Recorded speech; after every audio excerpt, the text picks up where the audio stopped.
sahnada O'zbekiston xalq artisti bizning mehmonimiz Yulduz Usmonova.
Seven.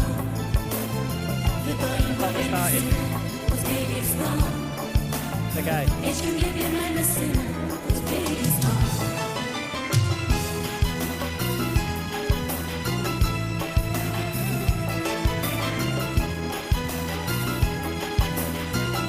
Что?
Тысячелетней истории величайших поэтов и философов, родина Наваи и Улугбека, родина великого полководца Тамерлана, родина прекрасного народа Узбекистан. 23 ноября Лига Горилла Файтинг Чемпионшип проведет свой юбилейный турнир GFC-20. Гостеприимный Ташкент встретит мастеров смешанных единоборств со всего света. Но главная битва состоится между чемпионом лиги Умаром Нурмагомедовым из школы Абдулманапа Нурмагомедова против против опытного и непобежденного бойца из Аргентины Брайана Гонсалеса. В соглавном бою вечера Шамиль Завуров встретится с бойцом из Хорватии Ивици Трусчека, а также с участием Нурсултана Рузибоева и Музаффара Раджава. Почетный гость турнира Хабиб Нурмагомедов. Хумо-арена. Хушкилибзи.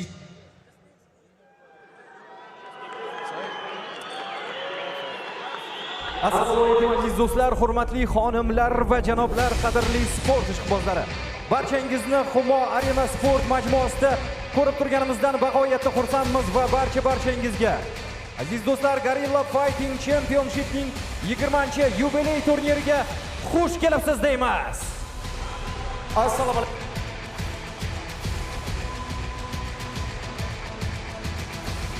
Добрый вечер, дорогие друзья, уважаемые организаторы, спортсмены, тренеры, судьи, уважаемые почетные гости. Добрый вечер, добро пожаловать! Дамы и господа, мы рады приветствовать вас на 20-м юбилейном турнире Gorilla Fighting Championship. Впервые в истории бои по ММА проходят здесь, в Узбекистане. И все потому, что здесь стремительно растет популярность этого вида спорта. Самого популярного вида единоборств в мире.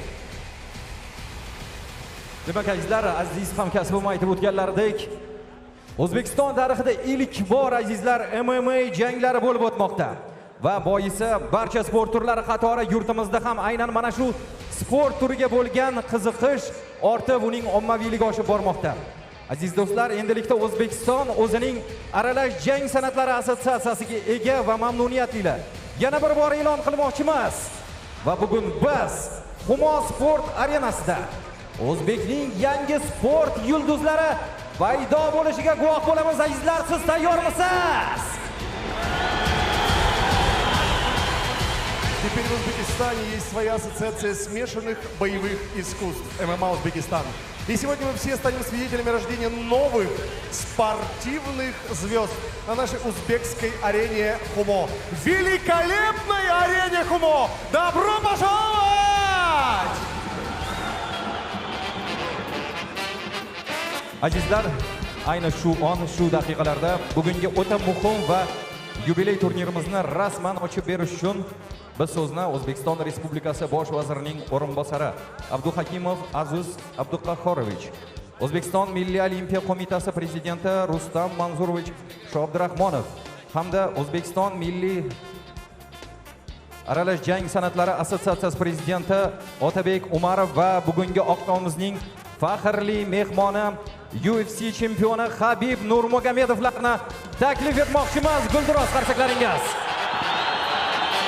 Дамы и господа, для открытия юбилейного турнира на сцену приглашается вице-премьер Республики Узбекистан Азиз Абдухакимов, президент Ассоциации ММА Узбекистана Атабек Умаров, а также президент Национального олимпийского комитета Рустам Шабдурахманов, а также почетный гость, чемпион UFC Хабиб Нурмагомедов.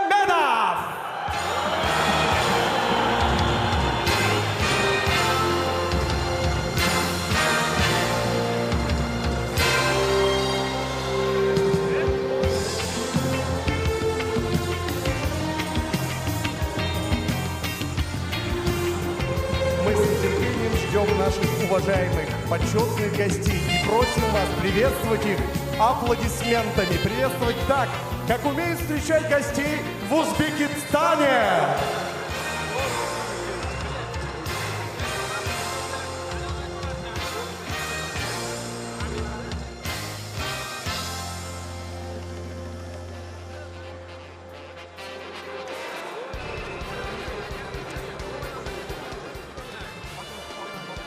Demak aziz do'stlar, hurmatli xonimlar va janoblar, aziz mehmonlarimizni guldiroz qarsaklaringiz hamda olqishlaringiz bilan qarshi olishingizni iltimos qilgan bo'lardik.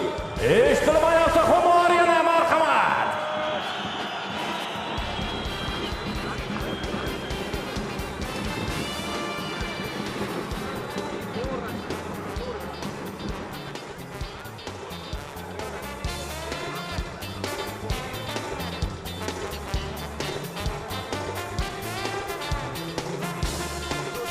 Дорогие друзья, сегодня нас ждет огромное количество сюрпризов и подарков. Организаторы сегодня старались для того, чтобы порадовать вас, по-настоящему удивить, поскольку сегодня первый в истории Узбекистана, потрясающей гостеприимной страны, первый турнир по смешанному боевому единоборству ММА. Надо ли говорить о том, что смешанные боевые единоборства – это самый популярный вид единоборств во всем мире? И вот с сегодняшнего дня, с этой потрясающей даты, которая уже вошла в историю, здесь, в Узбекистане, будут проходить регулярно турниры по самому мужественному, самому бескомпромиссному виду единоборств ММА.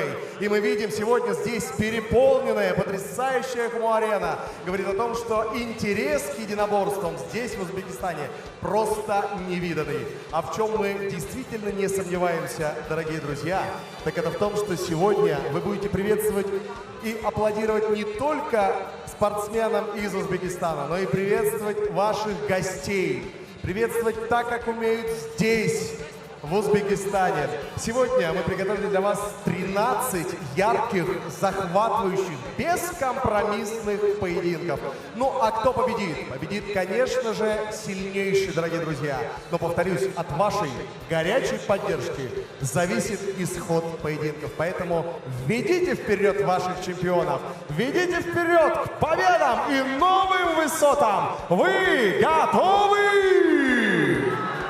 Hurmatli xonimlar va janoblar, rossiyalik ajoyib hamkasbim aytib o'tganlaridek, O'zbekistonda ham endi MMA jang san'ati rivojlanib boradi va biz mamnuniyat bilan shuni e'lon qilmoqchimiz. Kecha bo'lib o'tgan tadbirlarda, ya'ni face to face marosimi ham a'lo darajada o'tkazildi va o'zingiz ko'rib guvohi bo'lgansiz. Azizlar, bugun ham sizni bir-biridan qiziqarli bo'lgan 13 ta jang kutib turibdi.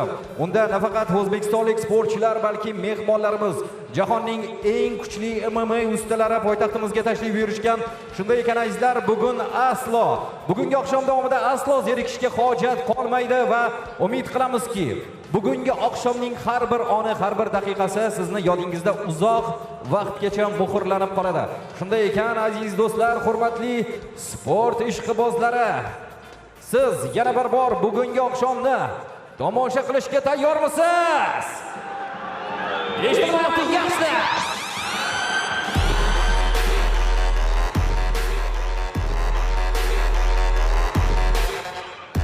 Промоутерская организация Gorilla Fighting Championship, одна из крупнейших спортивных промоутерских компаний СНГ. Сегодня здесь проводит свой юбилейный 20-й турнир.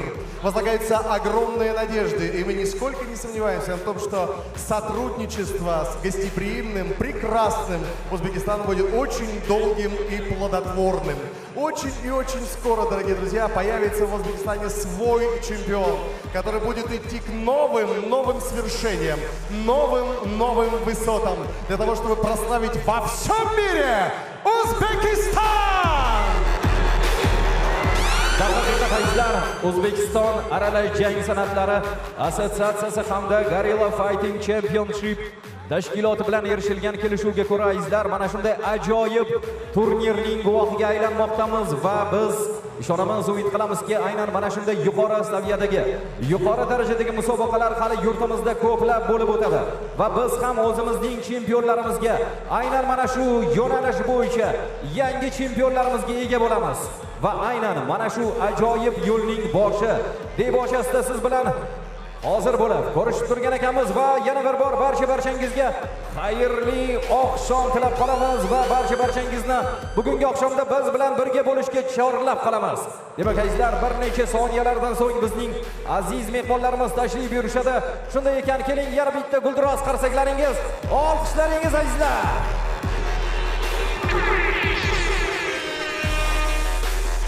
Уже через несколько мгновений мы дадим официальный старт нашему грандиозному международному турниру. Мы ждем наших почетных гостей у высокой трибуны.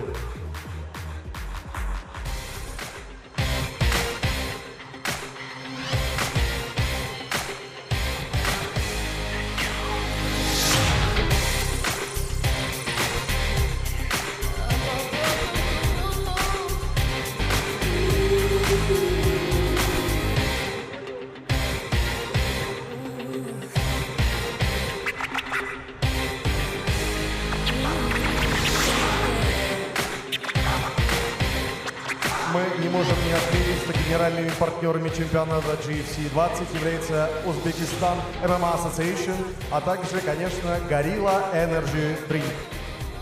Albatta, bugungi turnirimizning homiylarini yana bir bor eslatib o'tmoqchimiz. O'zbekiston MMA Association hamda Gorilla Energy Drink bugungi ajoyib musobaqaning tashkilotchilari hamda homiylari hisoblanadi.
Demokratlar yana bir bor eslatib o'tmoqchimiz. Bugun mana shu Humo Arena Sport majmuasida siz aziz muxlislar bilan birga bugungi GFC 20 turnirini kuzatish uchun ajoyib faxriy mehmonlarimiz, olamga, dunyoga mashhur taniqli insonlar tashrif buyurishgan. Mamnuniyat bilan ularni ham sizga e'lon qilib o'tsam, afsonaviy Jeff Monson, Jeffrey Mendes, Roy Jones, Frank Moore kabi ajoyib sport yulduzlari ham bugun Humo Arena Sport majmuasida siz u biz bilan birga bo'lishadi.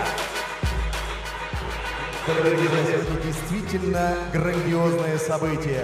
И сюда, в гостеприимный Ташкент, съехались почетные гости, спортсмены, чьи имена составляют славу и гордость мировых боевых искусств.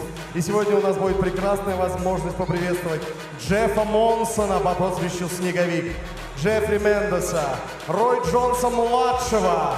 В судейской бригаде сегодня Фрэнк Мир.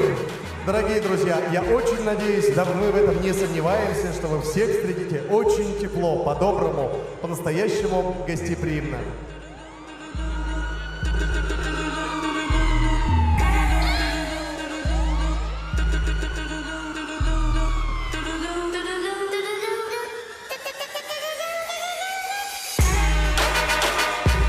Наверное, пока есть несколько мгновений, имеет смысл сказать о том, что сегодняшний турнир обслуживает международная судейская коллегия под руководством Виктора Корнеева, судьи международной категории, председателя Всероссийской коллегии судей Союза ММА России. Мы хотим, чтобы их приветствовали аплодисментами всю международную судейскую бригаду. Аплодисменты, друзья!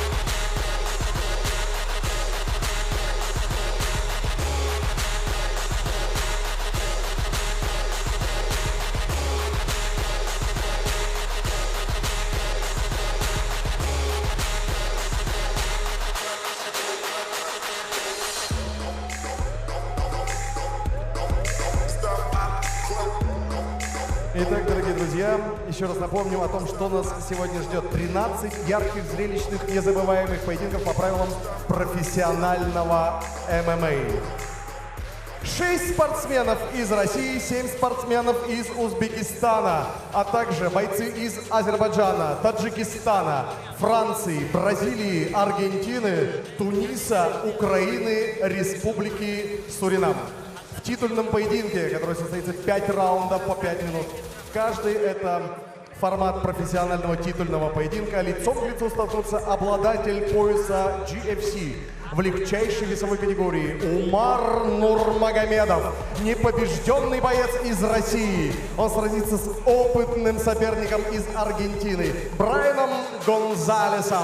Итак, дамы и господа, GFC под номером 20 уже история. И каждый из вас стал частью этой истории. Мы вас от души поздравляем, дорогие друзья. GFC turniri o'ziga xos tarixni bugun yozmoqda. Yubiley turniri aynan Toshkentda bo'lib o'tayotganini alohida ta'kidlab o'tish lozim. Demak, hurmatli xonimlar va janoblar, eslatib o'tamiz. Bugun siz u bizni bir-biridan qiziqarli bo'lgan 13 ta jang kutmoqda. Ularda Rossiyadan 6 sportchi, O'zbekistondan 7 nafar sportchi, shuningdek Ozarbayjon, Fransiya, Braziliya, Argentina, Tunis, Ukraina, Suriran Respublikasi, Tojikistondan tashrif buyurgan eng kuchli sportchilar aynan oktagonga chiqishadi va chempionlik unvoni uchun kechadigan asosiy bahsda GFC kamari sohibi rossiyalik Umar Nurmagomedov hamda argentinalik eng kuchli sportchilardan biri Brayan Gonsaleslar kurrash olib borishadi. Aytib o'tganimizdek, bugun aslo zerikishga hojat qolmaydi va biz sizga bugun oldinda kutayotgan ajoyib janglarni qisqacha anonsini berdik.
Demak, azizlar, hurmatli xonimlar va janoblar, diqqat qiling. Aziz do'stlar, o'zbek xalqini sportimiz tarixidagi muhim voqea bilan tabriklash uchun yurtimizga bir necha taniqli hamda faxrli mehmonlar tashrif buyurishgani haqida xabar berib o'tdik va bu haqda sizga ma'lumot berdik. Va ayni daqiqalarda ulardan biri amerikalik bokschi, mutlaq jahon chempioni. Qarshi olamiz azizlar, afsonaviy Roy Jones marhamat. Дамы и господа, вас приветствует легенда мирового бокса Рой Джонс Джуниор!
Chills, man. I got this.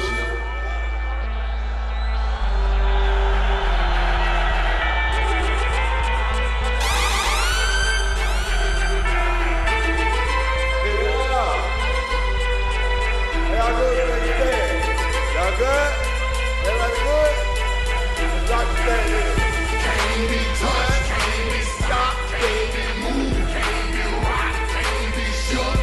We hot when we're came to get crunk, came to bring life, came to get started, came to get right. Turn down the music, turn up the mic. When we're I mean when I speak, I do as I say. I hustle, I grind, don't get in my way. Pimping my, jacking my foes. Be that police who duck my POs. I ain't going to court. You can call the judge, tell him kiss my, cause I ain't gon' bug. And I ain't going back to lock up. You're trying to clock a pop up. I ain't going back to broke. And I'm never gonna stop the puffin'. Not for nothing. The block they need me. The streets they need me. The club seems easy. It's mine, believe me. You don't believe me. Can't be touched. Can't be stopped. Can't be moved. Can't be rocked. Can't be shook. We hot when we're came to get crunk, came to bring life, came to get started, came to get right. Turn down the music, turn up my mic. Open your hearts for me, look what I got for you. You in the presence of greatness, I make it hot for you. Pass the rock to me, block it, I run with it. Here for the game and all the that come with it. So full of focus, I'm insisting on keeping it going. The franchise, I exist in a league of my own. Expect attention, I'm familiar with being ignored. The true back, taking locking and closing the door. Brick wall in the road, I won't move. The king, I'm like Roy in the ring, I can't lose. Show the face of what compare to man. You wanna walk? Ain't hard to find, I holler back. Can't be touched, can't be stopped, can't be moved, can't be rocked, can't be shook. We hot when we're came to get crunk, came to bring life, came to get started, came to get it right. Turn down the music, turn up my mic. I move with my heart, say move. Feels like a lion, got nothing to prove. Throwing up a hot damn mule. God in my corner, can't lose. Trying to get me out my hot damn shoes. See how quick I jump up and give you the blues. They gon' see you on a hot damn blues. And they ain't even nothing. Linking me to the crime, not a print, not a hot damn blue. Beating these niggas down is what I came to do. And I ain't playing by a hot damn rule. Shaking you down if you ain't paying your dues. We passing up your block and ooh. My screws are loose. Don't call my hand cause you gon' make me act a hot damn fool. Dead discussion, you will not win cause I will not lose. Can't be touched, can't be stopped, can't be moved, can't be rocked, can't be shook. We hot when we're came to get crunk, came to bring life, came to get started, came to get right. Turn down the music, turn up my mic. Yeah, boy, body on the building. Y'all already know. God bless y'all. Thank y'all for coming. See y'all soon, alright? Peace. Love y'all. Yeah. Roy Jones. Pound for pound. Thank you for making a stand. Great night, great fight. Thank you to everybody who brought me in. Thank you for everybody who is involved in this project. It's a great opportunity for Uzbekistan fighters. Looking forward to see y'all do big things in the future. God bless y'all, and I can't wait to come back. Наш почетный гость, легенда мирового бокса, Рой Джонс-младший! Ajoyib sovg'ani taqdim etgan azizlar olqishlab qo'yamiz. Kichik Roy Jones olqishlar bilan kuzatib qo'yamiz.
Mana endi hurmatli xonimlar va janoblar, bugungi ajoyib sport oqshomini rasman ochib berish uchun biz so'zni O'zbekiston Respublikasi Bosh vazirining o'rinbosari Abduhakimov Aziz Abduqahhorovich, shuningdek O'zbekiston Milliy Olimpiya qo'mitasi prezidenti Rustam Mavzurovich Shoabdurahmonov, O'zbekiston Aralash jang san'atlari assotsiatsiyasi prezidenti Otabek Umarov Muhammadaliyevich, shuningdek bugungi oqshomning yulduzli mehmoni Хабиб Nurmagomedovlarni taklif etamiz. Olqishda qo'yamiz.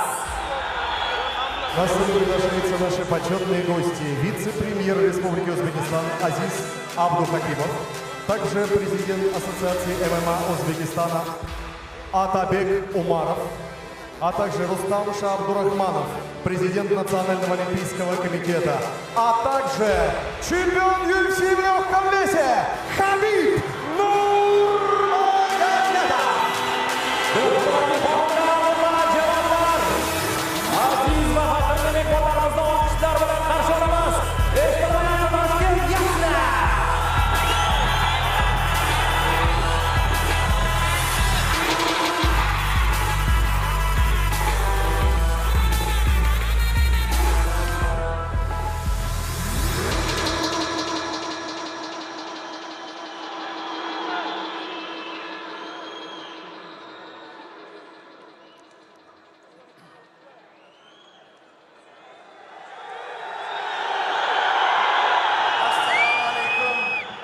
Qadrli yurtimiz mehmonlari, MMA olamining mashhur vakillari, aziz sportchilar, xonimlar va janoblar. Ladies and gentlemen, welcome to today's party, today's very good evening.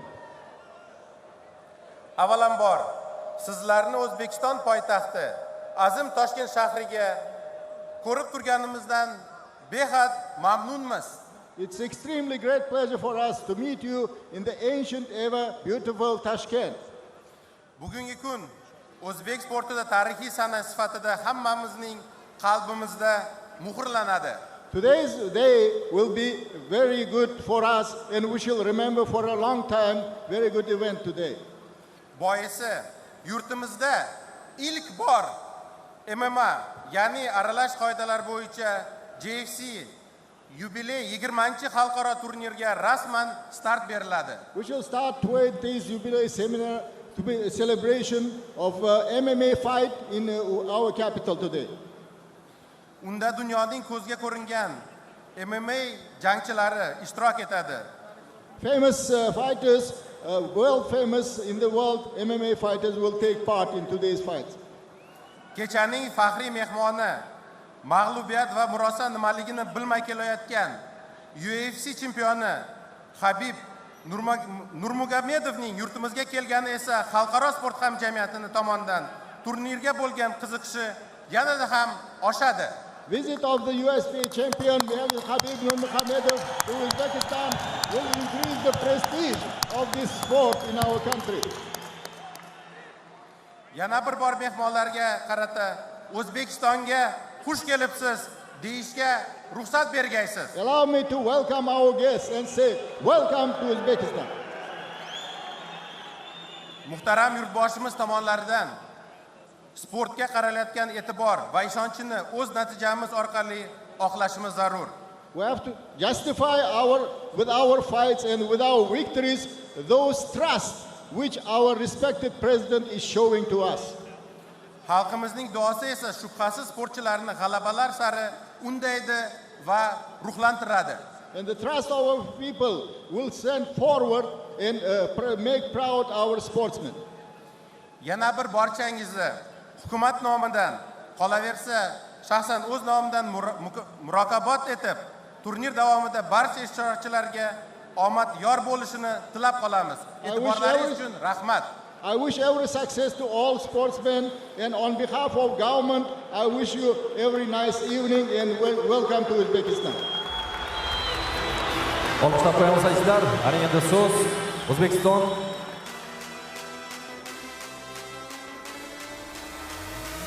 Ana endi azizlar, hozir ayni paytda so'zni biz O'zbekistonning faxrli mehmoni yengilmas sportchi, UFC chempioni Xabib Nurmagomedovga beramiz. UFC champion, our guest, Xabib Nurmagomedov. Салам алейкум всем. Честно, я в таком легком шоке. Я с 2012 года выступаю в UFC. И здесь очень много ребят, наверное, есть даже и болельщики, которые бывали на UFC. Я вам честно скажу, ничем не уступает уровень. Well, I've been here since 2012, and Uzbek fans never give up to any fans in the world. Thank you. И от себя я хотел бы поблагодарить руководство Узбекистана, которое организовало этот турнир, помогла во всем организации и помогает не только в спорте, но и другие, так скажем, моменты развивает. И большое спасибо президенту Федерации ММА Узбекистана Атабеку Умару. Без него это было бы очень тяжело. I would like to thank the government of Uzbekistan and especially the president of MMA, Mr. Atabek, who is sparing all his efforts to make this event very nice. Вы знаете, вообще в каждой стране, каждому народу всегда нужны свои чемпионы, чтобы были свои герои. И для этого создаются вот эти площадки, чтобы, вот, например, здесь могут быть дети, которым 10, 15, 16 лет, которые вот сейчас смотрят и будут смотреть бои. И, может быть, кому-то будет это окажется невозможным, а кто-то будет стремиться к этому, чтобы через 5, 6, 10 лет выйти на этот уровень и представлять свою страну. Так что вот такие моменты, они мотивируют. Хочу пожелать именно вот молодежи, чтобы вы тренировались, верили, что вы можете, ничего невозможного нету. Я, например, парень, который родился в горах Дагестана, который не было вообще никаких условий, чтобы тренироваться. Только у меня были рядом правильные люди, отец, друзья, братья, спарринг-партнеры, которые в меня верили, в которых я верил. Мы вместе шли, и мы стали в данный момент, как вы знаете, я являюсь чемпионом UFC. Но кто мог об этом подумать лет 20 назад, что какой-то парень с Дагестана может с высоких гор может поехать в Америку и стать чемпионом. То же самое и вы, здесь ничего такого нету. Стремитесь, тренируйтесь, верьте в Всевышнего, верьте в себя, и все у вас получится. Сегодня... Everybody is looking forward, and I was grown up in mountain of Dagestan and never thought that I will reach such heights and become champion of the UFC. I wish every success to the young generation of Uzbekistan who is 10 to 12 years, and I hope in 10 years they will also be fighting in such arenas. Thank you. Успех, он просто так не приходит. Успех надо вставать, идти, забирать, кого надо ломать, кого надо щадить, так скажем. Если у вас есть дух, стремление, у вас все получится. Большое спасибо, удачи в сегодняшнем боях. And success doesn't come just like that. And you should spare your efforts, your force, and do everything to reach good heights. I wish every success to all sportsmen of today's event. Thank you. И сегодняшним бойцам хочу пожелать удачи. Удачи всем. Пусть победит сильнейший. Кто проиграет, а таких будет, потому что это спорт, кто-то выигрывает, кто-то проигрывает. Не расстраивайтесь. Сильнейший пусть выиграет. Самое главное, без травм. А вам, болельщикам, хорошего вечера. Большое спасибо. Еще раз. Узбекистан. May the strongest win, and may the losers don't be too upset. You will have great future in the future. Thank you very much. Еще раз большое спасибо Узбекистану. Я когда сюда прилетаю, как к себе домой. Большое спасибо всем. When I come to Uzbekistan, I feel at home. Thank you for your warm hospitality.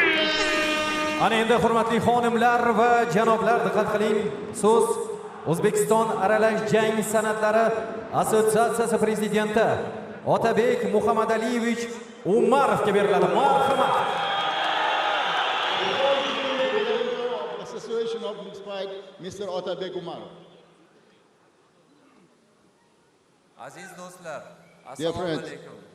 dear guests, Barchamizni bugungi bayram bilan tabriklayman. may I congratulate you all with today's holiday celebration. Bugun salomatlik, shijoat, o'z kuchimiz va g'alabaga bo'lgan irodamiz bayramini nishonlayapmiz. We are celebrating today our courage, our strength to the future, and our aspirations for the future. bu jangchilarimizning jasorat ayyomi. Har birimiz ularning g'alabasiga va o'z g'alabamizga ishonamiz. We trust to our victory, to the victory of each fighter, and we wish you every success. Avvalambor millatimiz, farzandlarimiz kelajagi uchun sportni rivojlantirayotgan muhtaram prezidentimizga chuqur minnatdorchilik bildiraylik.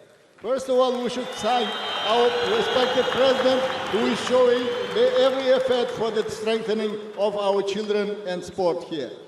Shu bilan birga bugungi yorqin bayramning sababchisi bo'lgan jamoalarga alohida rahmat aytmoqchiman. I would like to say special thanks to the societies who have taken a good part in preparation of today's event.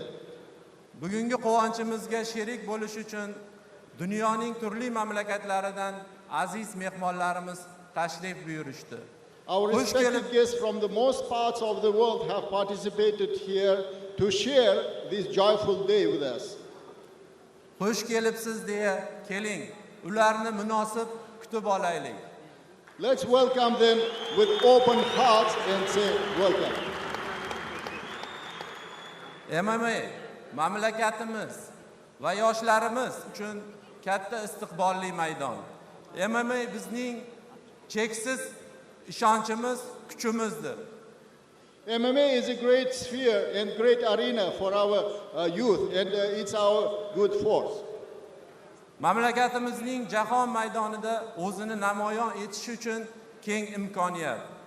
Bugun biz bir jamoamiz, MMA jamoasi. Today we're one society, we're a society of MMA. It's a good opportunity for our young sportsmen. Bugun o'zimizni katta ishonch bilan dunyoga tanitib qo'yish uchun qulay fursat. It's a good opportunity for us to show us to the world. Bunday imkoniyatni qo'ldan boy bermasdan kuch va mahoratimizni ko'rsatishimiz shart. We shouldn't spare such opportunity, and we should show all our best skills. Hammalaringga yorqin janglar, ulkan g'alabalar va yangi qahramonlarni kashf etishni tilab qolaman. I wish to every success to each of you, and I wish that new heroes will appear after such events. Eng kuchlilar g'alaba qozonsin. Rahmat. May the strongest win.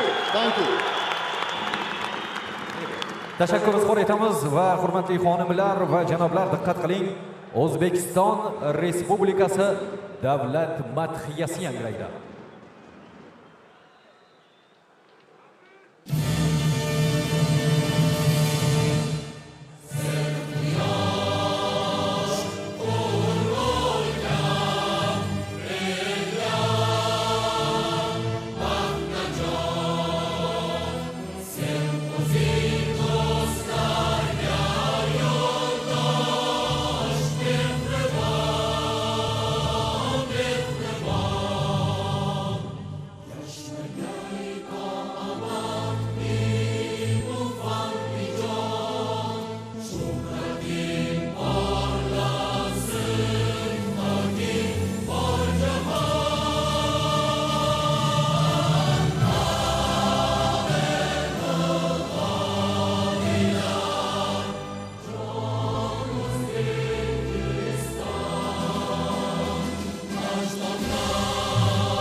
barcha mehmonlarimizga va bugungi ajoyib sport oqshomini ochib bergan hurmatli mehmonlarimizga tashakkur izhor etamiz va olqishlab qo'yamiz azizlar.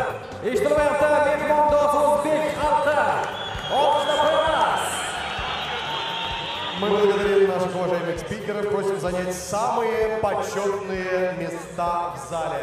Дамы и господа, 20-й международный грандиозный турнир Gorilla Fighting Championship объявляется открытым. Внимание на экран.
Смотреть в глаза прямо страху и не моргнуть, выбрать свой путь и не свернуть, чтобы вами гордились матери и отцы. Вы наша гордость, вы наши бойцы.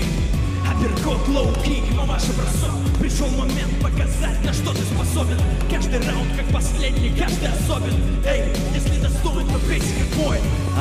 Shu adam farzandi san polvonisan, o'zbekning mardi suruq lo'g'isan intilasan. Birga birlikda odam bo'lib yurtimiz bayrog'ini osmonu falak tomon ko'tarasan. Oldinga qo'yilgan nishon, o'zingga ishon, bor ajoyib imkon bo'lish uchun chempion. Ortga hech qachon, g'alaba tomon Toshkent oktagon, ota O'zbekiston.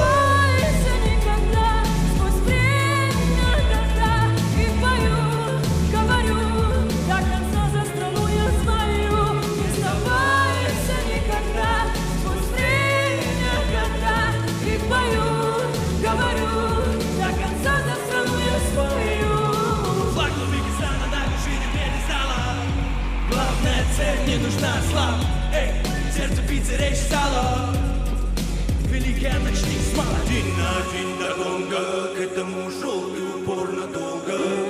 Люди поддержат громко, начнется борьба за победой гонка. Спасибо небесам за эти облака. За ветер свободы, что нас наполняет у самых истоков. Пусть ведет нас за собой эта звезда. Та звезда, что освещает жемчужину востока. Дети солнца в нас горит огонь надежд. Горит, пока сердце бьется. И верим в наши по плечу любой рубеж. Мы верим, что все случится. Не сдавайся никогда, сквозь время, года. И пою, говорю, до конца за страну я свою. Не сдавайся никогда, сквозь время, года. И пою, говорю, до конца за страну я свою. Не сдавайся никогда, сквозь время, года. И пою, говорю, до конца за страну я свою. Не сдавайся никогда, сквозь время, года. И пою, говорю, до конца за страну я свою. покажет, кто сильней. Занимай места, битва титанов. И кто же тут чемпион? GFC Ташкент, welcome to Octagon.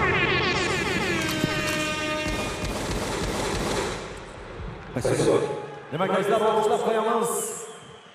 Gol City tanlovi g'olibasi Sabina Mustayeva hamda Yamaytsi guruhi O'zbekiston aralash jang san'atlari assotsiatsiyasining o'ziga xos madhiyasini biz uchun ijro etib berishdi va biz davom etamiz.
участием 6 спортсменов из России, 7 спортсменов из Узбекистана, а также бойцов из Азербайджана, Франции, Бразилии, Аргентины, Туниса, Украины, Таджикистана и Республики Суринам в титульном поединке лицом к лицу сойдутся обладатели пояса GFC в легчайшей весовой категории Умар Нурмагомедов из России против аргентинца Брайана Гонсалеса. Это GFC под номером 20. Мы начинаем! Demak, hurmatli xonimlar va janoblar, yana bir bor barchaga xayrli oqshom tilab qolamiz va aytib o'tganimizdek, bugun siz bizni bir-biridan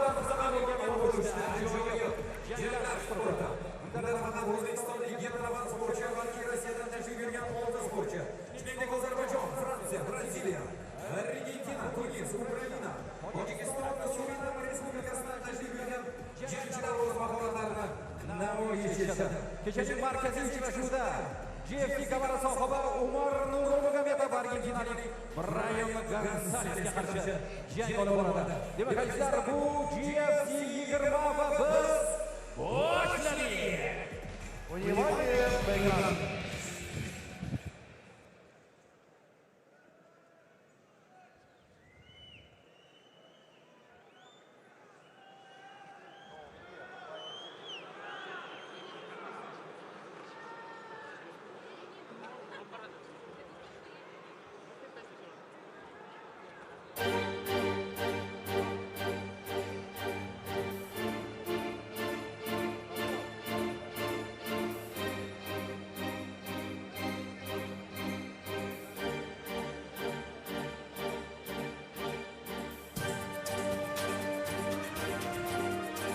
Уважаемые поклонники смешанных боевых клубов, представляем ваше внимание трехраундовый поединок весовой категории 57 и 50 килограммов. Это преандеркарт нашего турнира. И в синий угол приглашается спортсмен из Таджикистана. Приветствуйте! Имамашди Хабиба! Конкурсga taklif etiladi. Tojikistonlik sportchi Imamashdi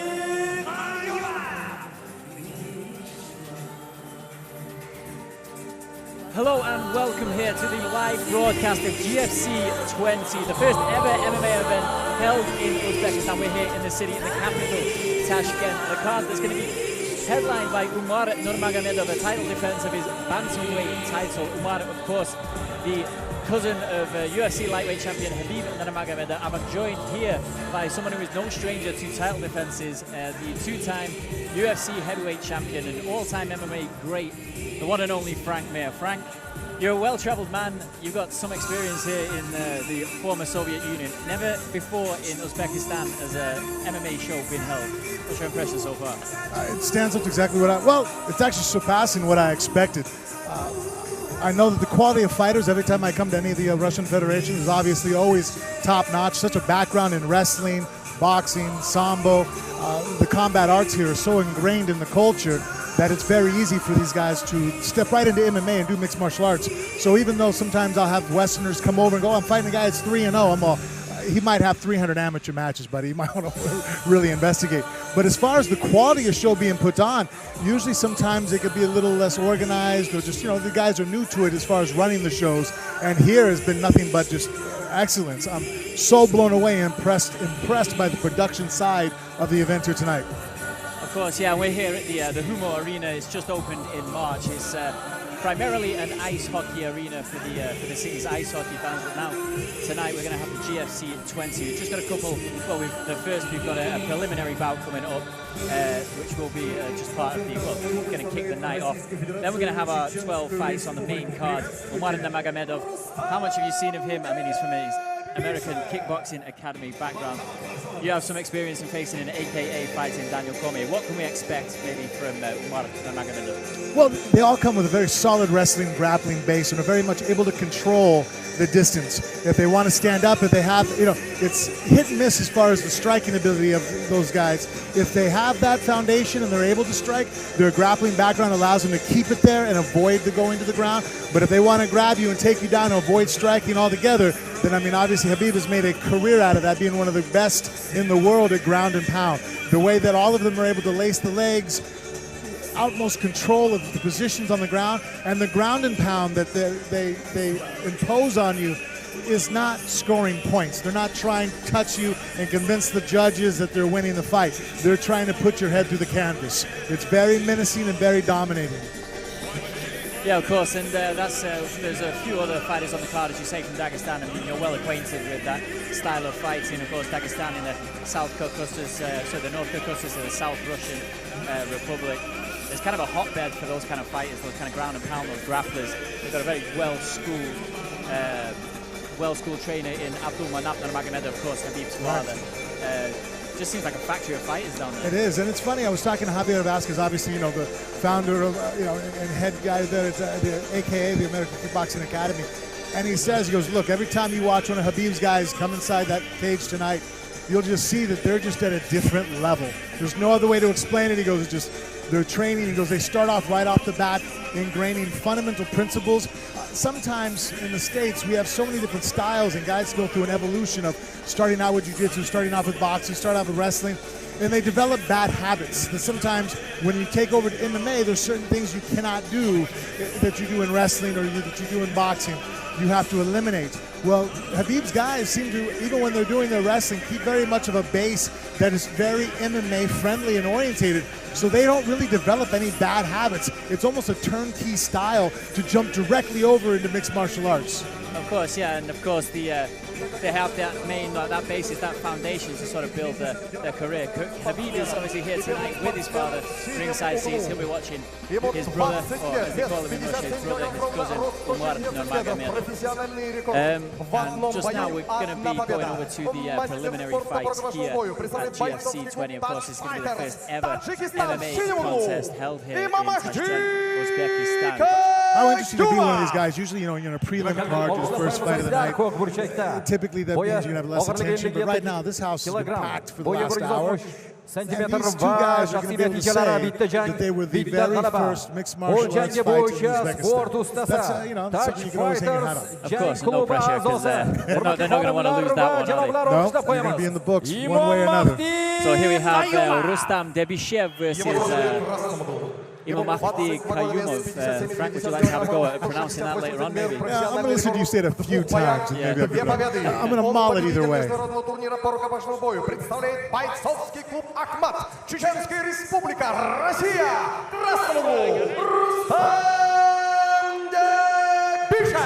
Rustam Debishev representing from Chechnya. Bo'yi 168 kilogramm, natijasi 2 jang, 2 g'alaba. Va albatta xalqaro turnirda qo'l jangi bo'yicha o'tkazilgan xalqaro MMA career. Frank, you've been to Chechnya before. Also fierce warriors. I mean, culturally, look, they've been in wars in the last 20 years that are just devastating. You have a culture of individuals that grew up in a very war-torn country. Mentality is incredible there, and then on top of that, with the wrestling, boxing background that they have there in Chechnya, their martial artists are incredible. Yeah, and we're looking forward to this one, the preliminary fight of GFC 20. This is going to be the first ever MMA event held here in Uzbekistan, and we're underway. Debishev there in the red, starting out a little bit cagey against Kayumov. Ooh. Straight into the clinch there. Well, Kayumov has the overhook right now, so he's not able to really push against the cage. If you want to be able to drive your opponent right now, Rustam, great clinch. See how he's keeping his elbows in tight? He's controlling the inside position, and there he lost it, and that's why the head inside singles he's having to fight off. Yeah, very professional work on the inside from both fighters, really. Now just up against the cage, Debishev just maneuvering for that position, and a nice high kick just to come out of that clinch.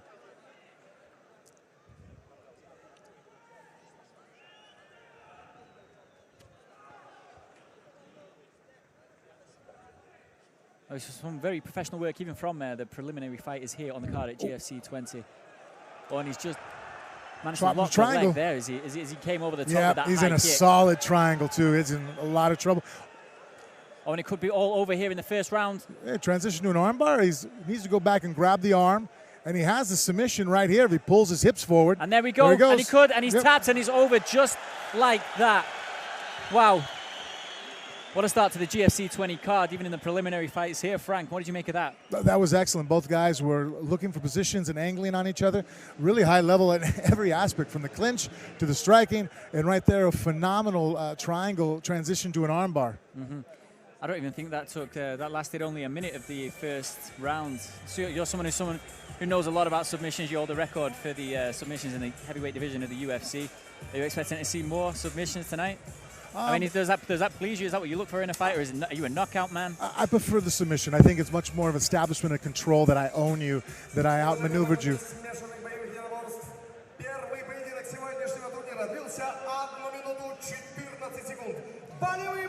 Here we just have the confirmation of Rustam Debishev from Akhmat in Chechnya. The winner there, how proud must he feel? He's won the first ever MMA fight in Uzbekistan. I think it's happened so fast it hasn't sunk in. Sometimes when you have a quick fight like that, explosive, and you finish it, sometimes you don't realize you get excited till you're almost halfway back to the locker room before it sinks in that you can go out of fight mode and become a human again and recognize what you've accomplished. So what you're saying is, straight after the victory, whether it's submission or knockout, there's no kind of pleasure, there's no kind of high? Or it can be that way just because of the fact that you're still in game mode, that you've flipped that switch and you're in hunter mode. And sometimes coming out of that can take a few seconds to break. And as far as your earlier question, no, the submissions, I believe, are just more superior. Just because, look, I mean, no one says I accidentally got caught in a choke or I accidentally got armbarred. Here you see the head kick over the top.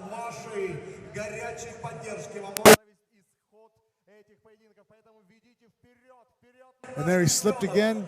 And here he went one arm over the top, one arm in. He didn't recognize he was in the triangle faster than Rustam did. Once he locked his foot and kept himself from being able to push up, he was able to knock him down with a sweep. And there he transitioned, you can see, to the armbar by putting the leg over the top of the head, driving the hips forward, and give him no choice but to tap. Yeah, fantastic start here to the action, even though it's only been a minute of the card gone. Hoping to see some more of that kind of action as we go into the main card. Akhladin Mirzadavlatov versus Jafar Ismaev. Now we have Akhladin, the home fighter. He's going to be the first ever Uzbek fighter to perform here at the first ever MMA fight. MMA event, I should say, in Uzbekistan against Jafar Ismaev, the Azeri from Azerbaijan.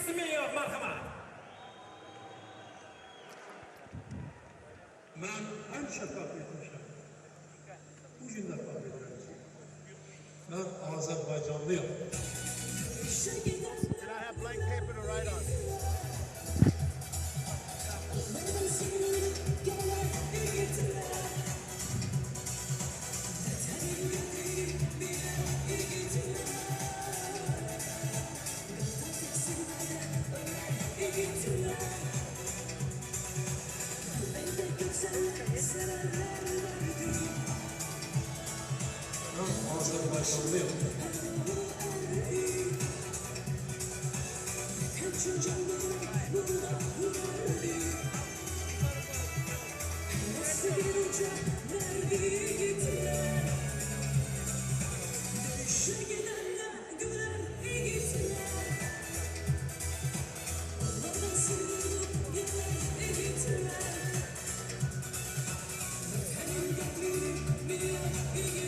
Jafar Ismaev here coming down into the ring, into the cage, I should say, from Azerbaijan. He's going to face Akhladin Mirzadavlatov.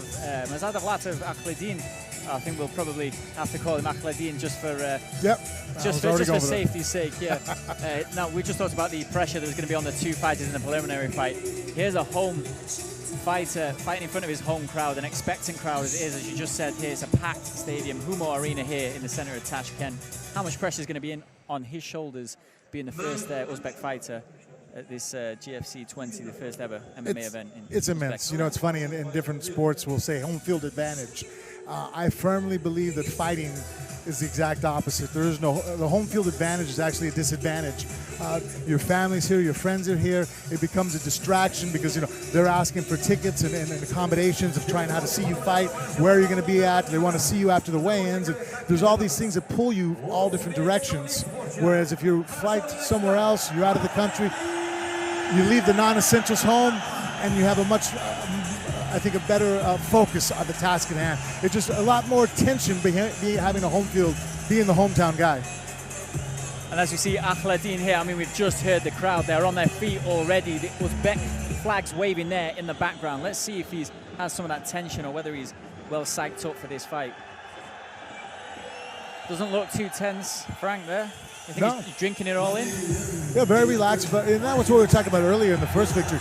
There's such a game face that you have to put on because there's so much ambient noise and so much, you can completely gas yourself out just from the energy around you, from the ambient, what's occurring. The people, the noise, the music, the atmosphere, what your brain is making out of it.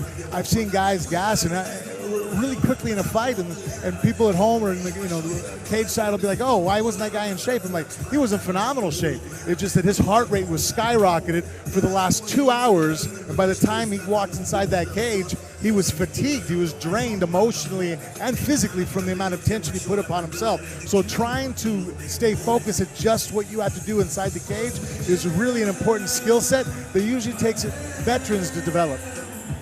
Ever happened to you?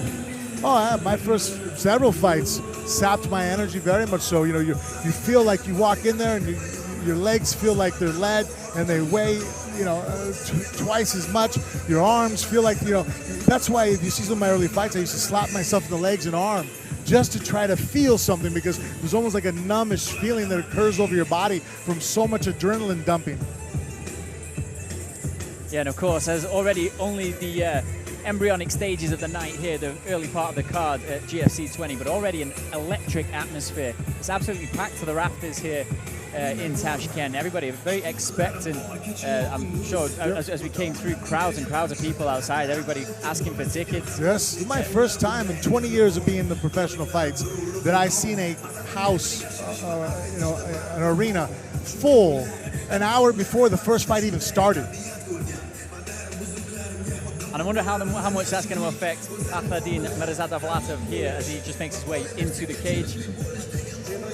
Wearing a little bit of a stony face, but looking loose enough as he pumps fist there with Ismaev.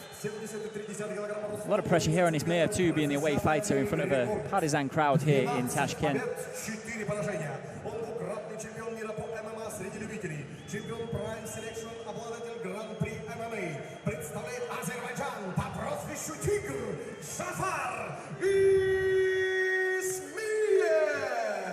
Jafar Ismaev there, the lightweight with a 12-5 record. I mean, Frank, just as you said before, these records of these fighters, they can be a little bit misleading. I mean, we have over here in the other the corner, Akhladin 6-1. But I mean, with all the outer factors, with the atmosphere and everything, and the pressure, of course. I mean, there's a lot of things, a lot of factors to take into account here. One thing I tried to explain one time, I had a friend that was going to come over and fight in the ACB, and the guy he was fighting was like 3-0, and I asked him, well, what are you aware of your opponent, And he goes, oh yeah, he's like 3-0. I'm like, you do realize like he's the national champion in Soviet Russia and a world champion sambo. I mean, this guy's probably had 300 amateur sambo matches. The 3-0 thing we need to look past. Well, yeah, of course. Doesn't always. You can't really always judge a for that. So the fighters here come into the center. Akhladin Mirzadavlatov and Jafar Ismaev.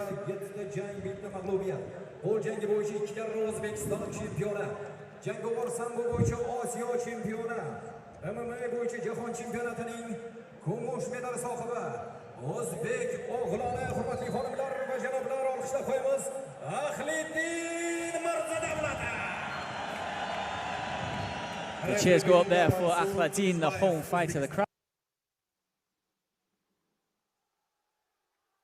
from the first Uzbek fighter at the first ever MMA event in Uzbekistan. And we're away, here we go. Touching gloves in the middle are the two men. A little bit of a fractious start here, it looks like. Ismaev with the kick to the midriff. Just around about feeling each other out in these first few seconds, you would say. No, right now it seems that Jafar is more comfortable throwing the strikes, and he's etching backwards. He's wanting to maintain that longer distance. Every time Akhladin is trying to move forward, he's moving backward to sustain that long distance range. And you see there the side kick, you know, the stomping motion he's using with the lead leg. That also not only causes an impact injury, but it really creates a distance and keeps it. It's hard for a fighter to walk through that. It knocks you both back away from each other and maintains distance. And there Akhladin with the first attempt at a takedown, and he's got his man on his back already. As you hear the crowd, if they weren't on their feet before, they are now. Oh, they appreciated good wrestling, and that was a great clinch. And he stepped to the side, used his knee to be able to trap Jafir's leg. Now he's working oh, that was a great short hook after that knee. That was a little bit tasty there on the inside from Akhladin. Yeah, and Akhladin right now doing a great job of driving in for the underhooks. And again, down on the floor, but Ismaev, it seems, has a pretty good defense from off the floor. Jafir definitely seems like he likes his jiu-jitsu. He seems comfortable on his back. His feet are on the hips, where they were earlier. He's stuffing that arm down. By controlling that wrist, he's close to a setup for a triangle. But the only problem with sitting on it that long is that now Akhladin is also aware that he's being set up for a triangle. A lot of times you can't show your cards that soon. Certain wrist control, certain grips, certain head positionings, you know, they're indicative of a certain technique or an application. Well, if you just grab it and sit on it and are waiting for the opportunity to throw it, well, the guy you're fighting also knows what you're looking for, and he can start now positioning his body. And that's what Akhladin is doing right now by driving forward. He wasn't allowing any space for him to be able to pop up. And a straight strike down as Ismaev still on his back. Of course, he looks kind of, he does look very comfortable using his jiu-jitsu off the ground there. There's a triangle attempt there. And that's one problem sometimes being too comfortable with jiu-jitsu, is that right there, Akhladin created a gap. He had space. Jafir made no intentions and had no impotence to get off his back, to drive forward, maybe go on a single and try to switch position. There's a reason why, even in jiu-jitsu, where pulling guard is a very effective technique, but we still give points for being on top. If you take someone down, there's points, because in warfare, taking someone down is advantageous if you're on top. More so than on bottom, even though there are extremely dangerous techniques from the bottom. And of course, there again, Ismaev from the bottom, he looks like not letting up this position from the floor.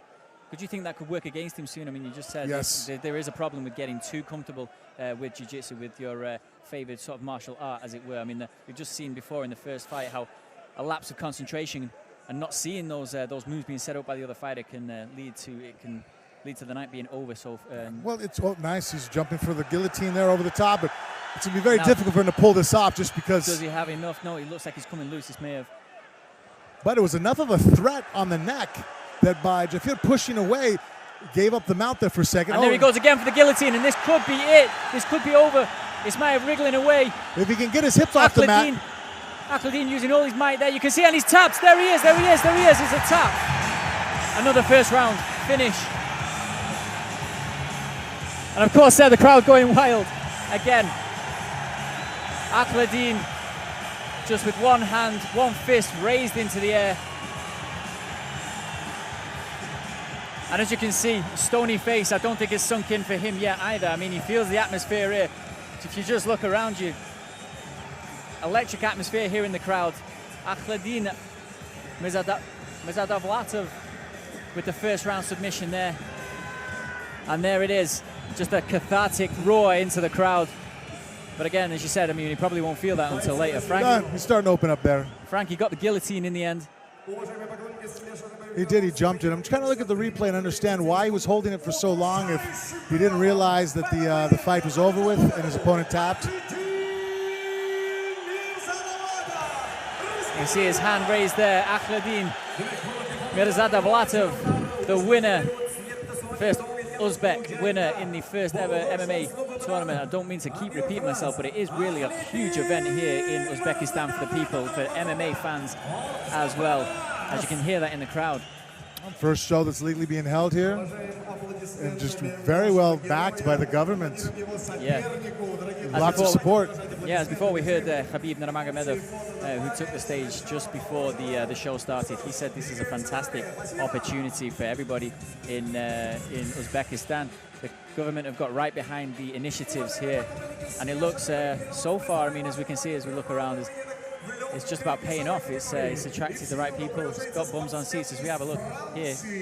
Nice, you toss the ankles to the side, coming down hard with a strike. That's why being on top, you use gravity to drive down on strikes, allows you to hit much harder. Here he jumps over with the arm in guillotine, closes guard here, jumps, has the forearm on the throat as he's driving up. And right here you see the tap.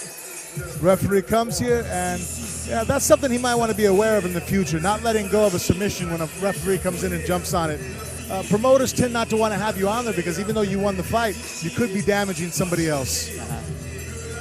Yeah, of course, great submission there, and it's pleased the crowd here in Tashkent. And the next fight we have up for you is Jahangir Jumayev, again another Uzbek fighter, but making the way to his ring here now is David Som, the Frenchman. Looking cool as he makes his way to the ring under rap music, but again he's got to be feeling that pressure, just like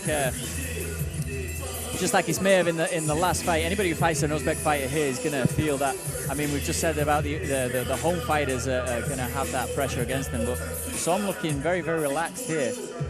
Yeah, and as far as I know, in France, MMA is still not sanctioned, correct? So I'm probably very appreciative of coming to a country where it wasn't legal, and now it is being, backed by the government, and now the people and the fans can enjoy the event and have mixed martial arts on a local level, something that France is still falling short of. Yeah, we're still fighting, but of course we've seen MMA being legalized, MMA shows being held in places like in the state of New York and now here in Uzbekistan. Probably one of those things that's going to keep growing and growing. Uzbekistan had a real rich history in boxing. They churned out dozens and dozens of absolutely fantastic amateur Uzbek fighters, and also they've gone on into the pros that it carries on to this day. You wouldn't expect a lot of the MMA fighters here to be strikers or be great strikers. But yeah, MMA, an absolutely huge field here in Uzbekistan, as it is with all the CIS companies. Frank, I'm sure you know that, having been around a little bit across the former Soviet countries. But it seems like it's one of those things that's an ongoing fight just to get it legalized in certain countries, certain states. Well, I find now, like for example in France, the reason why it's not legal is because judo has such a strong foothold in there. They don't want the competition as far as combat sports go. Because really mixed martial arts has a phenomenal track record as far as lack of injuries to opponents and people not getting hurt. I mean, on a football pitch, people get injured more than they ever do here fighting, on average. And so there's no reason to ever ban it. It doesn't ever go backwards. But legalizing it is more or less rubbing elbows with the right people and making sure that whoever your territory you're coming into, they don't feel defensive about it. And of course, football, you're talking about, as it were, your football. No, actually, I said pitch. I was talking about your football. Oh, you were talking about our football. Yeah, okay, see that? All right. I figure we're international, we're overseas. Football's where you can't touch it with your hands. No, I very much respect you for using that terminology, Frank. I think you're probably one of the only US citizens who's ever called it football, probably willingly, without being forced. But just here we have Jahangir Jumayev, the Uzbek fighter, just coming into the cage now. Fight David Som.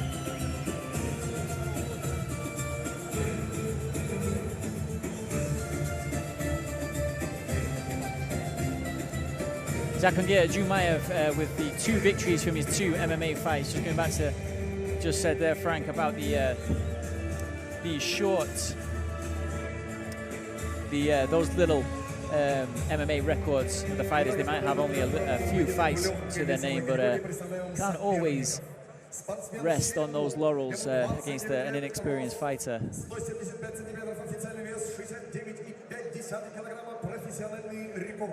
Четыре победы, одно поражение. Он обладатель черного пояса по тэквондо. Представляет бойцовский клуб Obi Fight из Франции. В синем углу по прозвищу Талут David Som. David Som there, the Frenchman. He's going to go up against Jahangir Jumayev, the Uzbek, the home fighter here tonight in Tashkent at GFC 20. Looking cool. Record of 4-1. Looking relaxed in front of what we just said is a partisan crowd here, very electric crowd. These guys have been here for ages. These guys show no sign of relaxing, no sign of sitting down and just enjoying the show. They're getting behind their lads at every single opportunity. Yeah, it's funny. I was wondering that because, we have a long card and I've never seen the energy in a room. Like we said, it was packed an hour before the first fight even walked down to the cage. Usually energy in a fight, in the U.S. or in Europe, when we have fights, it builds up as the prelims build into the main card all the way to the co-main event, and then usually it's peaking out at that moment leading into the main event. To have it peaked out here, I'm just like, well, we can't go anywhere but down, right? Yeah. But it's staying up high. Yeah, I'm sure as you've been to many fight cards before in, of course, MMA and boxing. I've been to boxing before. I would say to people, are you going there for that fight? And they wouldn't even know it's on the card because it's right down. It's at the just at the start point, and then looking forward to the main event. But here, everybody's come out in support of the Uzbek fighters that are fighting low down on the card as we go into the second fight of the night here. Jahangir Jumayev versus David Somme, the Frenchman. And I just got corrected. Even though it is currently still illegal, MMA will be legal starting January in France. So catching up all over the place. Oh, we stand corrected, but yeah, as you were on the right tracks there, Frank, as it being not legal at the moment. But that's good news for France. Even though, as you said, there's a little so bit many tough French fighters have come out. Yeah, of course, there's a little bit of a tough kind of political struggle between the martial arts bodies of, say, judo so prominent over there. But we'll see if David Somme is going to use any judo against Jumayev. It's a fantastic little slip there in counter left hand by Jumayev as Somme came in. Somme seems so comfortable on his feet. You see his stance, his head movement. He's teetering just ever so slightly left and right, looking for that angle. Now, Jumayev, I've just noticed just from the two punches that he's thrown there, but he did just get caught with the counter, but he seems to have very, very fast hands. Somme's going to have to be wary of those quick strikes from either hand from Jumayev. Yeah, very explosive. And one thing that a lot of the fighters sometimes, if there's, well, it could be both a benefit, but also a fault. Everything that he's going to throw is hard. Yeah. Sometimes it's not always about how fast you can throw a punch, but how quickly you can change those speeds up. It's like being a good pitcher in baseball. You don't have to throw 100 miles an hour every shot. In fact, if you do, you become predictable. People can hit that. It's when you throw 80, then 100, then 85, and come back, and that throws guys off. So striking at a higher level is also the same way. You don't want to throw the same speed every time because then the angle and the timing on it becomes predictable. Yeah, and of course, as you say, speed kills is the old adage. Really like Somme's head movement. See how he's using also the head movement to load his legs. See how when he slips, he moves, he also loads up that limb. So when he's moving to his left, he's loading his left side. Yeah, David Somme here with evidently a very high fighting IQ. He's very able to anticipate these punches coming from Jumayev, even though they are, as we said before, very quick, very crisp. Nothing landed as of yet as we just go into the third minute here of the first round, GFC 20. And look at Jumayev, though. He's in great shape, but already this is going to be hard for us to sustain this intensity for 3 rounds. And they're just connected. Sorry to cut you off, Frank, there with the right hand, and just misses with another straight right, straight down the pipe. Some great striking here in the first round. Yeah, he's found a spot for that kind of overhand right, more of a Lennox Lewis style, with the elbows coming above the shoulder, but it's still a straight punch being thrown, and he throws his weight behind it quite well. But also impressive of Somme because... And that's a great kick that landed straight on the button there from Jumayev, and he finishes up, and that's it. It's over. Fantastic. A fantastic combination of punches there from Jahangir Jumayev. As we just said there, those fast hands, but it was the kick that started it off. And then I think it was the left hand that connected straight onto the jaw of Somme, and that's it. After that, he was down. He threw another right, and then that left hook he finally thrown. It appeared, if I remember right, he threw it after he threw the right hand, so that left leg, that lead side was loaded. And it's such an explosive movement to throw a hook after a backside punch. And devastating results. As you see Somme there just being helped to his feet, that was a thunderous left hand cutting right on the jaw. Here's the part where fighters, and I've been there, you're looking at the referee and he's trying to explain to you what happened, and you're not the greatest person to argue your point because at that moment you weren't there. Did you ever wake up and say, what round did I win in? And he said, actually, no, son, you got beat. I'm pretty sure I've never misunderstood the results. but I have, felt like, oh, I'm fighting, and then you're looking up at the referee and he's holding, and you're like, oh, it didn't go my way, did it? Just before you land that straight right on the referee's chin. Right. Jahangir Jumayev there with a win over David Som. Absolutely emphatic fashion. 3 fights here on the GFC 20 card, including that preliminary fight, of course. 3 first-round finishes, Frank. That was a knockout. You're not a knockout man, like we said. Oh, but no, you hey, I still have knockouts on my record. I like them. Of course. But if I have a choice, it's, and this is kind of I always tell people sometimes, it could be a dark thought process, but it'd be the equivalent of a soldier shooting someone from a distance or going up close with a weapon, a knife, so more intimate. You choke somebody, you can feel it there. You see that he was trying to switch stances and throw that hook, and really that was one thing that he never adapted from. He probably got hit with about 6 or 7 of those right hands. Nice lead hook. There was the question mark kick with the right leg. Kick, yeah. The right hand landed, but then you see how he was loaded on that left side after he threw it, and that allowed him to generate so much power. Boom, he's on his left foot, and then he came up with the hook double. And that's straight onto the jaw there, just that right kick, and that landed straight on the jawline, and then that glancing right hand, and that set him up for the left, all that power coming over from the left side. And winded it straight up, and it landed straight on the button there for the finish. And some seem to fall victim of somebody who was too comfortable with striking. Sometimes, hey, fear is a healthy thing. It can motivate you. But sometimes being too comfortable in a situation, his hands down, too loose, too relaxed, had devastating results. Yeah, another, fantastic finish. Another first-round finish, but that was by far the most explosive here on the GFC 20 card in Tashkent. We go into our next fight. Avliyohan Hamidov, the home fighter again, the Uzbek, against Luis Filio. As we see there, just nothing to separate the 2 fighters in terms of height and weight. 3-year age advantage for the home fighter Hamidov.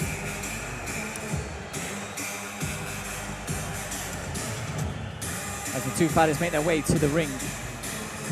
The ring, I should say, the cage here at GFC 20. You do a lot of boxing matches? Yeah, I'm a massive boxing fan. I don't know if it Imagine shows. a British guy that likes boxing. You wouldn't find that, right? No. Yeah. I don't know if it shows through, but yeah, following boxing a little bit too much might show through every now and again. So do forgive me. I'm a big fan of boxing myself. Hey, father being from Cuba, it was we have to be. Of course, yeah. Fantastic amateur setup there in Cuba. A lot of fighters, like as you can see, Joel Casamayor, Rigandao, yeah. Fantastic fighters. Look, high fighting IQ. Know every trick in the book, obviously, because they turn pro so late. They know the amateur game inside out, and that movement takes over to the professional game. Luis Ortiz is be fighting here. Luis Ortiz, yeah, he's going to be fighting Deontay Wilder, I should say, tonight. How'd you see that fight going, just out of interest? What? I actually thought that Ortiz was going to win the first one, and I thought he made a great showing of himself. And just, Wilder has that very powerful, probably the most powerful right hand in all of combat sports. And, fell victim to it like 40 other, pretty much every person that Wilder's ever faced, he's knocked out, besides Tyson Fury, who I feel that's the best boxer right now. Would you say? Yeah. Tyson's defense is incredible. His fight IQ is second to nobody in the heavyweight division. Yeah, another Manchester man, a man from the same part of England that I'm from, another big boxing fan too. Tyson Fury, always a controversial figure. He said he does want to fight in the UFC. Yeah, I saw that. I'd let him know. I actually put it out there to him that if he was interested, I could help him as far as fixing some of the areas of his game to avoid the ground stuff that I'm an expert in. Obviously, striking-wise, he has that down packed. Just making sure that he doesn't get his legs tangled up too easily. But, he's so fluid and so smart, I don't think it would take him very long to figure it out. So we're saying that Tyson Fury, the Gypsy King, lineal heavyweight champion, if he made the crossover into UFC, you would train him? Absolutely, and I feel that he would. There's some guys that their style would not cross over well. Fury as a heavyweight, his style, his combinations, his head movement, because he doesn't take shots, and you can't take shots in MMA. Our gloves are too small. It's too easy to get stunned. Boxing is a little bit more forgiving, So, and sometimes you'll see that there are K1 fighters and boxers that their head movement's not the greatest because they can take a shot or two. You can't do that in MMA. So his defense, I think, and the ability to switch stances, I mean, he came out as a southpaw for the whole fight when he fought Klitschko. That ability to transfer from both angles, I think would do him very well. Lomachenko is another one of the high-level boxers, one of the best in the world, my thing, pound for pound. That would make a phenomenal transition to MMA. Very easy. I mean, his footwork and his movements, his angles, directly are, I mean, it's turnkey for what we do in MMA. It wouldn't take nothing but a few hours to just point out, hey, change this by 2 inches, maybe move here a little bit on this setup, and he's there. Of course, yeah, Lomachenko, he's got that wrestling background from his childhood. A lot of Ukrainian boxers came up that way. I don't know if you know, he was taken out of boxing by his father at the age of around 7, put into Ukrainian traditional dance classes, and then when he, after 4 years, and 4 years is a long time as a kid, age 11, his dad said, right now you've got the footwork to go into boxing, now go into boxing. Wow, I was not aware of that. Hey, it works. I mean, what was he, 396-1 as an amateur? The only Russian gold medalist that had beaten him. He came back and avenged that twice over. Salimov, yeah. Salimov. Back to the action here at GFC 20. Luis Filho making his way into the cage.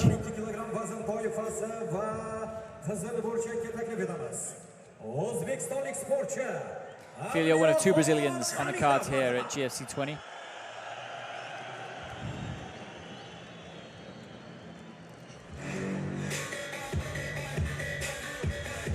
Now the hometown fighter, Abliohan Hamidov.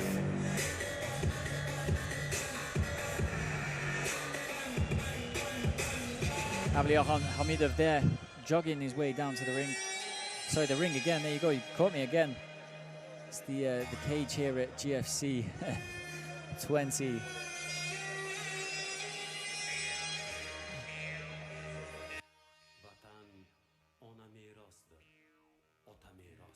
Only the 2 first-round finishes that he's got to follow here in front of his hometown fans. I tend to notice, and I don't have an explanation for why that works, but I don't know if we feel the energy in the back and it's contagious, or the lack thereof. I tend to find that when I'm part of cards that you see first fight submission, second fight finish, third fight finish, all of a sudden it just starts snowballing and all the fights end up being mostly finishes. But on the reverse side, it also could be contagious with the decision wins. I've been a part of cards where everyone goes to the decision. It's just, I'm like, wow, no one in the back wants to get a bonus tonight? Well, you can never tell, of course, in combat sports, in boxing, MMA, or anything.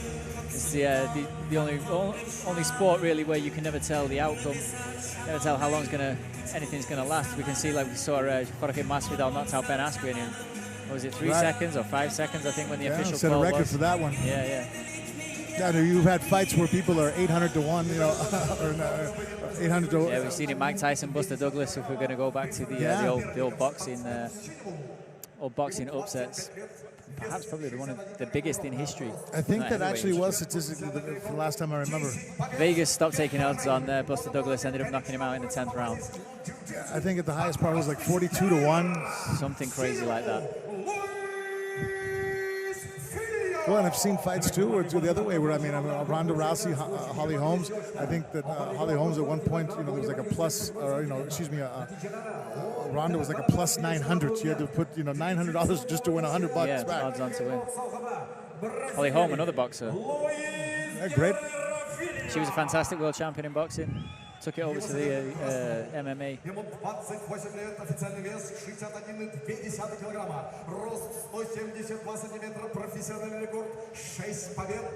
Of course, and that comes over to one of the other questions that I probably ask a little bit later about Khabib, where his career might be going. Of course, we've seen Floyd Mayweather come out of retirement, or announce that he's coming out of retirement next year. We'll save that for a little bit later on in the card, Frank, but I'm sure you have some thoughts about that. I mean, look, Khabib right now, he's the man. I remember 2 or 3 years ago, we were sitting down talking about this on when Conor, who after he knocked out Jose Aldo, I'm like, well, he doesn't want anything to do with Khabib. Khabib's style is just difficult for everybody to fight. And the only downfall is he's so tough mentally and puts so much. I mean, last night we all fly here. this yesterday before the weigh-ins, and they take us all to a dinner, and Khabib doesn't show up, and then I see a picture of where he's at. He's at the gym working out. Yeah. He went and got a training session instead of relaxing and eating. But it comes with a price. I think that, Khabib, I don't know if he's going to fight well into his 30s just because of injuries. His body, he puts through a lot. There's a price for all the hard work he's put in. Yeah, of course. You not fancy a gym session last night, Frank? No, I was looking for food. Yep. So I'm a heavyweight. Of course, I mean, Khabib has had his struggles before with yeah, I was saying maybe that's why he was smart. He knew to avoid the restaurant. Yeah. Here we have Filio Hamidov in the third fight here at the main card at GFC 20. Filio has a nice long jab. Yeah, he's a little off balance, still throwing his weight over his foot. You can see whenever the guy throws a punch, if his back foot follows him a lot of times. Low kick there. He did try to fight it off. He was being honest about it, but I think as every man at home could identify with. Relate to that, yeah. Well, you'll take a shot and you're like, oh, I'm okay, and then about 5 to 10 seconds later, you go, nope, I'm not okay. That delayed reaction there from Filio, as you say, tried to ignore it, but I think as any man listening. Yes, and I find that to be more realistic. When a guy takes a shot to the groin and immediately drops, it's almost like, all right, you're pushing the rules. But when it has that 2 or 3 second delay, it's actually much more realistic to how it, for whatever reason, that anatomy works with us. Ooh, nice roundhouse right there on the hip. That was a decent kick that didn't go into that groin area. So it's difficult when you throw the inside kick to avoid that area, especially when your opponent. Oh, that was a vicious spinning hook kick. Just missed, just by a couple of inches there over the top of the head. And now Filio just open. He is Brazilian after all. He will be looking to get his jiu-jitsu works. And great underhook. He's got positions clasping the hand because right now Hamidov's defense is just to push him off. And that is not great defense. He's using a lot of energy right now to push and bail out. And it might work now, but the problem is as he fatigues, that style is not going to be productive. It's not efficient. It can work to explode and just shove your arms and push on somebody, but it's not going to work in the second round when you're fatigued. And you can see even here, he had to stop doing that. I always call it like the bucking bronco when I first jump on a guy, and I know the first 30 seconds he's going to come out, crazy to avoid, and then physiology catches up. You get a little fatigued. You can only explode so many times, and then you settle down, and you have to be more technical. Mm-hmm. And right now, his head is against the cage. Wow, that was pure strength to turn around with a body lock like that. And there he has that body lock locked in just on the floor. Filio now. And that could be mentally discouraging. That what Hamidov did was absolutely not the correct technique. He's using now a tight waist, a body lock to turn. He has his hips in there, and that's great technique. But to get up from the mount that way, there's no gym in the world you're going to go to where they're going to tell you to connect your hands around the guy's waist and just get to your knees and drive him over the top. That took an immense amount of physical ability.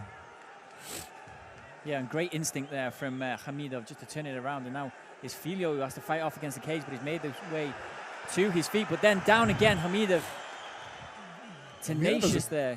Great body lock. You can see that freestyle background of Greco being able to just grab the waist the way he is. Usually a gut wrench is done from behind. He's using it almost from the front, clasping his hands.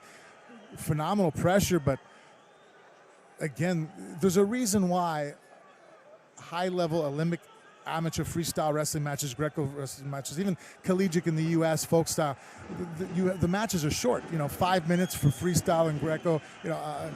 7-minute matches in college, 6 in high school.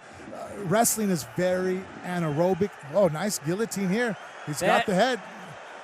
Oh, Hamidov there. He's got arm in. If he can get his left elbow to the mat, there he needs to push down more. If he strains his right leg, he can drive it down. Oh, he might just put him out here. He might be asleep. No, oh, he's okay. No, he's giving us the thumbs up to the crowd. An immensely cool head under pressure there from Hamidov. Great defense.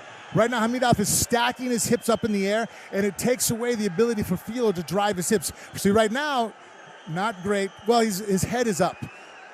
And instead, he's just managed to break out Hamidov there with that fantastic physical strength, as you just mentioned before, Frank, to manage to get his head free. Those hips high in the air. Well, Filio, it looks like that's taken something out of him. It does. I mean, again, I was saying earlier, grappling matches are just very, the style of energy, the very anaerobic nature of it requires that even the highest level athletes can only go for a few minutes in a hard wrestling grappling match. Whereas, you know, striking arts like kickboxing and boxing, I mean, you can go 10, 12 rounds or 3-minute rounds, 36 minutes of fighting. If you watch a 36-minute grappling match, you better bring your popcorn. It's going to get a little boring. It's not going to be intense the whole time. It's impossible. That's you talking about food again there, Frank. My Freudian slip always. As you have Hamidov here just sat on top of Filio. He's managed to get a few strikes away whilst Filio is on the ground. He must be recovering, trying to take a break there. But Hamidov just isn't letting up. He's not going to let this position. And just as Filio tries to make his way to his feet there, just the left hand that scrapes off his chin as we get into the last 10 seconds of the first round here. I'm curious what Hamidov's arm is going to be like, because he's been squeezing this whole first round. Yeah. Yeah. Just Filio there, just overreaching with that right hand. You can see he's taken an awful lot out of him, trying to get that guillotine choke away. Yes. That's it's a risk. You're on your back, the person's between your legs. It's going to be easy for them to hold you down if you miss it. The guillotine can sometimes it's not quite, it's still one of the fundamental submissions of MMA. I call it one of the King 9, right? But that being said, it can at times be kamikaze style, because if you give it everything you have, your whole body's squeezing, driving with your hips, and then all of a sudden, boom, you miss it, and now the guy's on top of you, and usually not very happy. Yeah, see, he locks the arm, turns around, and basically does like a tight waist. That's impressive. That was pure physical strength. Very little leverage. Taking Filio completely by surprise there. You saw his face as his head kind of cannoned off the side of the You shouldn't have been able to do that. And there you've seen the guillotine he attempted with the arm in. He just couldn't quite get the angle.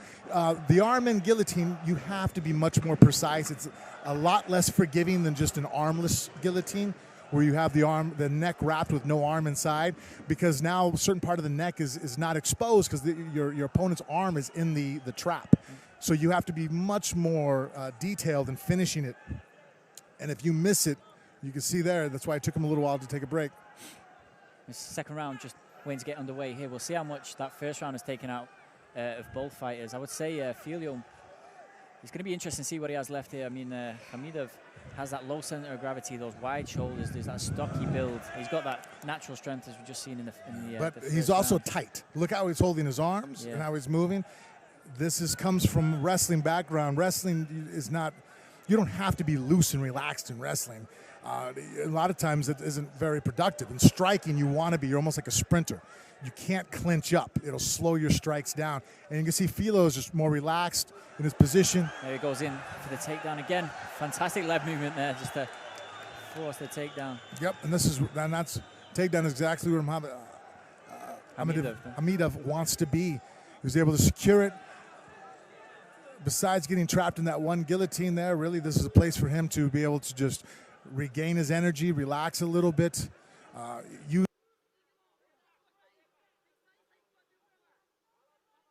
You're on top, you want to make sure your eyes are almost even with your opponent's eyes on the ground. You don't want to be low, because then his hips can come up high, and that's when triangles and arm bars start to creep in. And of course, as we see, he just gave that little split second before in the first round that allowed that guillotine, well, the attempt at the guillotine, and for the finish, it looked like it was over. I mean, you thought he'd it was close. Out for a yeah, few seconds he before relaxed. That thumbs up to yes, the crowd. He did. He relaxed in a way that it's like, well, that could be bad. But right now, though, Filio is not using frames. He's not creating any kind of a barrier in between him and Hamidov. So by doing that, oh, nice. He can step over for the armbar. Let's see if he does it. Nope. By doing so, by doing overhooks, that's fine if you want to pivot and do arm bars and submissions. But by doing an overhook, you're not able to create room and space to get up.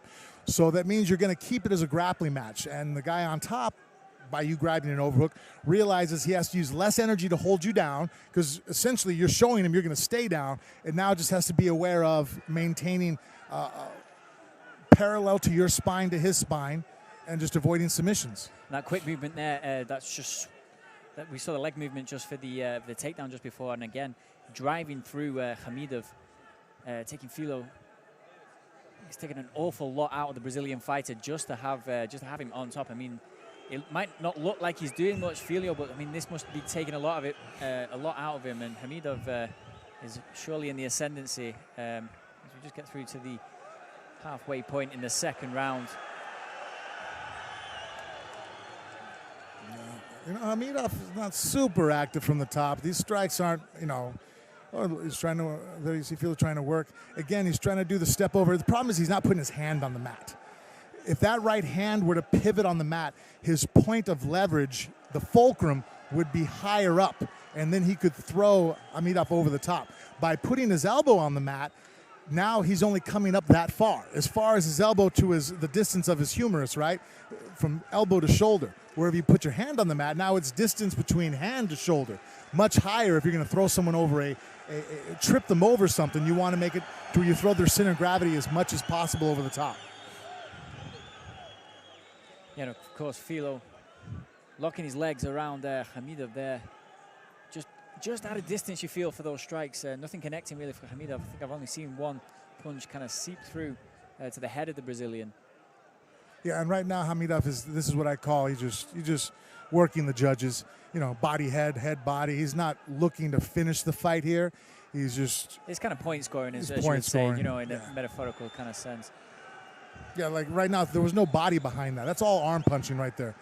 Those aren't hurting anybody. You know, and some judges I've talked to don't even score them very high because, you know, they're looking for effective damage.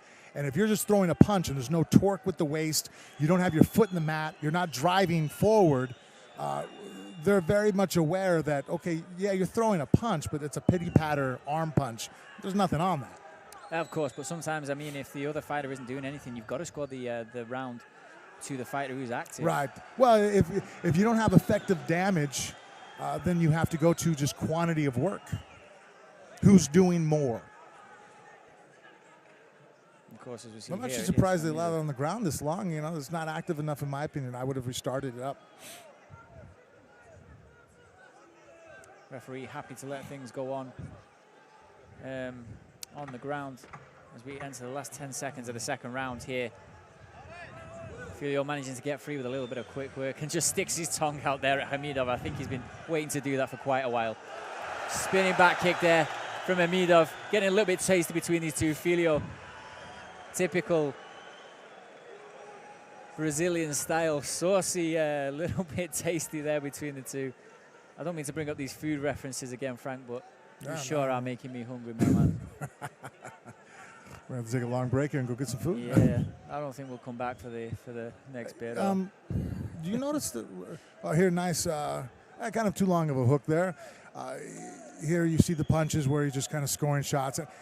That punch there had a little bit more on it. See how his body came up. Spin side kick, missed, but got a reaction from the crowd. Yeah, as you see, just ricocheting off the guard of the high right hand there of Filio, and fortunately didn't land on the button. Yep, and right now Filio has to understand that he's down 2 rounds to nothing as far as, you know, neither fighter's landed anything incredible fight deciding. But the top position's been maintained mostly there by Hamidov, and so that was strange, huh? Yeah.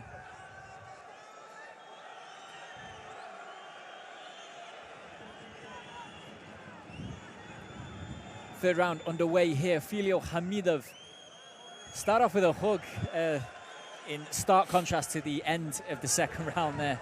Nice long jab again. Stunned Hamidov there a little bit. The only thing I don't like is Filio was extending a little bit past his range, meaning that after he throws the strike, his body weight is not his own. Yeah. It's exposed. It's over the end. Just launches himself there into the kick. Just misses there with Hamidov. Could have been dangerous there for Filio. Yeah, as I just mentioned there, you just hit the nail kind of on the head. I noticed Filio overstretching with that jab. Or I think it might have been the right hand after he came up off the floor in the first round. Just overstretching there. As we've seen in the fight that most springs to mind for that is Jose Aldo versus Conor McGregor. Yes. Where Jose Aldo overstretched that right hand and it was good night after, 13 seconds? That kick again defended by that high right hand of Filio. Good counter there as Hamidov, a good counter from Hamidov there as Filio came in. He might just be picking up on that. I think he heard him with that knee. There was a shot that Filio stopped from Hamidov, and then immediately after breaking away from the clinch, he got his hips out. He drove a knee. And Hamidov has been kind of just backpedaling since then. Yeah, very much fighting on the back foot here, Hamidov, in the third round. Does look a little bit tired, if not mistaken. So. That style that he's coming with, it's difficult to maintain. And of course, Filio a little more languid in body weight. Hamidov, the stockier of the two, so getting that oxygen in to move those muscles around, especially just after he's exerted in the second round and the first round, it's going to be difficult. Filio could see an opening here too. He just needs to worry about not getting taken down. Yeah. Great sprawl. It's great defense there. And that's psychologically disturbing there. Again, it just when you go out there and go to shoot on a guy, it means you probably want to get him to the ground. You don't like what's happening on your feet. Yeah. And to have him stop it like that.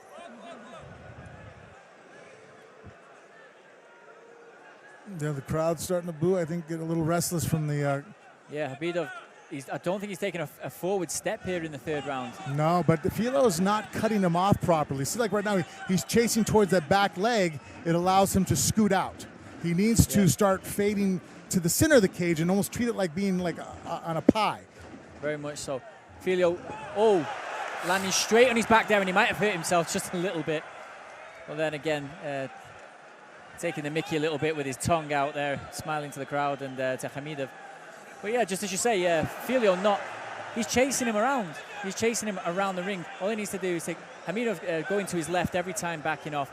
All Filio needs to do is take a step to the right, put it off, and then he can land his punches. But he's not doing that. He's chasing him around the ring.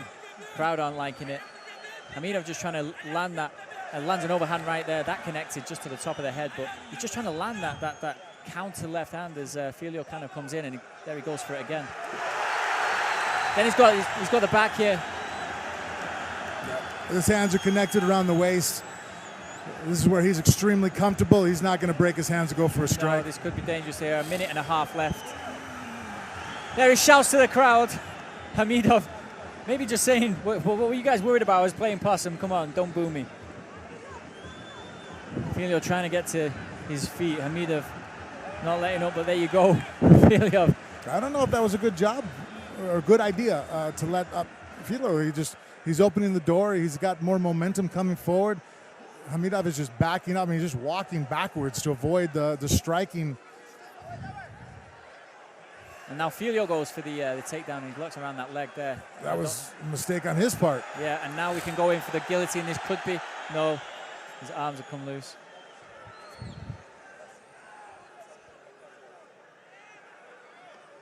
Filio should just really use these last 40 seconds. Hamidov's got to be spent here. This last 40 seconds, or coming up to 30 seconds of the last round of the fight, just to chase him down and land those blows, land those strikes. And there's no time for showboating here in the last 30 seconds of the round, would you say, Frank? No, not when that energy would be better suited towards trying to win the fight.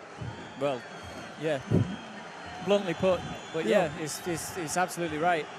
Last 10 seconds. And there's times where the psychological play comes in when you try to. Oh, very superficial there from Hamidov, nothing landing, but it's exciting the crowd. There we go, end of the fight. Oh, very superficial at the end there from Hamidov, nothing really landing. How did you see that one, Frank? Hamidov ended up winning 2 rounds to 1. I think the last round he backed up way too much. I think he gave it away. Yeah. I think Filio, even in that third round there, he suffered from from stalking his man at the time when he should have been cutting him off. He should have been stepping to the side. He should have been trying to land those. 1000%. If he looks at back at this fight, that was one of the biggest mistakes he made, is just how he angled towards him. He never cut him off and allowed Hamidov just to basically walk backwards and avoid striking with him. And then when Hamidov wanted to change levels and shoot forward, he took his shots. Less effective there in the third round, but he was able to get one down that enabled him to stay safe enough to not get knocked out. And again, lost the third round, but did so well in the first 2 that, I'm sure he was very aware he was comfortably ahead. Yeah, first fight of the night, by the way, to go to the judges' scorecards as we just wait the official decision here. For what it's worth, I probably think Hamidov has won that fight. 2-1. I mean, if we were giving prizes out for... sorry, we just go to the official announcement here.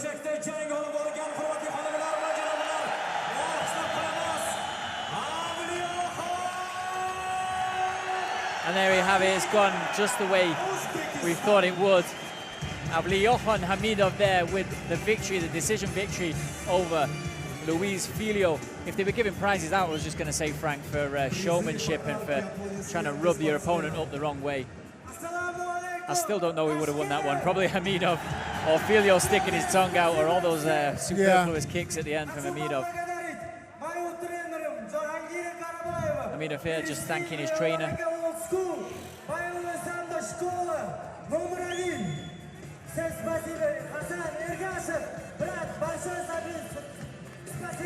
Not the most eye-catching fight of the night, Frank. I'm sure it's not going to be the most eye-catching fight of the night, really, but...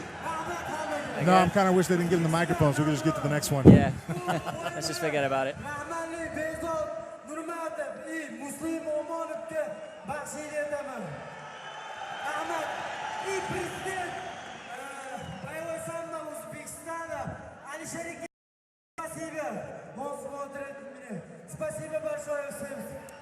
Decision victory here for Hamidov, but it does make it 3 victories in a row for the Uzbek fighters. Those 2 first-round submissions and the first two fights in the GFC 20 card here in Tashkent.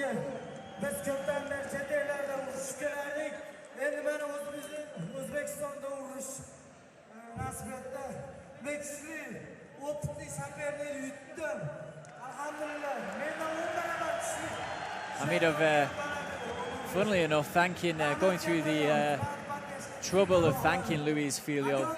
I mean, if someone has stuck his tongue out at me through a fight as much, I don't know if you had a problem with this in your career, of people trying to get under your skin, trying to take the mickey out of you a little bit, to use an English phrase. Yeah, not so much during the fight, usually before. Yeah. There's so much energy there. I didn't expect him to have that in the 3rd round, the way he was walking around.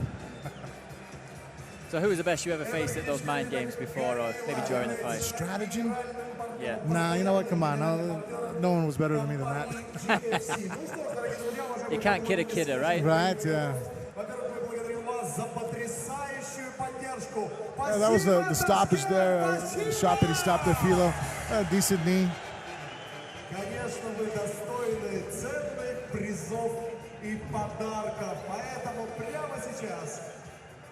I think he actually kind of knocked his wind out there on that fall.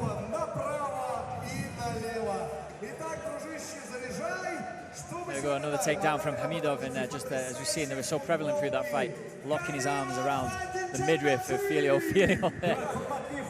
dancing and gesticulating, as was Hamidov just in the final seconds of the fight. On to the next one here at GFC 20.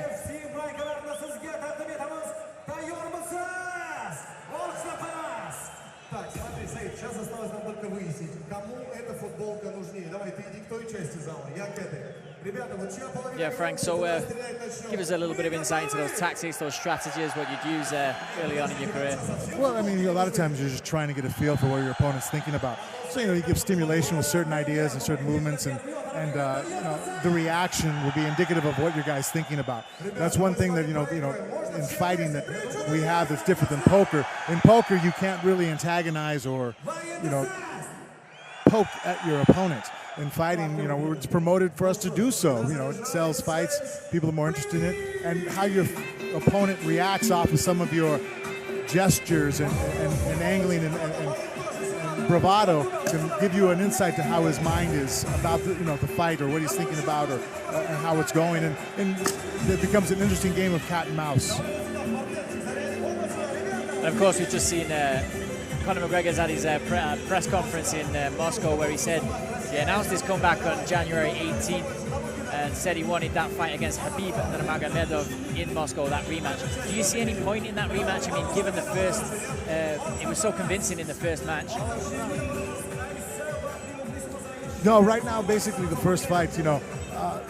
I give Conor credit for doing actually better than I expected him to do. He actually tied up Khabib's hands from the bottom using his long reach and wrist control. That was actually very impressive. I didn't see that in my style matchup as far as breaking down the fight. The fact that it went to the 4th round actually impressed me on Conor's side. Just, we've seen what Khabib does when he gets on top of guys. Michael Johnson, who was a much superior wrestler to Conor, and we've seen how bad Khabib just mauled him. And so, in the second matchup, Conor, his straight left hand is one of the best in the business. If he tags you with that, all the way up to probably middleweight, he's going to put your lights out.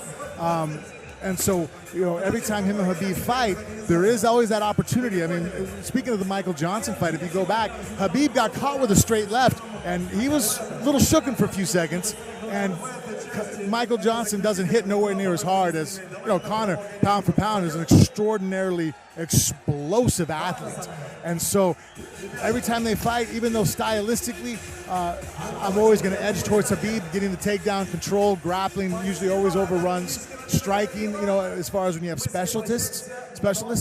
But, it's always that coin toss. Every time that they line up for the first 2 minutes, if you're a Khabib fan, I'm always holding my breath because, if Conor lands that straight left, Khabib, they're going to be waking him up and explaining to him that his perfect record's over. Of course, as it goes in any combat sport, especially boxing, we know Conor McGregor although he made that unsuccessful crossover into boxing. He looked really good the first couple rounds. He's got that. Who looks good against Mayweather? Yeah, you're fighting the best defensive boxer that probably ever lived.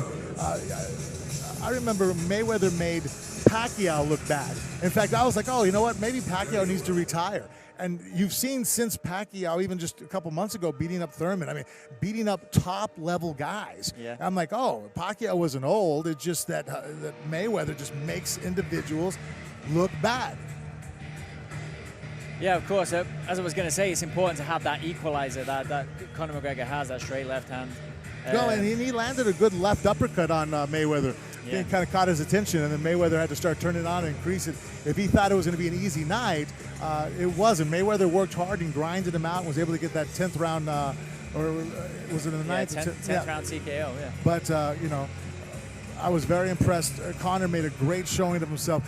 Fighting in a boxing match, you're fighting a specialist in their world, and not only that, you picked out the best guy in the world at what he does.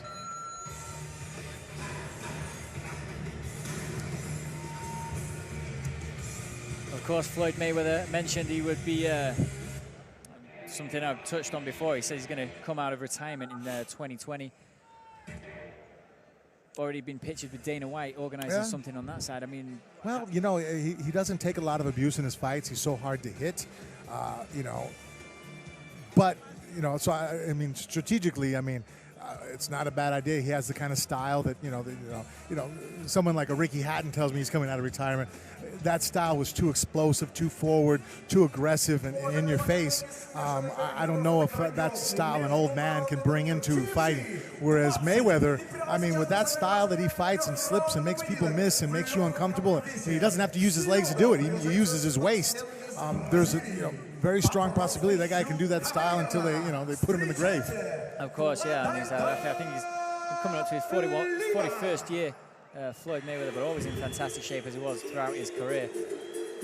Back to the action here at GFC 20. Makhachev Zainukov, the Russian, is going to take on Faladaldo Lima, the Brazilian, who just had Luis Filho, a Brazilian, in the last fight. We'll see if Lima here has any of that entertainment that Luis Filho brought into the last fight against Makhachev Zainukov Frank. I think we'll go with that. I think we'll, I like that.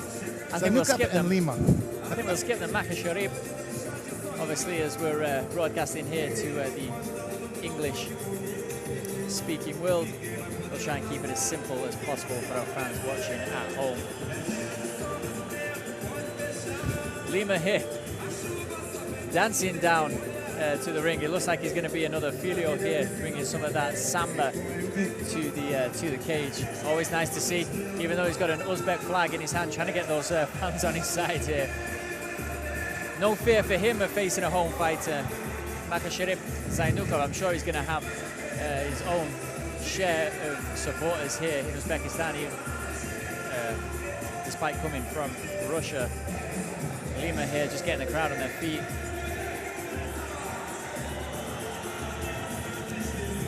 Brazilian fighters never really know what to expect, but you know it's going to be entertaining, Frank. A lot of emotion a lot of times. Brazilians typically nationalistically, you know, if you watch a lot of the fighters that tend to fight with more emotion, you know, and passion behind their fighting. And that could work out to be both again. I mean, that's the one thing I love, not the one thing only, but one more thing I love about this being inside the cage in mixed martial arts. Every attribute is double-edged. You can sit there and go, oh, you're extremely aggressive. I'm like, well, that has advantages, has disadvantages. Oh, you're really laid back and calculating. All right, that has its advantages, has its disadvantages. It's like basically all these different approaches are like a toolbox. It's just what tool you want to use for what situation and how, the application of. You know, that's why people even say styles make fights, because different tools apply in different ways to different fighters and the way they intermingle with each other. That's why the whole, well, if fighter A beats fighter B, that means he should be able to beat fighter. No, it doesn't work that way. They can revolve just because of all the different weapons and approaches that are available to us.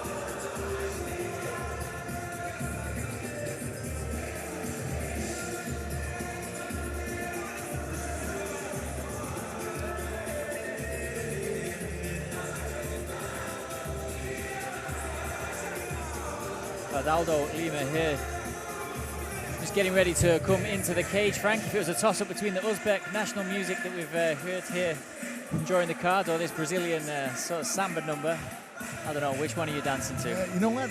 Well, dancing to, but as far as listening and working out, you know, walking out to a fight, this is way too happy. I might have a hard time flipping the switch and getting ready in a fight mode with this. This is I want, you know, what's the drink of Brazil? I'm gonna have to think about it.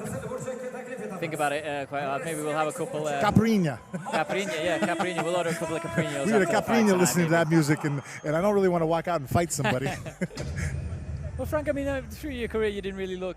I mean, sure, you were no nonsense, but you kind of looked kind of relaxed when you were in there, kind of giving off that entertaining sort of vibe. Not probably to the extent of Lima, who's just made his way to the cage here. Well, that's because I have a lot of fast twitch fiber. I'm very much of an explosive athlete naturally. So that being said, endurance naturally wasn't one of my strong suits. Something I have to work very hard for, and so I was very much trying to maintain and use it and leverage it to the best of my ability. So if it was walking to the cage or sitting in the back locker room, I tried not to burn energy by pacing and jumping around, and you know, because it's like, well, let me reserve and maintain that for when the time is right. When they say fight, then I'll let it open up. Until then, I try to keep everything reserved and focused. Yes, and of course, I mean, you'll know all about trying to conserve that energy and trying to use it in the right places. Just as we said before, for the home fighters here, it's going to be a little bit difficult with such a partisan crowd at GFC 20 to kind of maintain that.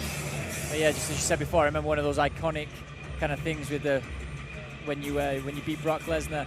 Just that hand just raised in the air, just to walk away from the submission. That was it. Maybe it just didn't sink in then. Is that what you were talking about before? Yeah, absolutely. There's times when you're just so fight focused, so mentally into it, you know, your game face, that even after it's over with, sometimes it takes a few minutes to get out of it, you know, to sit there and be able to recalibrate that, okay, now I'm not in fight mode anymore. There really is just two different mindsets.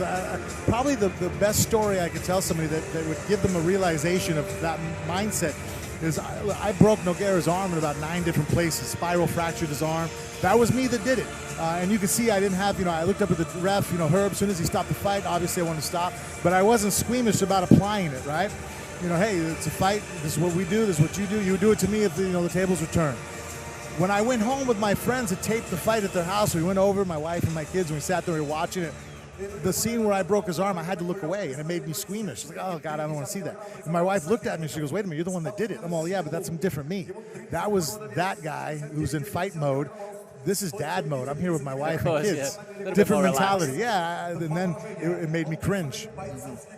Yeah, I remember you telling me a story about popping a pimple on your back or something. Yeah, the wife was trying to do something, and You know, she's like, wait a minute, you get hit for a living. I'm all, I'm in bed, I'm relaxed, I'm comfortable. This isn't the place for pain. Yeah, it's not wartime, really, is No. it? You know, when you're all relaxed. Well, you know, if you can't flip that switch, there's plenty of fighters that do have that problem, and it's always on, and then usually they have also a lot of legal issues that go along with it. Yeah, of course, yeah. I hear back to the action at GFC 20. We have Makashirib Zainukov, the Russian, against Cladaldo Lima, just looking over to us there, giving us a little bit of a, he's pointing at us and giving a little bit of a bow there. It's nice to see. He seems relaxed enough. Let's see if that switch is going to be flipped in a few seconds' time. No, I've never seen a Brazilian have a hard time turning it on. No. Very mellow, very flexible, very fluid, just right until the time that they need to flip that switch and get into battle mode.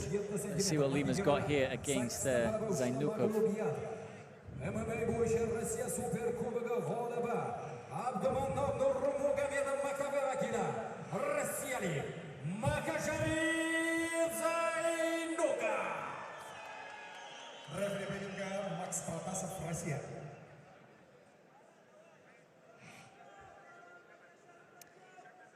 Zainukov with a 9-3 record. Lima 5-2. As we go into this welterweight contest here at GFC 20. Lima there looking very, very fluid.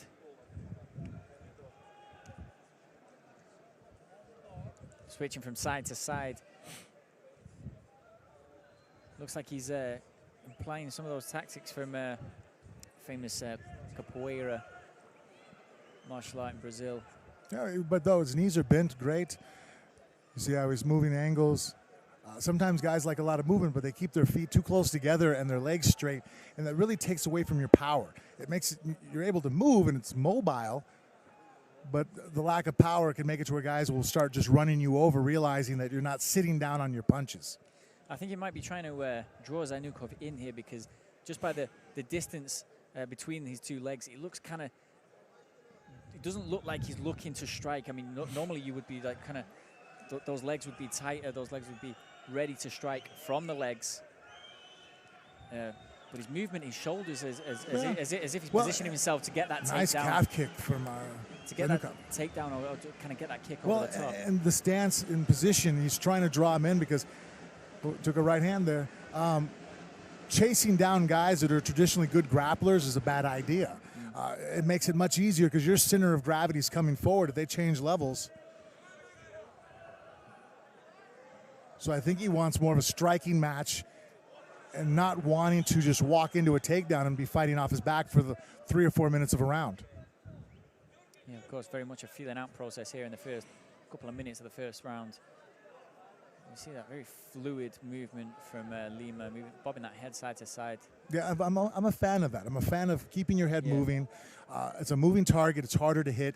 And something in motion, a little snatch single. Gone for leg there. Oh, just taken down, flipped over there from Zainukov.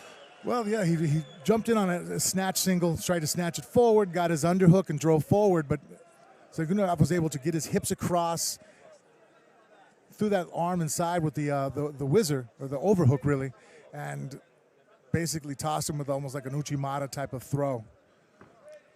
Wrestling sometimes we call it like a donkey kick when you use that hard kick, and now pretty nasty cut there, Lima. I think it's just it could be. It was on the eyelid. I was looking at their feet. Yeah, just under the eyebrow. I mean, that could be a nasty one. It's just in that place where you can't really close it up. There's nothing really the corner can do about it. It's just got to hope for the best. We'll see how bad that is if we get to the end of this first round here. Well, right now he's got his knee shield in there. Lima does, and that's able to keep a little bit of distance.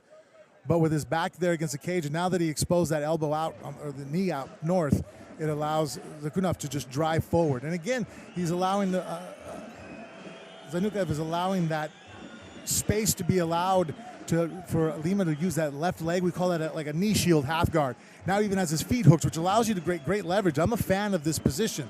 It allows you to drive the opponent's weight away from you, and you can dig your underhook. But right now, Lima's keeping his hand over the top.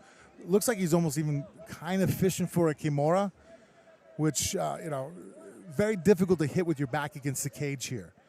Obviously, anything can work anywhere, but percentage-wise, and he's holding an overhook with that left arm. His leg position, if he wanted to, he can use his knee to drive forward and push the weight of Zakuda off of him and swim that left arm inside to get the underhook. And then when your opponent wants to drive back in, well, now they just drove into your underhook. There he has his underhook now. You can't. Oh, and he gave it up. Okay. One of the things, I mean, even that I don't even think Zainukov has kind of realized, even more simpler than that, if I was on the ground here and I saw that cut, I'd be trying to work it with just some straight, sharp, short strikes to the face. I would be lying to you if I told you that I haven't thought of that during fights. You see a guy with a cut, in boxing, they'll try to use the glove to rub on it. In MMA, head position's allowed. So whenever I see somebody who has a cut, you try to stick your forehead on the cut and move your head around. You can't make it real apparent because then it goes against the rule of using your head as a weapon. So you can't headbutt, but even within that realm of headbutting, you can't use your head to grind on somebody excessively. They'll call you that on a foul also. But you can be much more casual about it and apply pressure on that cut and open it up even more so to cause. Not only could the fight possibly be stopped by the doctors, letting the referee know to stop the fight, but on top of that, there's a psychological factor to a fighter knowing that they're bleeding and that a fight could be stopped. It makes them more desperate. They usually take more chances, and a guy who takes chances leaves himself open to strikes or submissions or to techniques. Now we see just there, the end of the round there, Lima's corner come rushing over to him. As you see, even Zainukov's face just kind of covered in blood, a mask of blood there. Lima, I think, is etched on his face. He's really, really disappointed. I think he knows it's going to be real hard work to fight out these last 2 rounds with that cut. It's a real nasty one. As we just see the replay here, maybe it was caused by I think it was just an overhand right, just glancing across. It was early with here, a nice little snatch single. He pulled him off balance, but then he let it go to drive that underhook, and he walked forward with his hips too much of a gap and allowed Zainukov to drive his hips in and twist and turn the corner and threw him, Lima, right to his back. And here, and then the cut. I think it was the elbow, just a short elbow. Yeah. In. And then a little bit of blood trickled down. It didn't look that bad to begin with. Well, then a lot of grinding after that with Zakutov's head, and it made it even more, opened it up more. Lima's corner staying in just a few moments longer. And just above us there, Lima just gives us a nod as he gives him a thumbs up. Not as enthusiastic as he was just before the fight started. I think he knows it's going to be hard work now.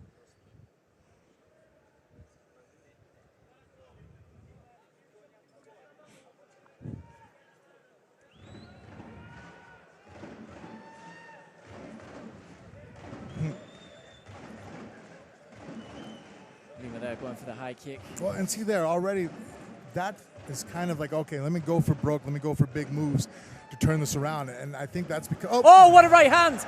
That dropped Lima right to the seat of his pants. Looks like he's just stunned him there. Yeah, he's been caught a couple times with that right hand. It's almost like he doesn't even see it. Both times, 3 times I can think of Zakunov throwing that right hand. You didn't even see Lima's body spaz up. Usually even a fighter, if he does a wrong defense, you can still see tension in his body before the strike comes because his brain will go, oh no, something's coming. And we're there both 3 times that he's been hit, and that time knocked down. As the punch is throwing, you don't even see any kind of response where you can, indicative of, oh, he saw the strike, he just didn't defend in time or didn't pull out the proper defense. Well, he could have literally not seen it coming, and maybe with that cut, who knows? I mean, it was right in that area, came sweeping around the side, landed straight in the button there. And now, an awful place to keep your guard closed is here against the cage. Cage fighting 101 now is that as you get within about a foot or 2 of that cage, if you're on bottom, you open the guard. You try to get to the cage faster than they do. At Jackson's, they'll talk forward to the floor, which means your hands and feet, they'll put it on the floor of the mat so they can push back farther than you to get their back to the wall. Because right here, this is like no man's land for the bottom guy. Your head's trapped against the cage. It makes pivoting on your back very difficult. And look, without pivoting, 90% of the techniques in a guard are dead. They don't work. It's very hard to get up because your opponent can just drive his weight right over the top of you, and you can't even slide away from him now because your head's stuck against the cage. Yeah, and as we see Lima having that exact same problem. Cutting quite a forlorn figure there on the ground as you just see his head pop up, the blood streaming across his face. It looks as if it's going from the cut into the other eye. As we see there from the other angle, it's streaming down the other side of his head too. But as well as that, he's got this just let up there, but Zainukov just allowing his man to get up. Oh, yeah, and Lima not choosing to. Lima not choosing to. I think he's lost a little bit of fight in him with this cut. The referee calling the doctor in, and it could be all over here. No, he's not. He's allowing. He was waving him up For a minute there, I thought he was waving the doctor in. Yeah, no, I was a little confused on the hand positioning too, but you're right. There we go. Just. And this is what Lima needs: be aggressive, moving forward, and throw some shots here. But, you know, Zakunov very smart. He realizes he has a wounded animal in front of him, and he's not really taking chances. No, he's allowing Lima a lot of time. I mean, there's nothing that can recover from, help him recover from that cut, but he's allowing him a lot of time. Oh, Lima had the underhook. He gave it up. He's going to get taken down now. He had the underhook with that left arm and was fighting his position up, but by releasing that and going to the overhook, that allowed Zakunov's shoulder now to be in there. Look how much closer he is to him now. Had he kept the underhook, there would have been a gap. And look, taking someone down, if you're going to lift them, you want to be as close to them as possible.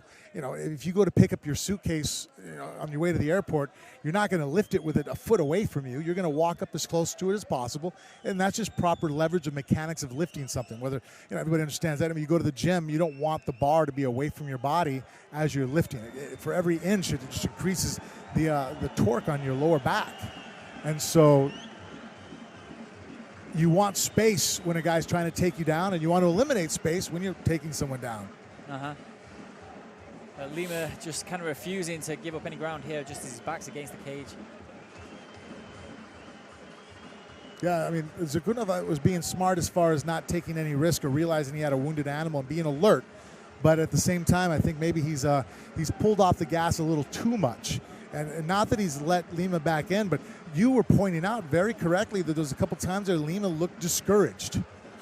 Yeah, and now we've gone back to the cage. Now he's got his head back against the cage, like as you said just before. That's a very dangerous position to be yeah, in. because even having a butterfly hook that he has there with the left foot, that's an effective technique, but being against the cage nullifies a lot of that. Lima again, just as time runs out in this this second round. The second's just waiting to come in. Lima again struggling just to scrape himself off the canvas. Blood now, as you see him just trying to blink it out of his eyes. It looks really, really bad. I mean, if I was his cornerman here, I'd be and even as a doctor, if the referee calls in a doctor, the referee is ultimately the one who makes the decision off the record, the doctor's recommendation. See how when he took that shot, he didn't even see it. Very strong right hand after the level change for Zakunov, and then here he just establishes head position. Boom. Not obviously a lights out shot, but enough to stun him. It shook his legs, but he was able to put the arm out and catch his weight on his elbow. That kind of lets you know, okay, he wasn't completely out. He just was stunned. It took his legs out. But when you see guys get hit with a punch and completely fall down, and they don't put their hand out to save themselves, that's usually that's time to stop the fight.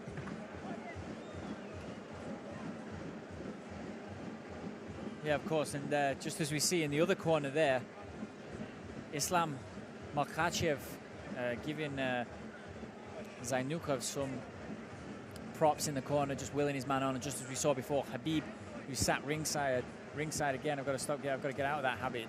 The cage side sat with his father, willing on Zainukov, who of course is from Dagestan and from the same South Russian Republic as, of course, Hабib, and as we were talking about earlier, that famous kind of fighting factory down there in the North Caucasus region. Extremely good wrestling school down there, of which Abdul Manap Nurmagomedov, the trainer and father of Hhabib Nurmagomedov, Lima keeps trying to grab him. Yeah. In ways to win this fight, I think grabbing Zakunov and trying to wrestle him down and get top position I wouldn't put that very high on my list as far as effective strategies. I think he's going to have to land a shot on the chin there, kick out the legs. Lima's making a good showing of himself, showing a lot of There's that heart. right hand again. Just sagged the legs of Lima. That right hand again, he didn't see it coming, and another one just misses a straight right there from Zanukov. That looping right again, just landed straight on the button. Lima's got absolutely no defense for it. And Zagutov's not even like setting it up. He's just firing it right off the backside. Lima looking like he's running out of ideas here. I mean, he keeps going for a kick or whatever. Those shoulders still moving. I mean, it's a really underrated part of fighting, getting that head movement in and getting those shoulders rolling and moving. But oh, what happened there? Just Zanukov giving up a little bit of ground there, and Lima taking full advantage of it. Bad shot there. Now another right hand over the top. Yeah, I'm going to have to watch that on replay. That was an interesting transition there. Zakunov hit his butt there for a second off of the... Something I don't know like if they that. clashed heads or a strike landed. But if he wants to drive to the mount, which he's... Even still now, the mount's available to him. If he just opens up the hip and drives his knee from being on the mat and point it to the other side and drive it across, he can mount Lima. But he chooses to stay in half guard. He likes being in the knee shield. I guess he likes that range. Certain guys, even though, certain positions, that's, again, a great thing about fighting, not everything is made for everybody. Certain positions other guys like due to body positioning, personality. Yeah, of course. And as you see there, just as Lima sitting down on the ground again, struggling to... Wow, the referee, this is, I've never seen this in a long time. He's struggling to get himself off the ground, but as we see now, the blood kind of streaming down his face. What's going on here, Frank? I don't know. Zanukov willing. I was trying to get Lima Mark's Goddard across from me. Like at this point, if the top guy's not going to engage, you stop the action and you stand up the bottom fighter. Well, just both of them there. Yeah, what is this? This is silly. Zanukov gesturing to Lima to get up, and Lima just... yeah, butt scooting we don't really allow in MMA. He's gesturing him again to come for him, and then Zanukov takes up the offer there, and he's back on top with that hand behind the neck of Lima. So just get under 2 minutes here in the final round. We'll see if Lima has enough to actually close it out. He's looking a little bit forlorn. As we say, standing up, he's running out of ideas. That cut, forcing blood all over, to stream all over his face. Zanukov just striking there, just trying to get some punches in to that cut, that facial area. Lima now has no defense, and the referee should stop it, and he has. Lima there had absolutely nothing left. Zanukov, good professional work in the end. But I think there might be another cut under the right eye, which was causing that blood to profusely flow around the face of Lima. But there's just a little strange ending to that fight. Yeah. Lima on the floor, Zanukov just kind of dancing up, around and Lima butt scooting towards him like a gi jiu-jitsu match. Yeah, I mean, neither man wanting to engage there. A little bit strange, but in the end, it's and the referee had a little bit to do with that, not really taking control. I mean, if I'm honest, when we thought incorrectly that he was calling the doctor in, I personally probably would have called the doctor in to have a look at that cut, because it was certainly affecting Lima. Here we've seen Hабib Nurmagomedov going over to offer his commiserations to Lima against Zanukov, of course, his brother from Dagestan, as I'm sure they all, as they do all refer to each other in that part of the country.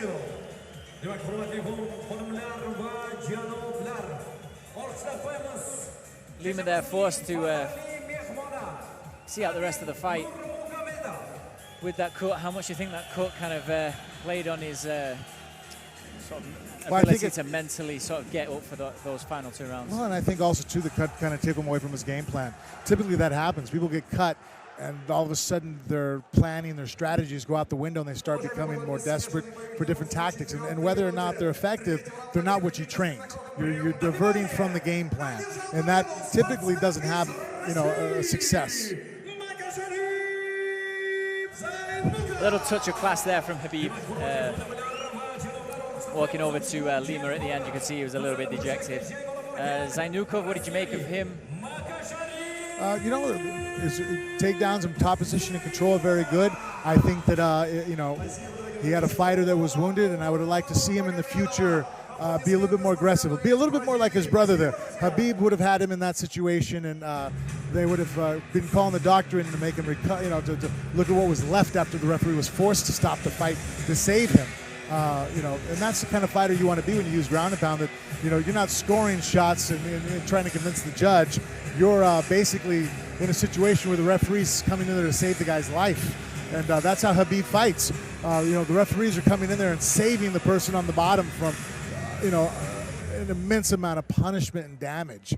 And I felt that right now, Zakunov, he didn't bring that. Just coming back to that point, there's a very good point there, Frank, what you made about Khabib.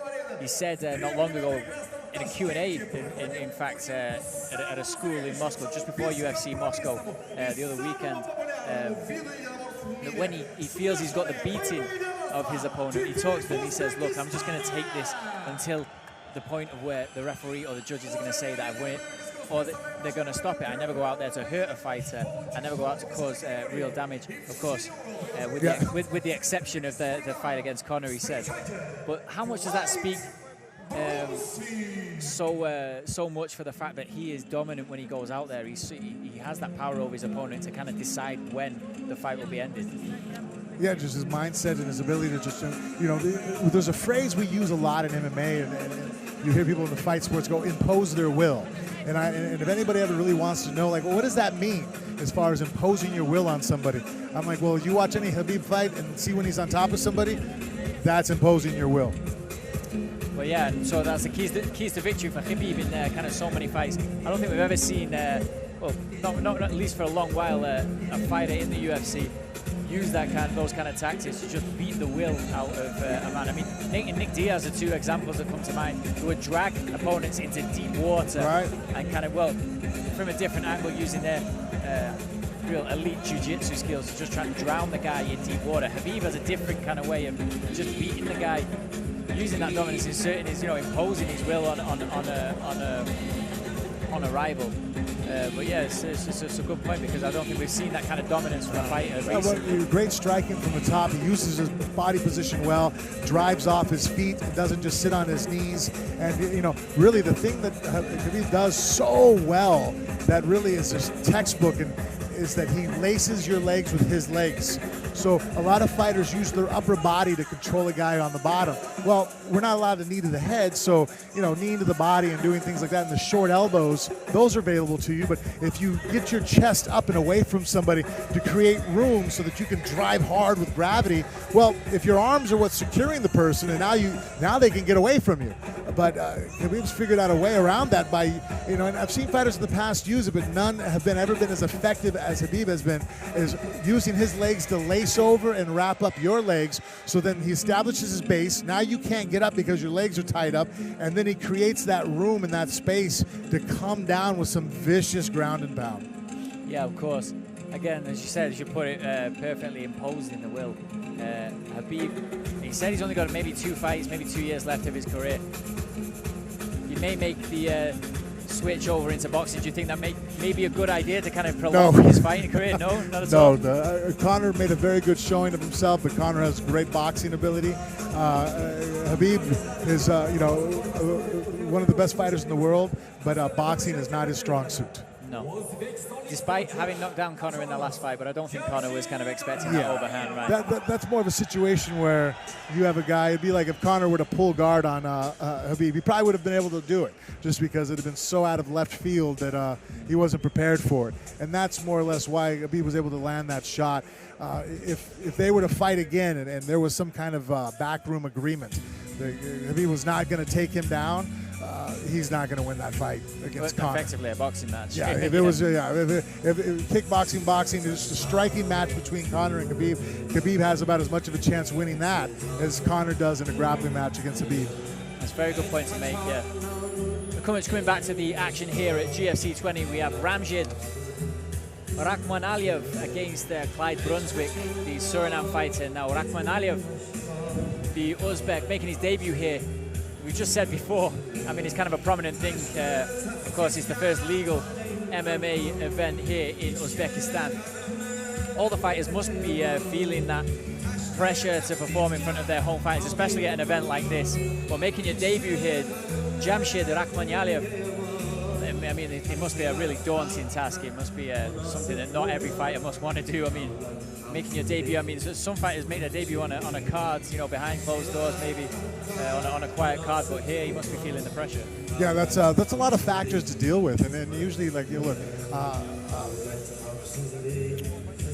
my management company, we try not to put guys in positions where, you know, whether you're stepping up to a professional, well, then I try to make it to where the fighters across from you is not the most dangerous guy, because you're already dealing with factors that can distract you and are difficult to deal with. So now, you know, I want to eliminate as much as possible. For example, even if you have a guy who's a pro and he's had 20 fights and now he's like, oh, I'm going to go down a weight class. All right, let's choose an easier opponent, because now you're battling this. You know, let's only have so many battles that we're going to be able to fight, you know, before it becomes insurmountable.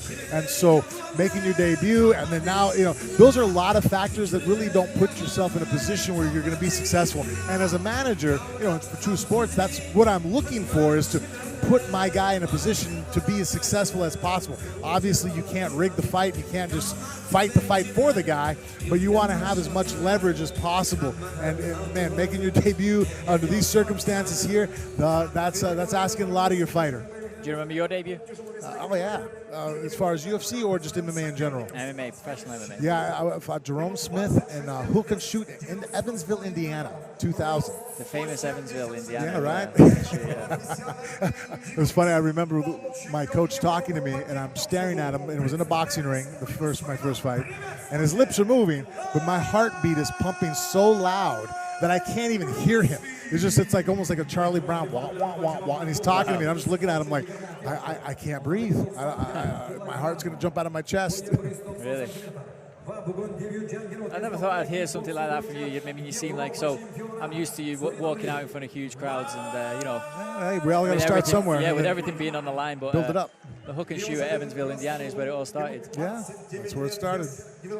Clyde Brunswick here from Suriname. Suriname, a part of the world on the Caribbean coast of South America, famous for its footballers, or the footballers.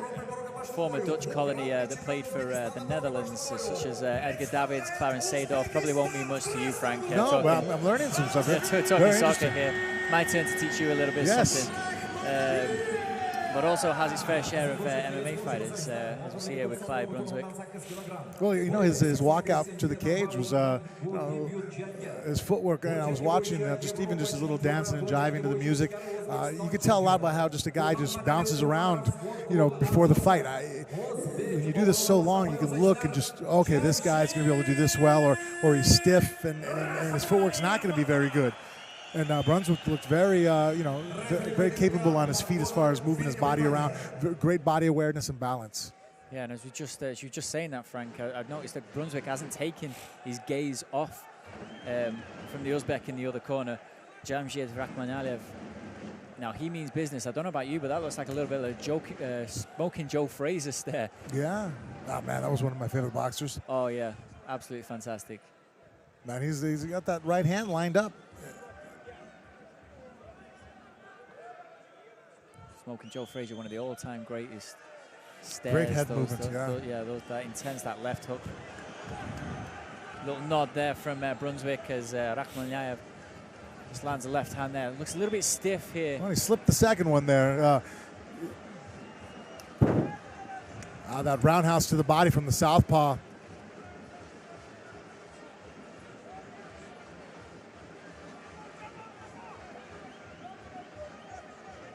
Here, the crowd getting back into it. A little bit of a carnival happening somewhere here at Humo Arena in Tashkent, Uzbek capital. Man, Brunswick, Clyde has one hell of a death stare there. Just focus. Yeah, I mean, he looks just mad right now. I mean, I know people probably think that you're fighting, you're mad, but honestly, most fighters, we are not angry while we're fighting. It's calm, Really cool, and collective. focused. Even if you're aggressive, aggressiveness doesn't necessarily equate anger. That's an emotion, and it doesn't really add into what we're doing. You're just trying to analyze and defeat your opponent. And even if you're not analyzing, just throwing, you're still looking to land shots and throw. Yeah, he looks very focused. His head movement is very good. He just lifts that right hand that opens the palm just in front of his jaw there, just to take any power off those straight rights from Rakhmonov. Brunswick just moving out of range every time something's fired from the Uzbek fighter. Well, Rakhmonov is doing a great job of just look, he's kind of, even without movement, that was nice again. That's 2 or 3 times he's landed that beautiful roundhouse off the backside, and really the advantage of throwing that, your power leg left side there is landing on the right side of your opponent, and the way the human anatomy is, the liver's right there, and it can just do so much damage, and even if it doesn't, it chips away from your opponent, that he's going to be less of a fighter as the rounds continue. Yeah, sure, very good point. Looks as though Brunswick here, I mean, he's very, very focused. He looks like he's just getting out of range at the right moments. Looks like he's still very fluid despite being very focused, despite looking very angry. And surely when a fighter's angry, they normally tense up, but he's just got that right balance of good little engage there. Yeah, and he's really losing the battle of the feet here. See, when he came in there right now, his left foot was on the inside of Jasid's right foot. And by doing so, the southpaws, his strikes were all lined up, ready to go. Left hand, right hook. Whereas now you've eliminated your backside of your body as the orthodox fighter. You can't throw a right hand with any effectiveness with your left foot on the inside. And just as I said that, a little bit of a commentator's curse, Rakhmonov was able to land a left hand just as Brunswick came in. Oh, no, he is in position. That's because he's winning the battle there. It's Brunswick he can't land his right hand if he doesn't get his foot. It has to at least be even with the guy in front of you. But see, if that left foot goes inside, now you're trying to throw over your shoulder and to your left. And really, there's no power there. You're twisted up. Yeah, just out of balance there. Brunswick is now this is a really strange position for him to be in, just up against he uses his feet just up against the cage to try and get a bit of leverage there. He's wrapped his arms around a midriff of Rakhmonov. Even the up kick was pretty vicious. That almost caught him off guard. Yeah, sure. I mean, I wasn't expecting it. Of course, it would have caught me off guard. Now, Rakhmonov, what's he got to do here against Brunswick? Well, he has to just clear that arm. His other hand can push on the elbow, or excuse me, on the knee, and just get it out. And then from there, you want to get his head back between your legs. There we go. And then now you can start sliding your chest down, or it would be up his chest. You want to start spreading this out. It'll open up north-south chokes. It makes it to where you put more weight on the shoulders. You can control it better. Right now, he's too high up, and that's because his arm's still trapped in there to really do anything effective. There's no submissions available here. There's some toe holds if you're a Ruben Asado type fan. That's throwing a name out there. Old school. That you could go for, being up that high, some knee bars and whatnot. But for more, Was it a toe hold you finished Lesnar with, or was it? That was a knee bar. Toe hold was against Tank Abbott. Yeah. There you go. Now he's getting farther back, and they can start having things happen there. Yeah, I was going to say it was Roy Nelson, but of course. No, that was just a lot of inside leg kicks. Yeah. No, Tank Abbott, what an animal he was. No, they look the same. This is the thing. I mean, you get two pot-bellied fighters, and you got to pick one. Yeah, with beards, and they both hit really, really hard. Really? who would you say hits the hardest? That Tank Abbott, Roy Nelson? I would probably have to give it to Roy. I mean, the guy has about 15 overhand right knockouts, and you got to figure the guy's been fighting, PFL, Bellator, UFC. He's not fighting chumps in local markets. He's fighting the best of the best, and to have that many, highlight reel knockouts. You put Nogueira down with it. Stefan Struve, who has a knockout over our current champion, Miocic. He put him out in about 30 seconds with an overhand right. That guy's like 7 feet tall. I can't believe he was able to reach it, man. And not only did he reached it with effectiveness. Obviously, of course, well, Roy Nelson, Tank Abbott, two of the kind of iconic figures of the early days of the UFC, especially Tank Abbott. Fighting Tank Abbott, Frank. Yeah, that was actually interesting. I mean, you talk about the old school days of, back when it was, Kung Fu guy versus karate guy. And, Tank Abbott was our, first really effective barroom brawler that, had some decent training, wrestled and whatnot in college, but really utilized his, the guy could bench press 600 pounds, and it showed when he hit people. Yeah, when you're getting ready to fight a guy, worst thing you do is see a highlight reel where he hits somebody and basically puts the guys into convulsions. The guy's locked up. That was wasn't a pleasant day of film. Oh, and that's a great, and he's out, he's out. Oh, and it's just quick as that. That's it. Oh, absolutely thunderous right hand there from Clyde Brunswick. We almost missed it. Jamshid Rakhmonyayev absolutely out on his feet here, having been helped all the way back to the cage by the referee. Brunswick almost lost the fight. He threw that punch, knocked him down, and he went for a roundhouse to the head of a downed opponent. Had he landed that shot, he would have been disqualified. And great job, Mark Goddard, getting in there and able to stop it, protect him. Identifying that he was, rocked and hurt, even from the angle he was at. That came from absolutely nothing, out of nowhere there. Clyde Brunswick with the highlight reel knockout. It just bows before Jamshid Rakhmonyayev in the corner, being comforted by his corner. Nice to see. Classy guy. He's handled himself quite well. He's been one of the most interesting characters here tonight. Yeah. He's gone through all the motions, all the moods here, focused, kind of angry looking, respectful, and now he's calm again. Ramzayev is, he almost squared up. I don't think he realized that they were stopping the fight. He still thinks that they're possibly going to start the fight.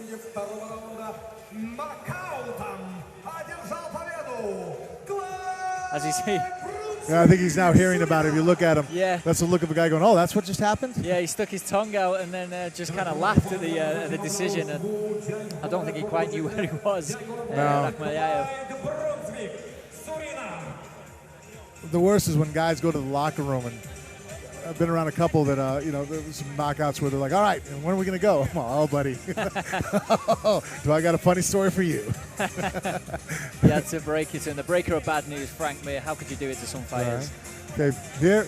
Now he finally had his foot even when he threw the overhand right, which allowed him to get that power.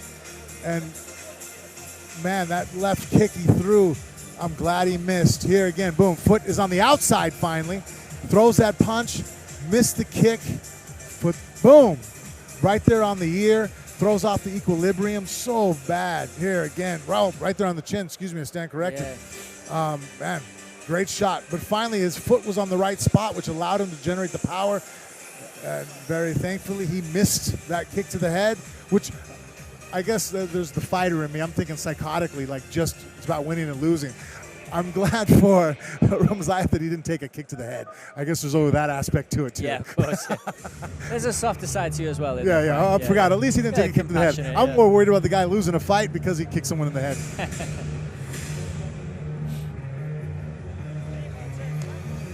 I'm sure there's a compassionate Frank in there somewhere. Oh, yeah, come on. Yeah, come on. But, yeah, I mean, there you go. That's... would you say that's got to be the most emphatic finish from the night? Well, great turnaround as far as how the fight was going. He had a really hard time.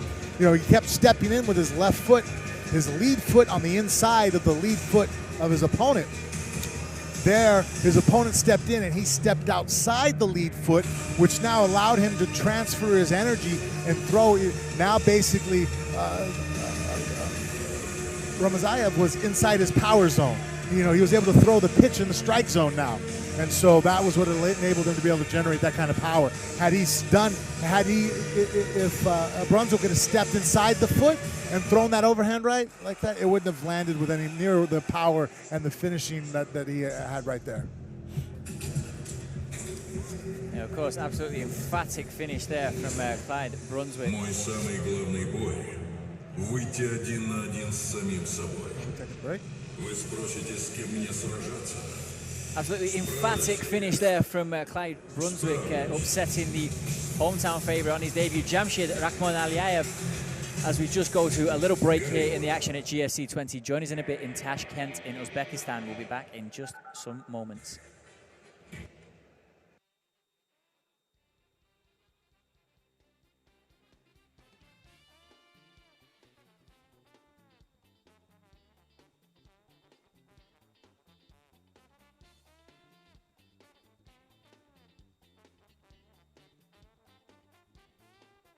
Уважаемые поклонники смешанных боевых наборов, представляем вашему вниманию трехраундовый поединок в полулегкой весовой категории. В синий угол приглашается спортсмен из Бразилии по прозвищу Чипа. Приветствуйте, Итало Гомес! That's Habib's teammate.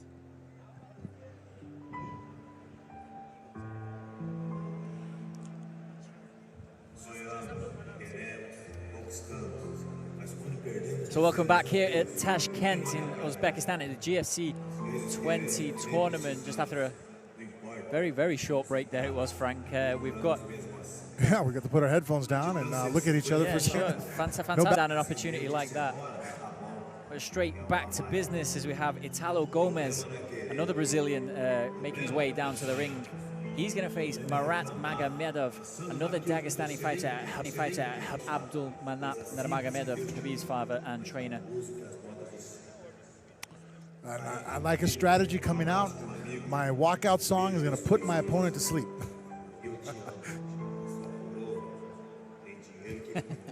Of course, I mean, any kind of in the octagon, let's have it right.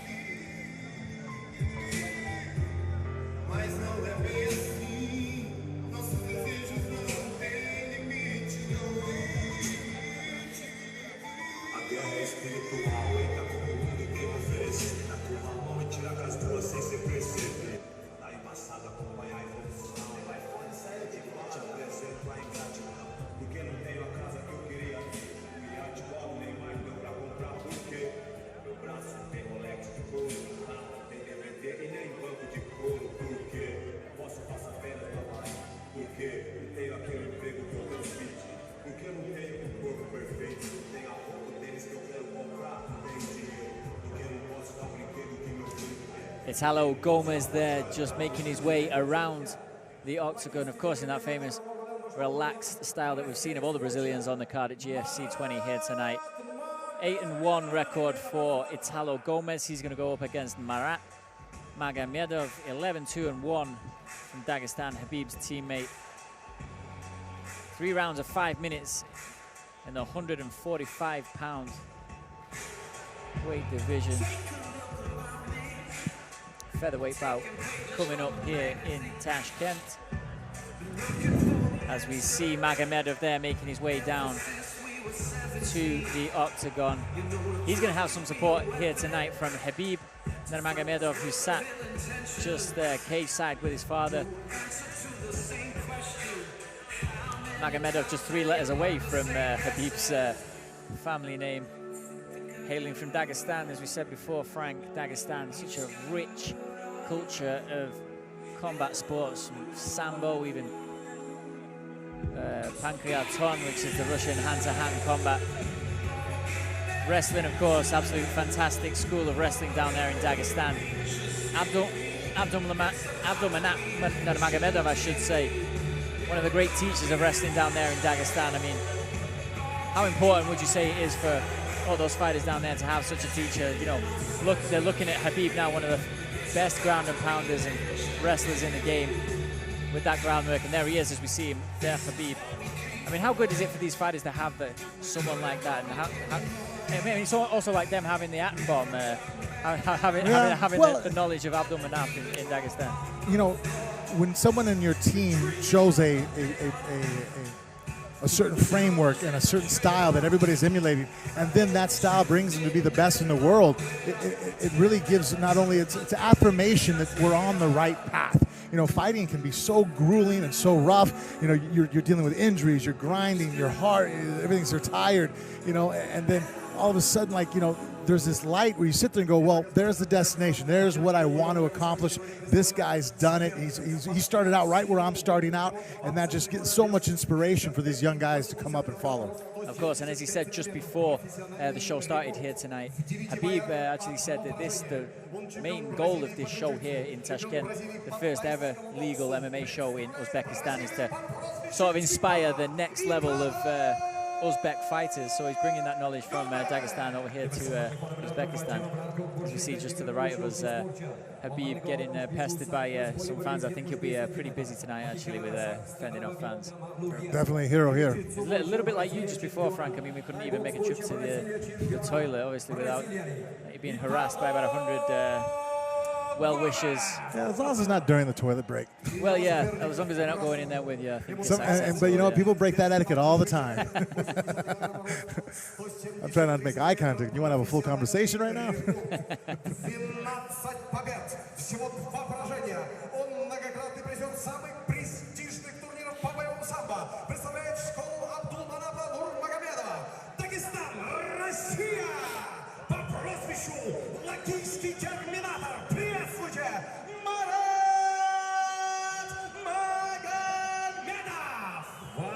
Marat Magomedov there, presenting to the crowd here in Tashkent, studying it under the school of Abdulmanap Nurmagomedov, the famous trainer and father of Habib.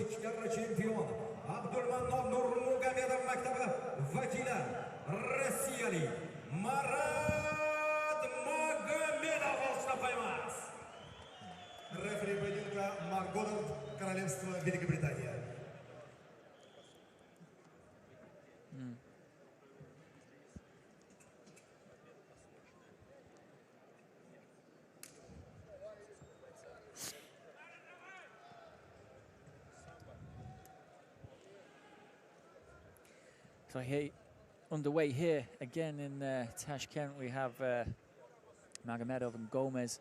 Gomez in that very upright position, that high right hand that we saw in the last fight, Clive Brunswick, who then detonated that right hand on the chin of Rahman Aliyev.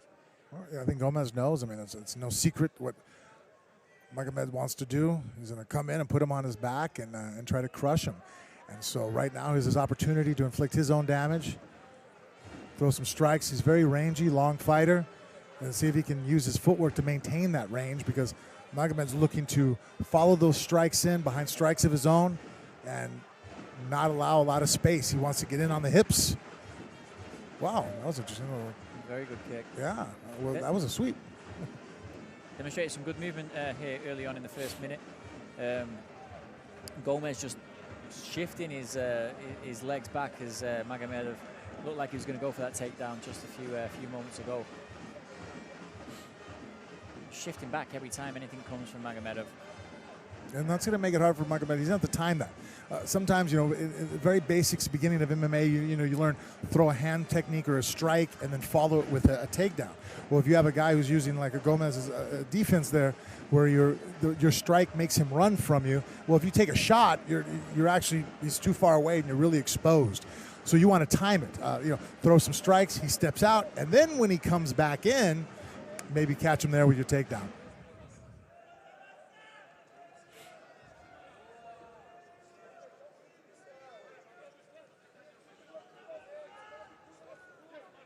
Nice little short elbow there.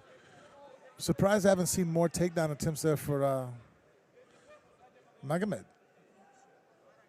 Yeah, Marat Magomedov there, you would expect him with having that experience training under. Oh, what a punch!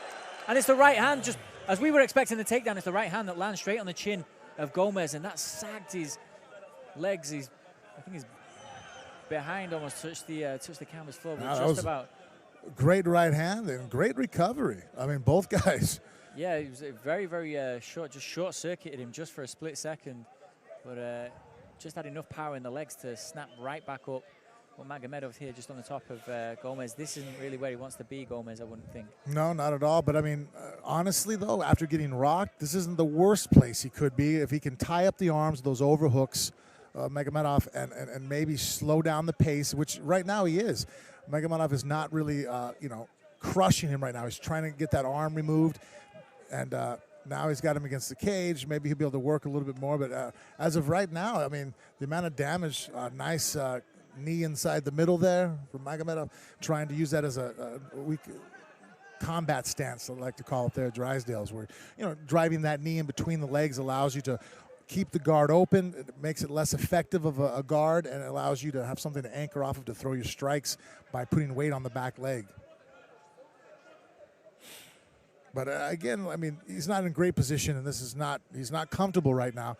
But it could have been much worse after getting rocked. I mean, you want to clinch after getting hurt like that. Backing away from unless you can really get on your bicycle and move well. But a lot of times when you're rocked like that, it's hard to be Machida style and dance away because, you're stunned. Much easier to go ahead and wrap up and tie up with the guy. Yeah, just Gomez perhaps wanting a few minutes to let his head clear. It was a hell of a punch from Magomedov. Again, as we were just talking about just before with the Conor McGregor and Khabib and Magomedov, expecting that takedown and then receiving an overhand right to the chin. Gomez, I'm pretty sure. He's going for a knee bar here. He's actually, if he can grab the ankle and pull it to the side, he was in okay position. Reverse triangle? No, what we got going here? Toe hold? Knee bar again? Yeah. Oh, and he knocked him over with it. It pulled the leg straight. He needs a triangle over the hips there. Wow, that's just really long and lanky and using to his advantage. Real fluid movement here from Gomez. Yeah, I'm very impressed with how he's moving off his back and just, and you can look at here. That's a good sign when a Dagestani fighter has you on your back and he's not trying to crush you and jump forward. You've probably shown something to Magomedov that he didn't like, and now his brain's trying to count. Anytime that is kind of a little bit like what I call like a moral victory. You didn't win the round, but there's things in here maybe we can, as a cornerman, we come in here, we can build off of. Yeah, a little bit of a bemused look. Gomez, I think he'll still be feeling some of that right hand that he really did eat that right hand. You'll see it on the replay here. Jab up in the air, combination. Recovery again. I mean, it rocks him to his boots, so to speak, but it didn't really, I mean, his head seemed pretty clear when he stepped back up. Maybe if there was maybe if Magomedov didn't sort of celebrate and I think he put his hands out there. I didn't realize that till we watched the replay.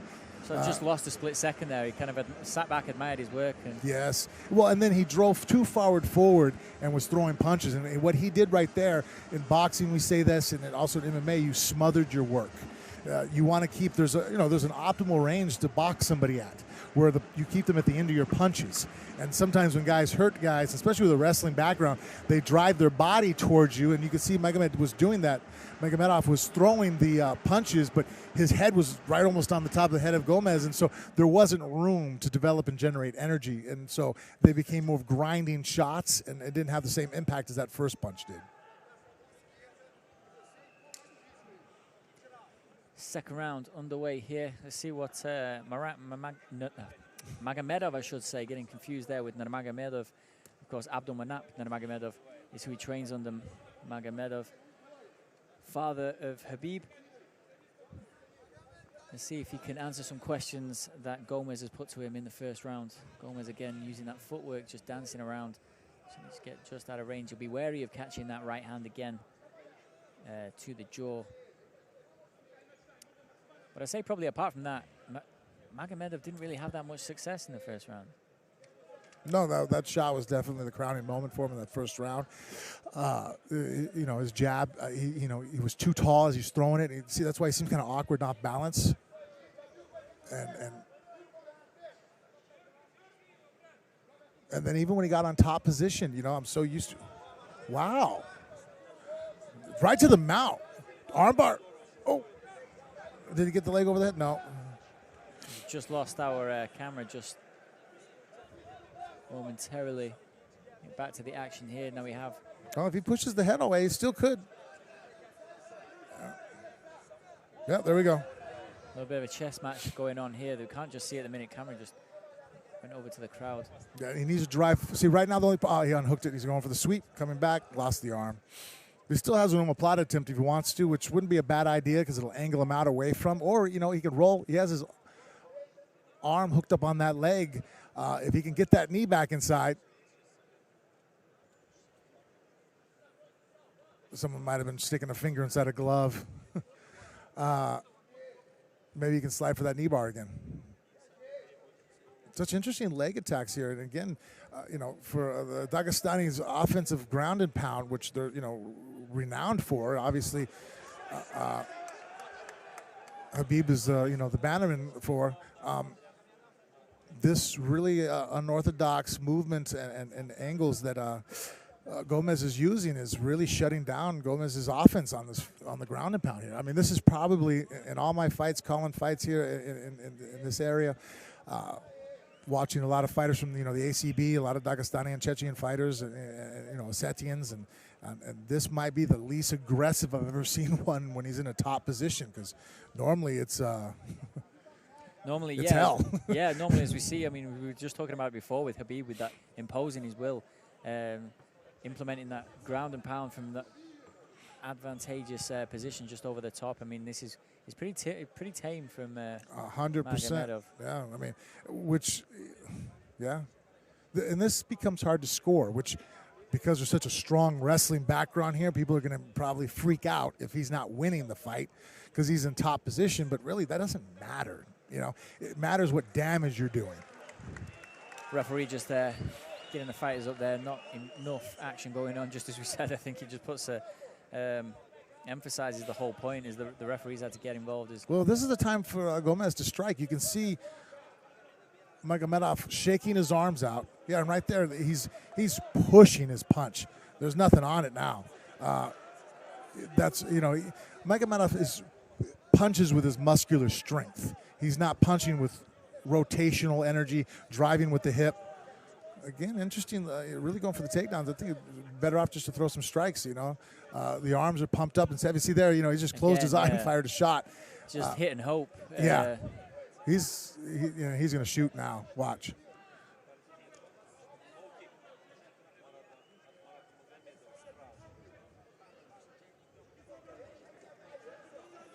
Again, lazy punch, just nothing in it there, just arm punches. Just They are, exactly. He's muscular and he's strong. They probably still hurt, but it's not that effective. And right now, you know, all that muscle and tension, there's the shot. And he's got him around the head. He looked for a moment there. He had a chance of a guillotine. Well, he grabbed the guillotine, but Magomedov was on the proper side. His head and his legs were on opposite sides of the body. Guillotine becomes virtually, I mean, there's a few that work there, but most guys don't know them, and it wouldn't have been effective. A nice dance with his legs there. Nice readjust. And, yeah.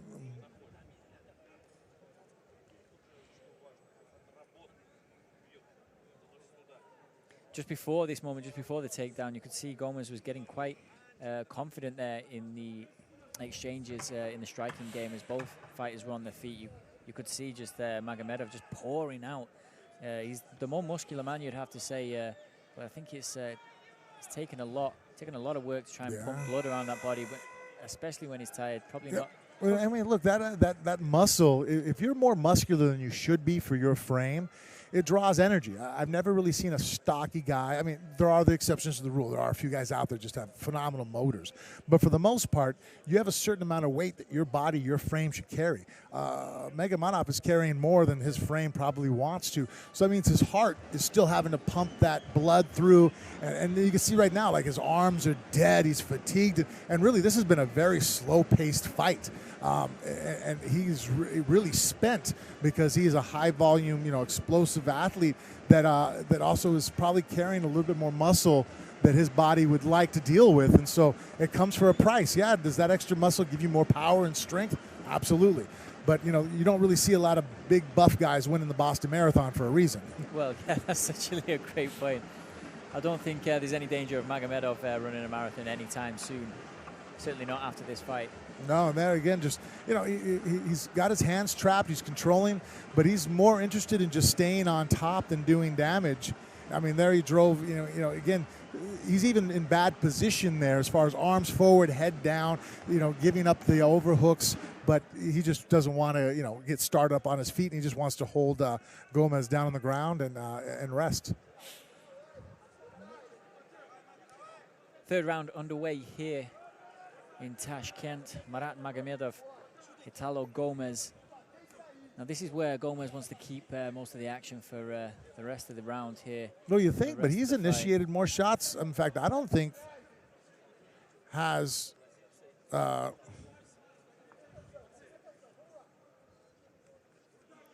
And there's just another combination from Gomez. Anything he kind of throws is landing for the Brazilian. Yeah, but he's the one. Oh, he hurt him with that. Oh, but he gave up the body lock there.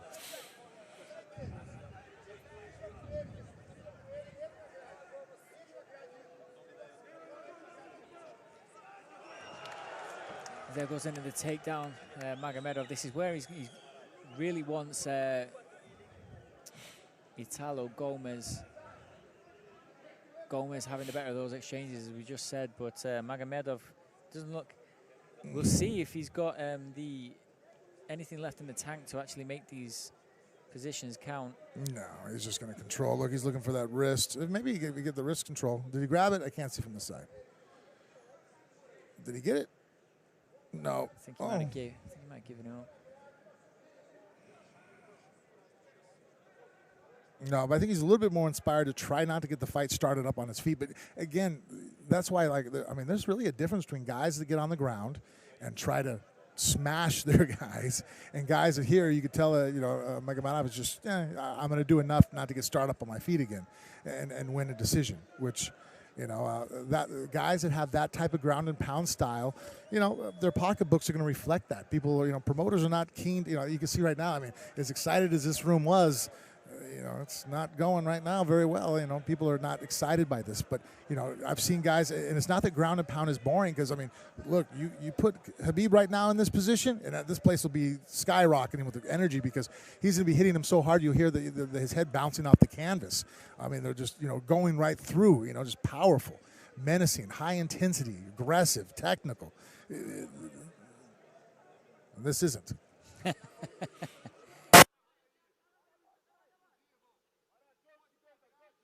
Point in the third round, final round of this fight. I think a lot of people will be thankful it's the final round with some of the action going on right now.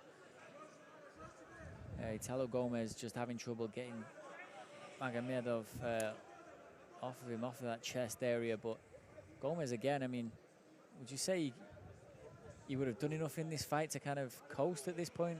I wouldn't be too sure as we enter just the final 2 minutes. 2 minutes to kind of, or 2 minutes to kind of win this, to swing it in his favor. I would say that everything's kind of on the line.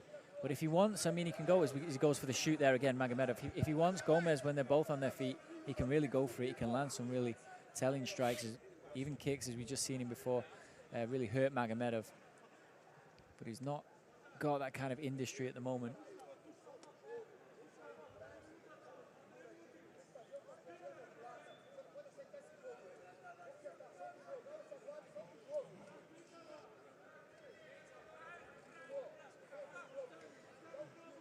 If anything interesting happens, we'll let you know. Yeah, I'll chime in. Yeah. I'll let everybody enjoy this at home. Silence. Silence is golden. And we've given enough of it already. Yeah.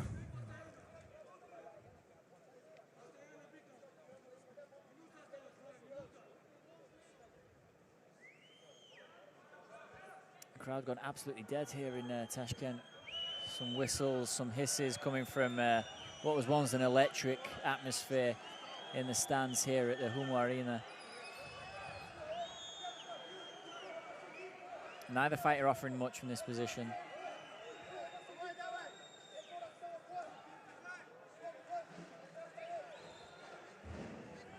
Now we're in a position here where we could see Gomez actually let time run out and let Magomedov actually win the fight, because he's looked like he's had enough chances to actually win and get the job done. Yeah.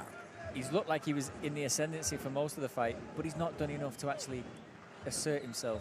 Yeah, he definitely was trying to make it a fight a couple times there, but you know, I don't know if I agree with some of the strategies of engaging on the clinch. You know, especially with such range and ability to land some of the strikes and keep it at a distance. But who knows? That might have been the game plan before he got hit with that right hand. I mean, like what Mike Tyson always said, right? You've got to have a game plan. Everybody has one until they get hit, right? Until you get punched in the mouth. Yeah, that's one of those things.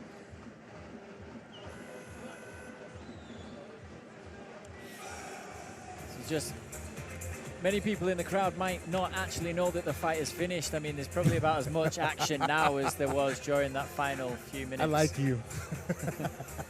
That was good. But yeah, I mean, what would you say? Marat Magomedov didn't really show that kind of, you know, that classic kind of Dagestan style as Islam Makhachev, one of the rising stars in the UFC at the moment. He fought at UFC Moscow. I mean, he's kind of one of the owners of that kind of wrestling style that Khabib has, that's so prominent in some of these Dagestan fighters. Magomedov here didn't really give us a good demonstration of that. No, I mean, he might have been injured or something in camp and wasn't able to train effectively. But I mean, even with that pace of fight, look where his hands are. He was extremely exhausted. I mean, he's going to go pass out in the back right now. And there you go, and I mean, he still picks up the win. I mean, like I said before. Yeah, you know, it's not bad to have a bad fight. We all have them, and we can only be so lucky to have a bad fight that we can learn from and still have the win, you know, on our record. I've had a few bad fights. Yeah, me too. And usually they don't have wins on my record for it. So, you know, not a great showing there for, you know, Magomedov. I mean, you know, he, you know, had the one punch in the first round, and after that, you know. But sometimes that's enough. I mean, just as I said, just in the final, as the fight was kind of ebbing away, Gomez was in that position where he just kind of just let the fight escape. I mean, he had enough, as we see here. That was the best shot for Gomez here. He hit him. Liver. But again, I mean, there's not much of a follow-up there. Gave away the body. Yeah, should have thrown a left uppercut, but, you know, hindsight, 2020. Yeah, sure. And here, just, you know, Magomedov doing enough to keep the fight on his feet. Well, I mean, the highlight reel is him raising his hand, you know, for a reason. So yeah, not the. Not what I was expecting. Yeah, not the best of matches there from Marat Magomedov. Italo Gomez got the win. On to the next one.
Мой самый главный бой – выйти один на один с самим собой. Вы спросите, с кем мне сражаться? Справлюсь ли я? Справлюсь.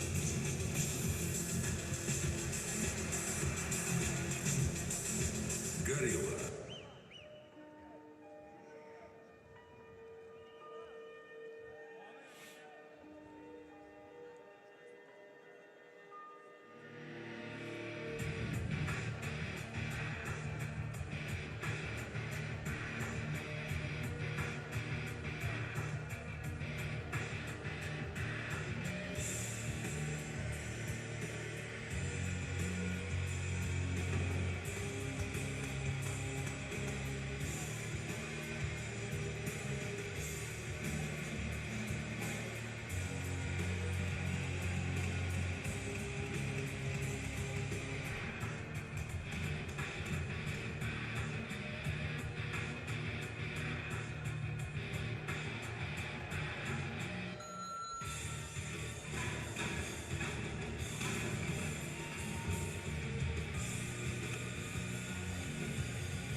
Back to the action here at GFC 20. If you're just joining us, we're here live in Tashkent at the first ever MMA event held in Uzbekistan. We have Nursultan Raziboyev next, a local fighter against Artyom Shakala.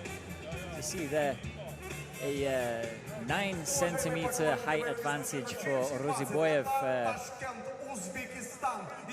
22 wins and 7 losses against Shakalo, who has kind of a 50-50 record, a little bit of a journeyman in professional MMA. One of those fighters who kind of travels around taking on the picks of the rising stars in the MMA world and makes his living that way. Those fighters are kind of the lifeblood of any kind of combat sports, Frank. I'm sure you'd agree. The journeymen, you have them in boxing, you have them in professional MMA too. I mean, they're kind of the gatekeepers, or just below a gatekeeper, the guys who ease the stars through into professional MMA, show them the ropes a little bit, or hit the cage. Well, you know, fighting takes two, right? I mean, you have to have a partner to dance with if you want to have it go on and occur. So, you know, guys need opponents, and not every time, you know, especially when people are matching up fights, you know, fighters, management teams will pick guys that they feel like they have more effectiveness of winning, and that's how you're going to get those fights. And even when you're past your prime in your career, you know, there's guys that take on that journeyman role and are able to, you know, still make a living and, you know, still have a good showing of themselves and go out there and fight, which they enjoy to do, and now they're making a living. Of course, yeah. I mean, they call the lifeblood of boxing any journeyman fighter. It's just their job to that little step down from gatekeeper and rack up the wins and then go on the road. And it doesn't matter how many you lose from there, as long as you're giving out the lessons to the younger fighters, as we have them here in MMA too. Shakalo will definitely fit that role. Against Nursultan Raziboyev. Now, as we've had before, if you're just joining us, we've had some local fighters on before. The crowd has been absolutely electric in support of the local home fighters here in Tashkent, Humo Arena in the capital. It's absolutely partisan crowd. Just in the last fight, the atmosphere lulled a little bit. I think that was a lot to do with the action. Gomez and Magomedov, Marat Magomedov, the Dagestani, who ended up getting the victory. I think he was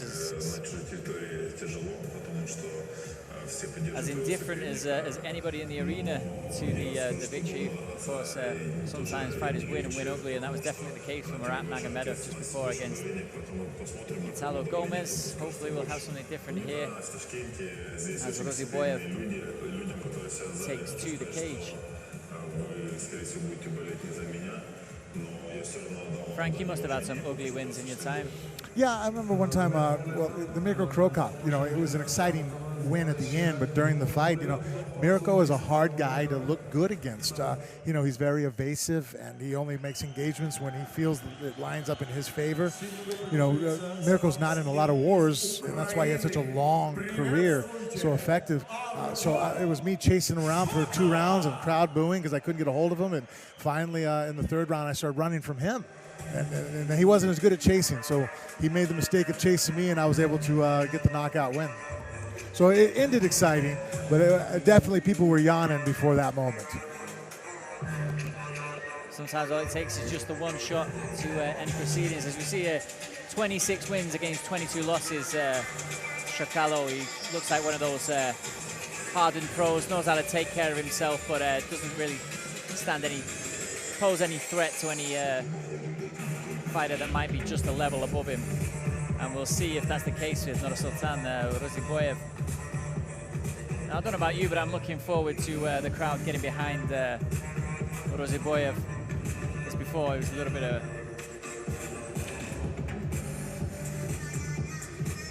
the atmosphere here in Tashkent, Frank. People have been here for a long time, even an hour before we started here at around about 7 o'clock local time. Maybe people need that little bit of excitement of the home fighter again, someone to get behind. Yeah, absolutely. Well, you know, look, fight fans are easy to understand. You go out there and you throw down a war, and I don't care where you're from, everybody's cheering. You know, and so that's really what is required to turn this place around right now. Is just if Shakalo and Ruzabov come out here and do a good job and throw everything on the line and come out and fight a war, everybody is going to wake back up again. Did you ever have any kind of favorite place to fight where the crowd would really get behind you? Please don't say Evansville, Indiana. No. Actually, I really like Porto Alegre, Brazil, just because the chant that they give you that you're going to die, in Portuguese was always, I always found it fun. You get your kicks off some strange things, Franks, but maybe we live in different worlds. Right.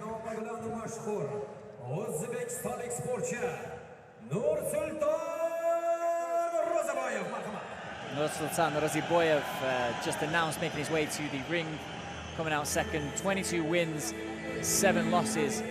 He's an absolute giant at 197 centimeters tall.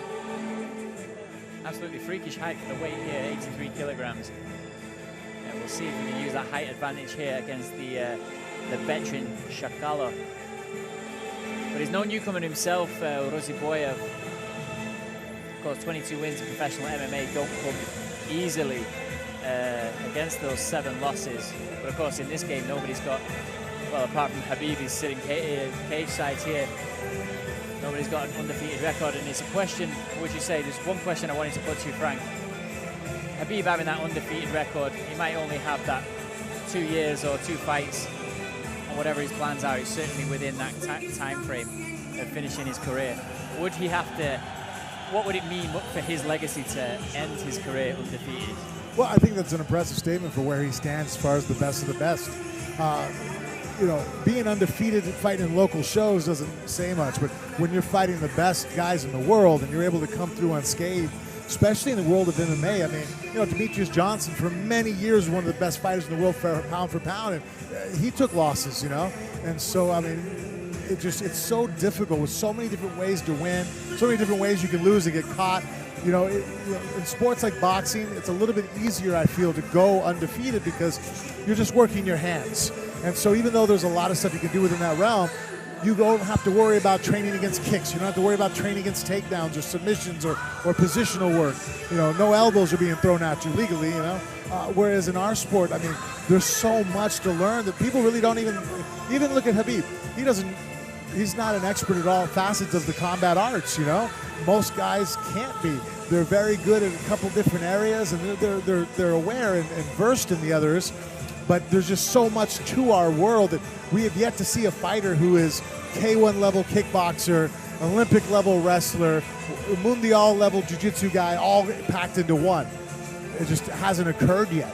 And so because of that, because there's so much to attain knowledge-wise, and it's really an endless journey, to be undefeated really says that, especially being tested against the guys he's fought, that's a very impressive statement on his career.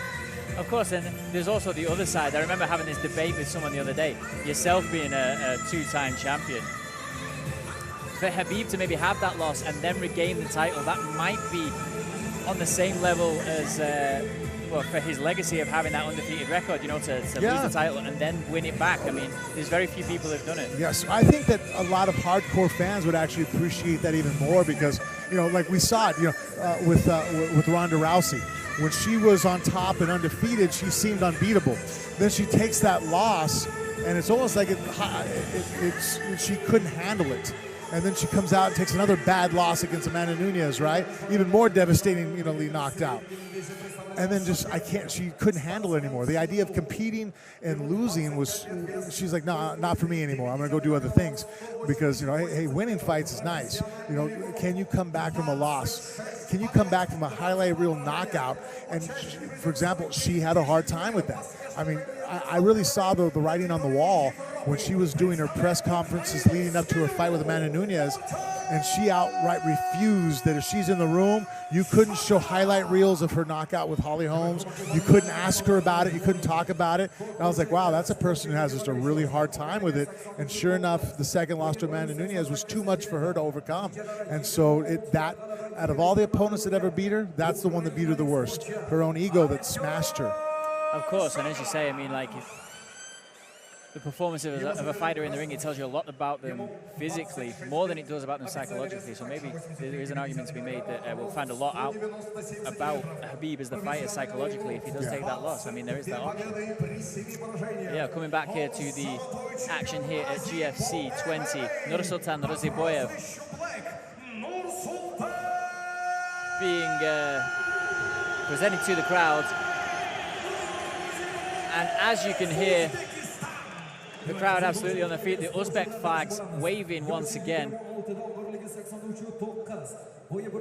Against Artem Shakala, he'll take on the Ukrainian in the other corner, the veteran, nearly 50 fights to his name.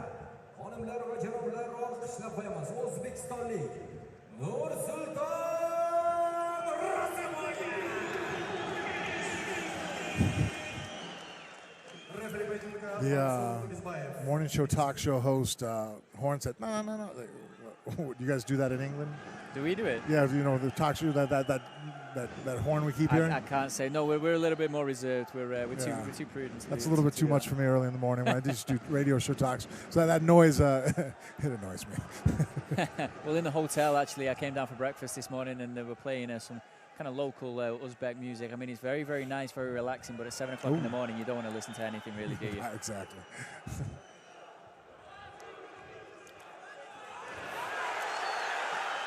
We have Roziboyev just going in there, taking down Shakalo.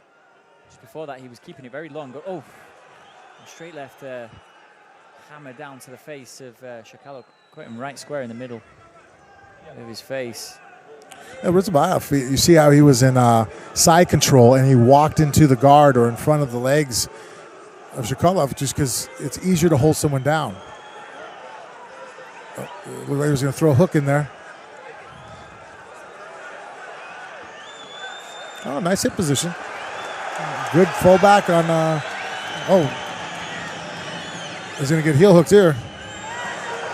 And that's a huge, and that's the height advantage there again. Even from this position, he's able to land a clean left hand. It was straight to the face of Shakalo. Shakalov actually had some decent position footlock-wise there. Now he has a little half guard. Maybe he can come up on the sweep. He reached for the lower back. He's going to get crushed down. Not moving bad for a guy. I mean, that's 50 fights, but I mean, I know a lot of those losses in there. But still, there's some decent movement there.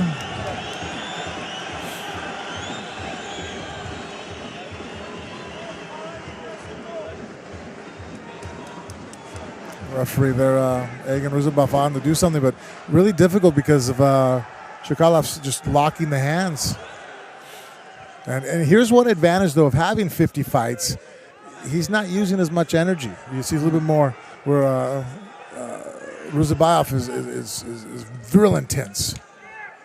Yeah, of course. I mean, well, they should just start it up if he's... Well, here's my thought process on this. And actually, I have referees that agree with me. If you're attempting to get out of this, I don't think they should start it up. It's when you make that, you know, the guy on bottom connects his hands and locks it, and you make the conscious effort to go ahead and give up fighting back also and trying to get out of it, then they start the fight over. But if I'm still trying to, even unsuccessfully, but I'm showing intent to break that grip, I don't think they should start the fight up. Going for a seatbelt position from the back. Yeah, he's throwing a hook in, but let's see if that might not... Oh, he's got under the far shoulder now. Now, good job of a cross-body ride here. Attempting a kind of a neck crank there from the stand-up position. Now he's controlling, great job of controlling that left shoulder, because right now, Shakalov, if he can get his chest to the mat and pull that right elbow back, he's actually be in top position. Oh, there he goes. Right elbow pull back, now top. Just on cue, just right on cue.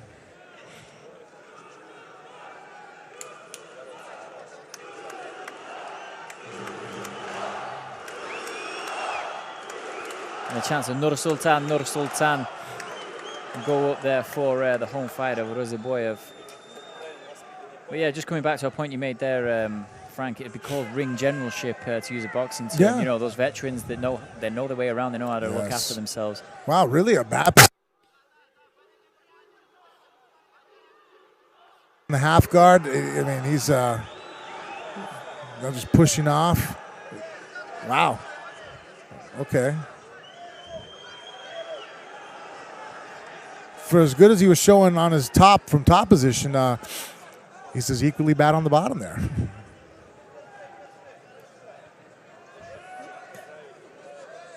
Good professional work here from Shakalo, just raining those blows into the body. And those, I mean, one of those shots, the good thing about those is, one, they're scoring points and they do hurt. But the ribs there, the floater ribs, you catch one of there, we call them false ribs, where they don't directly, they attach to each other and not to the actual sternum across. They break just weird angles. I mean, I've seen guys, you could take a roundhouse full shot from somebody and your ribs don't break. And then I've seen little chippy shots here. Oh, he's managed to wriggle free, managed to get the leg free there. And this is where he's more effective. Good intensity with the striking here on the top position. Nope, rolling for a knee bar, trying to push over. But if he doesn't outbalance his opponent. Is there a string of lefts to the head? Nope, now. Oh, and now he's got his leg. Oh, but he doesn't have the other hip secured enough. And the referee just stopping it there as the round goes out. That height advantage that we were just talking about is an absolute giant. Uraziboyev at 1.97 m. What's that in American? Well, for me, for an Englishman, it doesn't really mean much, but I know he's really tall. That's what I can tell you. Raining those shots down, those long left hands over onto the side of the head of Shakalo. Shakalo, he got rocked there, man. He was hurting, and I'm actually very impressed that he was able to go ahead and roll off with that heel hook. He just wasn't able to secure the other leg in a way that kept him from rotating for Ruzabayev, and so he was able to keep rolling until the time was up and saved by the bell. Nice low kick, followed by that right hand. Caught the kick there and was able to push down and then backed into the guard to stay in top position. And here, good job of some good ground and pound. Pushed the elbows out the hips there, but Ruzabayev was able to backstep pull him. And here was the ankle hook, heel hook attempt. And he's pushing the legs back, but good job of pulling that far leg. And here was a little bit of showcasing from Shakalo. He was on top with not a lot going on there for Ruzabayev, but then when he finally went for that foot lock, it caused Shakalo to have to fight out of it and gave up top position. And now we're going to the second round.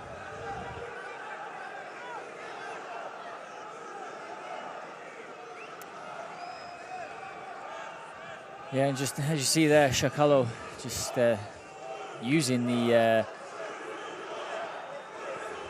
space there in the cage, just trying to get that breather.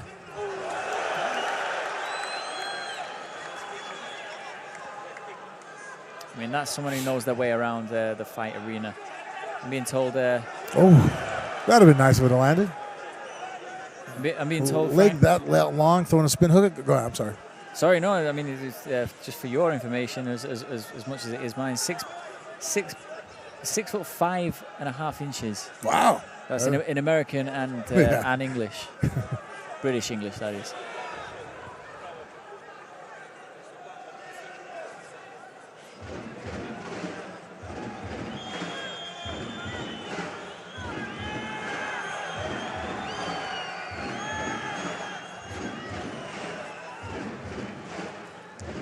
Shakalo strikes me as one of those opponents that can make it just really difficult for Uraziboyev to do anything effective, to look good. I mean, he's not really giving him, well, just as I say that, he landed a sweet strike. Yeah, it was a beautiful low kick on the outside leg there. And that's one thing a lot of guys now are doing. It used to be because of Muay Thai, the roundhouse to the leg, kicking the legs. Everybody kicked for that sciatic nerve, the outside of the thigh. But, guys learned really quick that, I don't have to block. I could just sit down. I mean, Chuck Liddell kind of was the first one that comes to mind that was doing a good job of that. He would just sit down on it so you didn't move his leg. I mean, it didn't feel great, but then he would land a backside punch off and knock you down. And it would give him a takedown. It looked really good to the judges that you got punched and you're on one foot. Most guys fell down off balance. But because of that, it kind of killed low kicks. Then guys started going from the knee down, going to that outside calf. And it's so much more vicious of a shot and causes a lot of damage. And then you can't sit down on that one. You have to actually pick your leg up or turn your shin out. Yeah, of course, there's not too many fighters that are going to take a kick to that area. It's like one of the human body has pressure points. I mean, the sciatic nerve isn't really kind of one of those, but it kind of falls in that area where if you hit it on the sweet spot, I mean, it's very, very hard to recover. The same with the floating rib you were just talking about. Just a little bit of a break here. I think was there a low strike? Yeah, he was stomping off. Shokalov was, and it kicked him in the groin.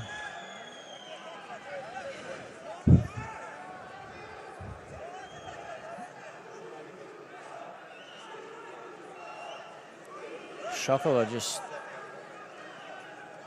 kind of refusing to get up until the last available second there. Not a bad move. You need rest. I mean, yeah, I think he shouted over to his corner, "What's the time?" Wanted to know how long it had gone. Coming up to just 3 minutes gone in this the second round. Trying to get a breather, yeah, Frank. Yeah, but also too, I mean, there's so many different things at play here. You know, if you want to catch a breather, I mean, you're right. You know, you need a breather, but at the same time, you know, if your opponent over there needs a breather and he's getting tired, and he looks over and sees you dying and doing everything you can to gasp for air and recover, that re-inspires guys. Oh, nice Kimura attempt. Nice, muscled it right over the top. And this could be the end of it here because Shokalov doesn't look like he's got much left. He was really, really hurt by just before an uppercut, I think he was, from Raziboyev. And he's asking his corner again, what's the time? No, it's 90 seconds, dude. That's forever when you're tired and you got a guy on top of you. Yeah, and a guy this size as well.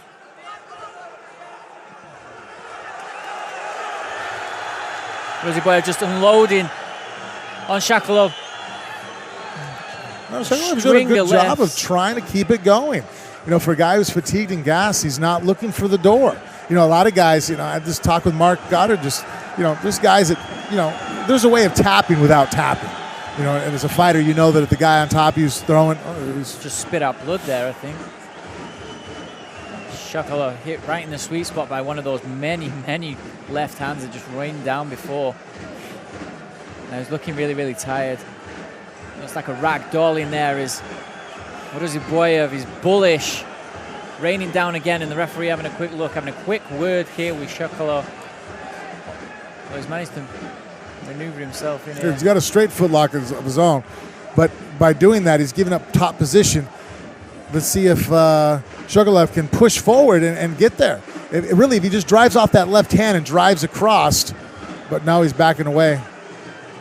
Oh, well, I mean, wow, that's an indication that Raziboyev is fatigued. He didn't even battle for that position there at all. Yeah, and now just as the second round runs down, Shokalov in a position here on top.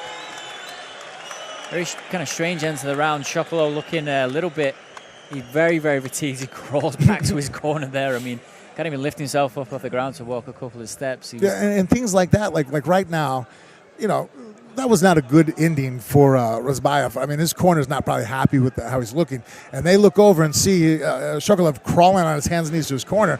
They're going to be like, look, he's tired. You know, it helps them inspire their guy.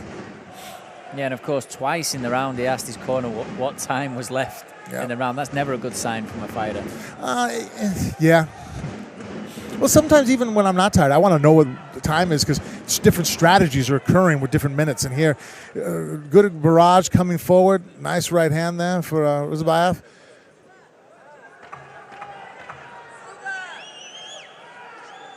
And, you know, just survival ability just to kind of stay in it. Shokalov is doing a good job. Shokalov, yeah, he looks like he's... That's not the way to start the round there. No. Shokalov just out of shot there with his hands on his knees, breathing real heavy. Yeah, that's definitely going to watch because, you know, hey, Raziboyev is tired too.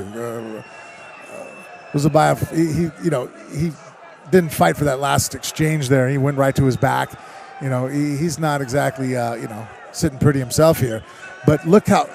Raziboyev, no, and they're throwing the towel in here. The towels come in. Shokalov, yeah, I think he might have a problem with one of those punches hit. I think that's where the blood might have been coming from. If he damaged his jaw, or there might be some internal damage there, or a cut inside his mouth. But there was definitely something that was producing that blood. I mean, we've seen it.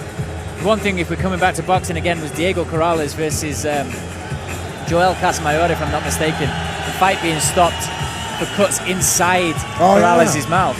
I mean, it must have been the case there where there was something, we couldn't see what it was, but there was blood being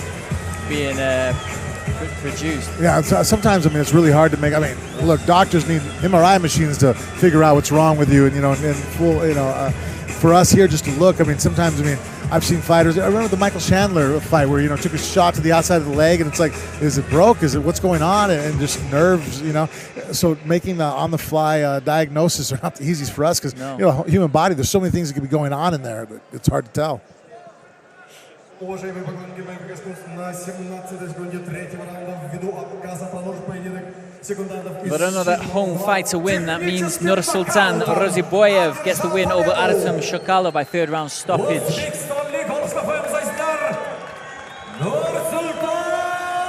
Nursultan Roziboyev representing Akhmat Fight Club with a win to pick up the home crowd.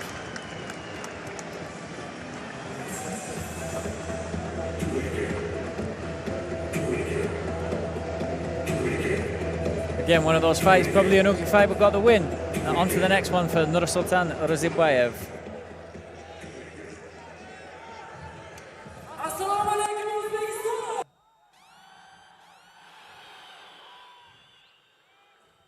Hammalarga qo'llab-quvvatlab turganinglar uchun rahmat katta aytaman. Otabek aka, Umarovga katta rahmat. 30 yildan beri bo'lmay kelyapti turgan ishni amalga oshirib MMA Federatsiyasi prezidenti bo'ldi. Otabek aka, katta rahmat.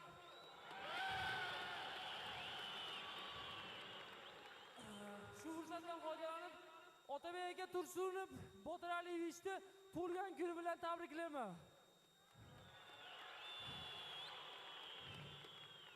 Bekka, ota-onam kelgan. Qutlug' bo'lsin, katta rahmat hammaga. O'zbekiston, period! Дорогие друзья, мы поздравляем нашего победителя. На этом предварительный карт нашего турнира подошел к концу. Впереди мейн-карт, самые главные поединки. Ну а мы, конечно, дорогие друзья, восхищаемся вами, уважаемые болельщики, поклонники боевых искусств. Ташкент, спасибо вам за этот невероятный прием. Спасибо за эту удивительную атмосферу. И, как нам кажется, вы заслужили подарки от энергетического напитка «Горилла». Ну что, готовы получать подарки?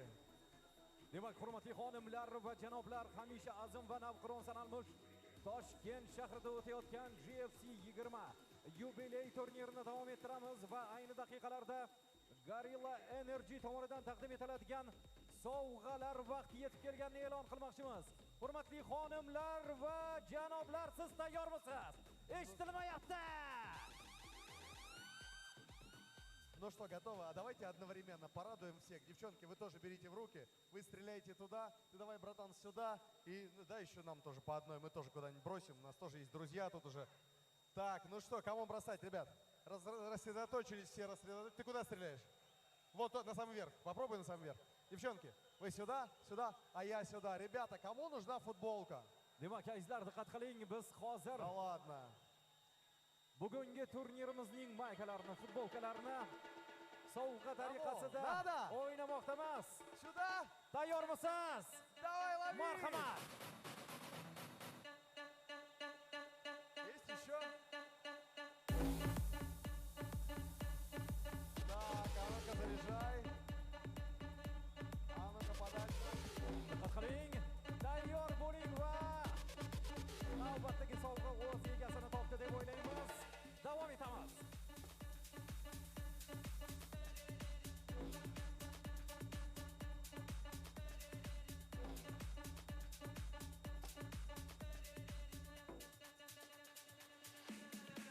И последняя футболочка в этот раз. Ну, будет, наверное, еще, да? Ну, куда? Сюда, куда? Бросать, куда? Или туда? Ana bu yoq taraf, yoshlar. Вот и пойми. Куда хочешь, туда и стреляй. Вот так вот. Справедливость восторжествовала.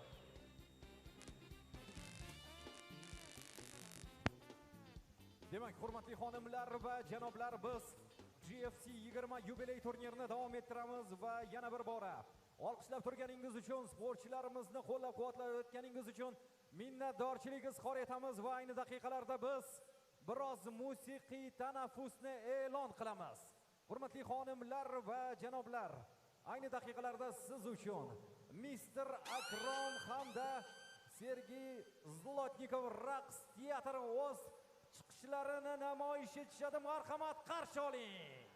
Подарок истинным ценителям ММА.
Спасибо нашим музыкантам, танцорам. Давайте их проводим аплодисменты. Ребята, спасибо!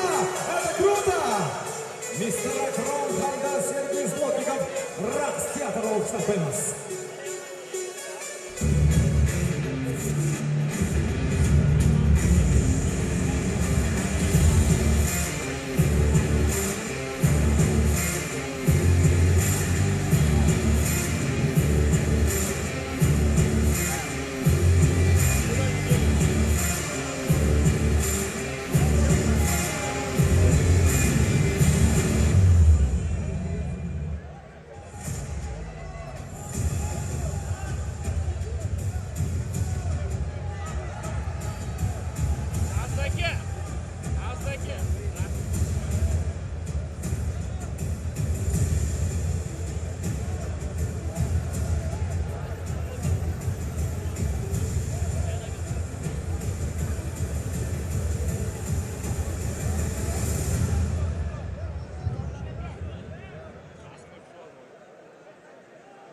Уважаемые поклонники боевых искусств, это грандиозный международный турнир GFC 20 Gorilla Fighting Championship. Представляет вашему вниманию главные поединки сегодняшнего грандиозного международного турнира по правилам профессионального ММА, который впервые в своей истории проходит в Узбекистане. Здесь на потрясающей арене в древнем и гостеприимном Ташкенте.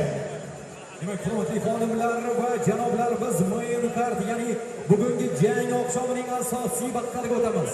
Va yana bir bora serqi yosh O'zbekistonda o'tayotgan ilk xalqaro turnir GFC 20 yubiley turnirini davom ettiramiz. Biz tayyormiz, siz tayyormisiz? Eshitmayapsizlar? И открывает основной карт турнира GFC 20 трехраундовый поединок в полусредней весовой категории. И в синюю приглашается спортсмен из Италии. Приветствуйте, Кристиан Бринзан!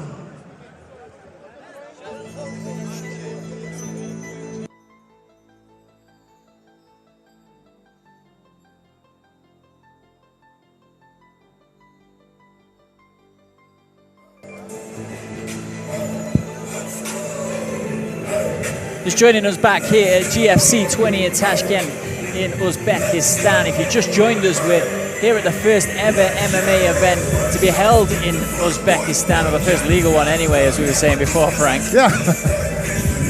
We're just welcoming to the cage here Christian Brinzan from Italy. He's going to take on Saigid Izakakmayev from Russia. I think we'll go with Zaigid for that one, won't we, Frank? I like you, man. You already know that I have a long... I don't even speak English that well. That's my only language. So pronouncing names is not a strong suit. You said it, not me. Okay. So Zaigid, we're going to welcome in just a few moments to the ring, as to the octagon, sorry, as it were, as Christian Brinzan just makes his way into the octagon. Cage, rather, sorry. But that's a little funny thing, because, I mean, as we were talking yesterday with all the journalists and everybody gathered before yesterday, a lot of people were saying octagon in Russian because they use the word octagon in the Russian language to describe something like we got like before. It's like a cage. We get in trouble though. It's trademarked by the UFC, so that's their cage. So that's it. Yeah, I know, but these Russians, that's not going to stop them from using something. No, like I don't think UFC's coming in to sue anybody in Russia anytime soon. No, I wouldn't think so either.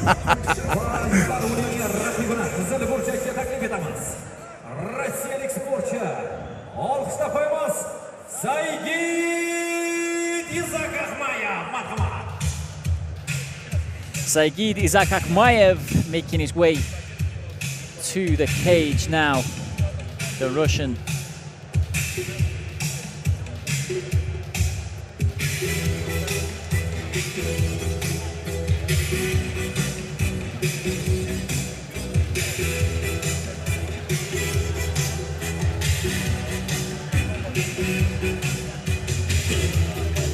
What do you make of this music, Frank? I'm quite liking it, to be fair. I'm thinking about having a little boogie.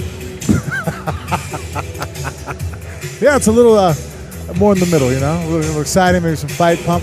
This is like a good training montage if we're watching a movie. Yeah, this is like something like Rocky or something like right? that. Yeah, he's getting stronger. He's getting stronger. Little fight montage.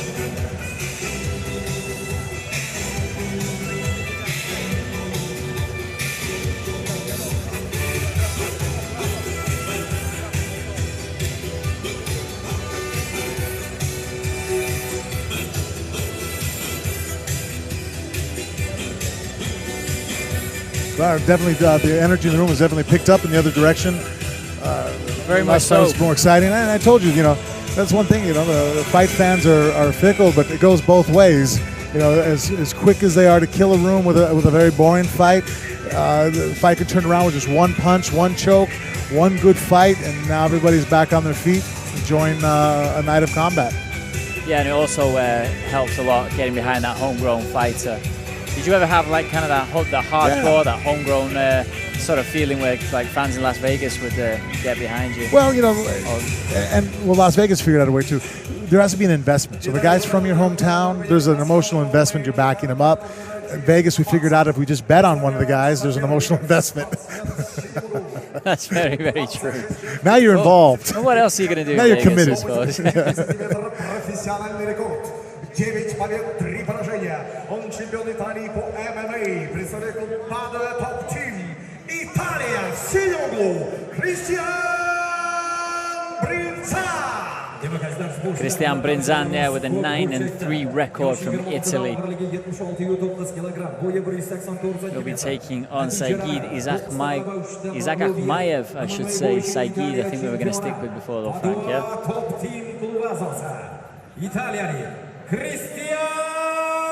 Saigid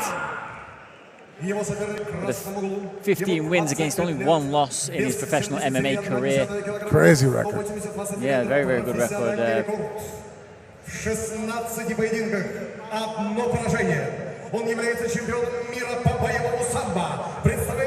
And of course, he has the champion Sambo background as well. That's probably helped him along in how many matches he probably have in Sambo, you know? Probably more than 15. Yeah. I think we can bet on that, being a betting man, Frank. There we go. Oh, I appreciate the effects of people betting, but I typically don't bet because there's a reason why I don't pay state taxes.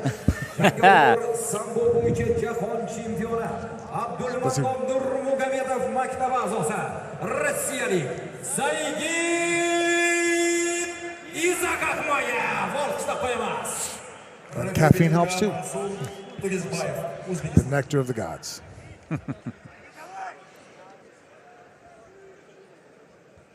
Let's get underway in this welterweight fight here in just a few moments. Here we go. Yeah, we're going definitely first names this fight. Yeah. It's Christian and Saigid. This is Saigid, for those of you who don't know, the bullet-domed fighter there in the red trimmed shorts. Taking on Christian Brinzan. Nice low kick. And again, we talked about it earlier in the night. That low kick below the knee to hit that outside, the fibula, you know, the outside calf. Man, it's just, wow, that was really not a great shot, but he recovered. Christian was able to get a crossface and turn the corner. And now, I mean, he is really kind of panicking right now in the clinch. Underhook, really good underhook there. Starting to. He's almost got his shoulder in there for Saigid. And again, shooting again.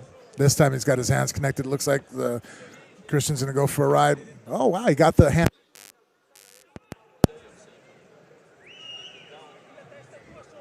Someone touched something they shouldn't have. Just losing connection here for just a slight second. Monitor's just back on now. I swear it wasn't me, dude. My hands are right here. No, yeah. Just put your hands on the table where I can see them, Frank. Okay. That's not what you were saying.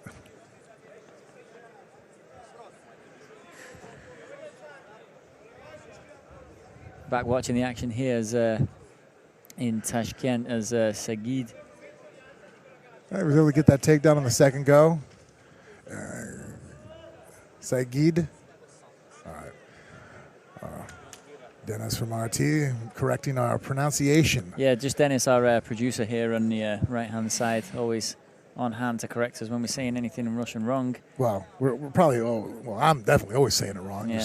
There's a certain point of like latitude he'll give me to where just, if it's just completely ununderstandable, then you get the slap in the back of the head and the note. Yeah. I think there's lots of English speakers at home saying we're saying this wrong, we're saying that wrong. Probably more in Russian, I would say. I would think so. And it depends on which English. I got our version of it now. Well, yeah, and then the correct version that I use.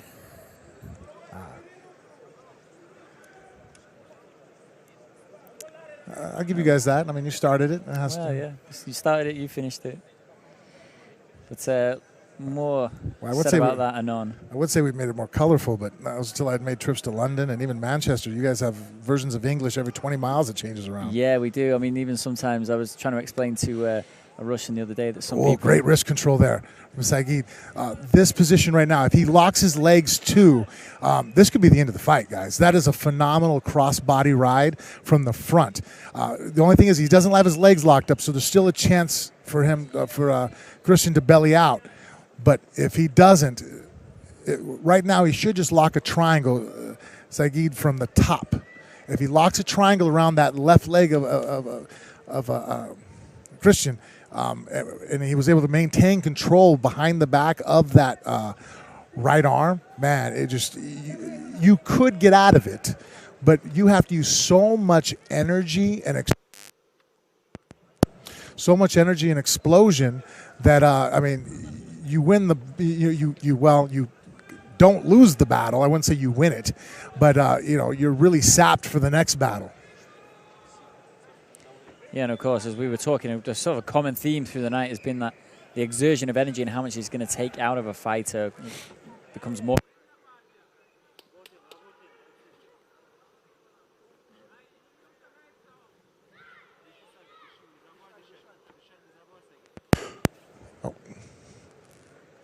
I almost thought we got the night off. Yeah, apologies if you just lost us there. A little bit of a short circuit. It's more and more apparent a fighter kind of losing.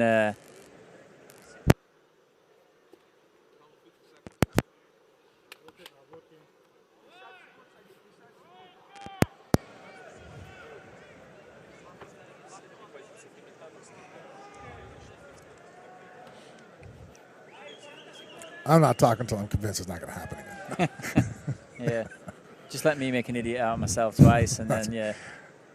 That's always the worst too. When you're on a phone call and you're talking to somebody, and all of a sudden you realize that they're no longer there. Yeah. You're like, well, where did I leave off of? And then like, you find that you never actually say all the things you said the first time because I'm like, I already spent mental energy towards that. I don't want to repeat myself. I don't feel like that anymore. No, I'm done. You know, like, I'll give you the abbreviated version. That was a nice stand-up there from Christian. Wow. Nice front headlock there. I do that. I sometimes call the arm-in guillotine a front headlock. Because in wrestling, for you to grab the head and connect your hands, you have to have an arm in, right? So I think it's much easier to say front headlock and guillotine than it is to sit there and go arm-in guillotine, arm-out guillotine. Like, it's too many words and I'm lazy. You know, like I like to be efficient.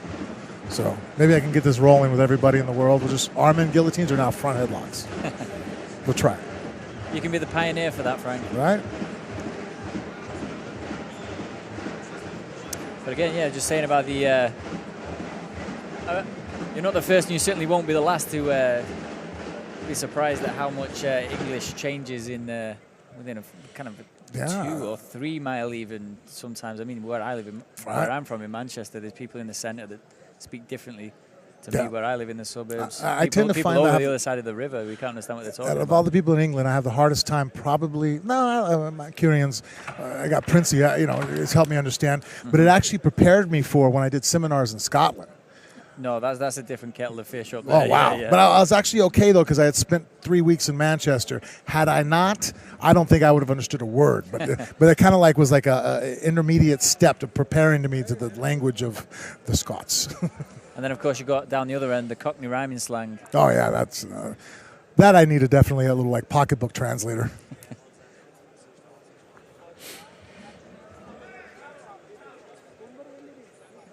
You know, he's taking shots and Christian's able to stop them, but he's losing the battle of that underhook right there. That's really what's allowing Zagid to get the second shot off, is that he has an underhook. He's able to get close. He's turning a corner, and now he's dropping down. Now he's doing almost kind of like a crossbody double because he's shooting to the far hip, essentially. That's a really difficult shot to finish. If he pulls Christian's ankle out, that's impressive. Oh, he's going to slide up again, try to connect the hands. Christian needs to dig an underhook and pull him up his body.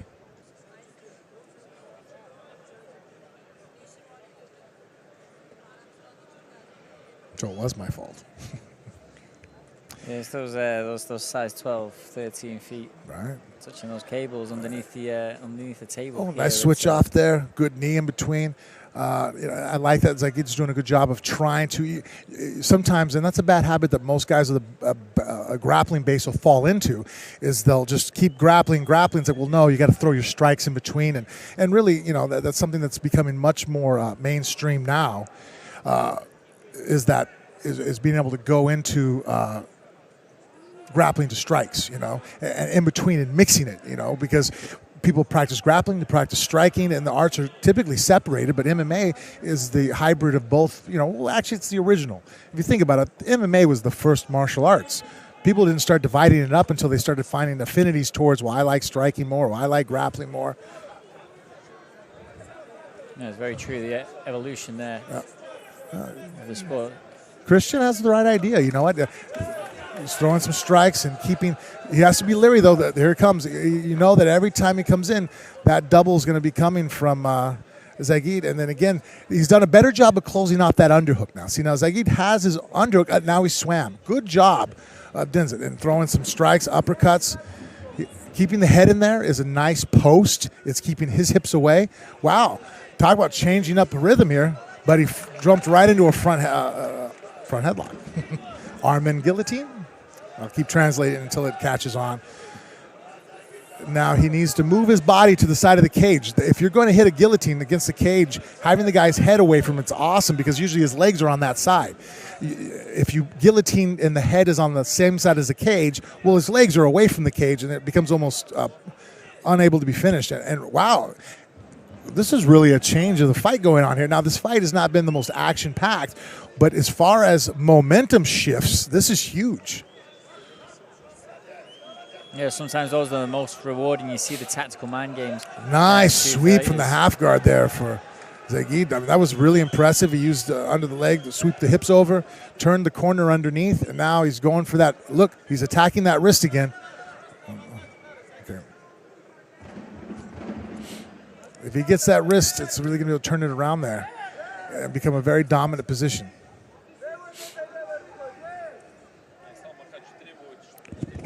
Islam Makhachev there shouting from the sidelines to Zagid.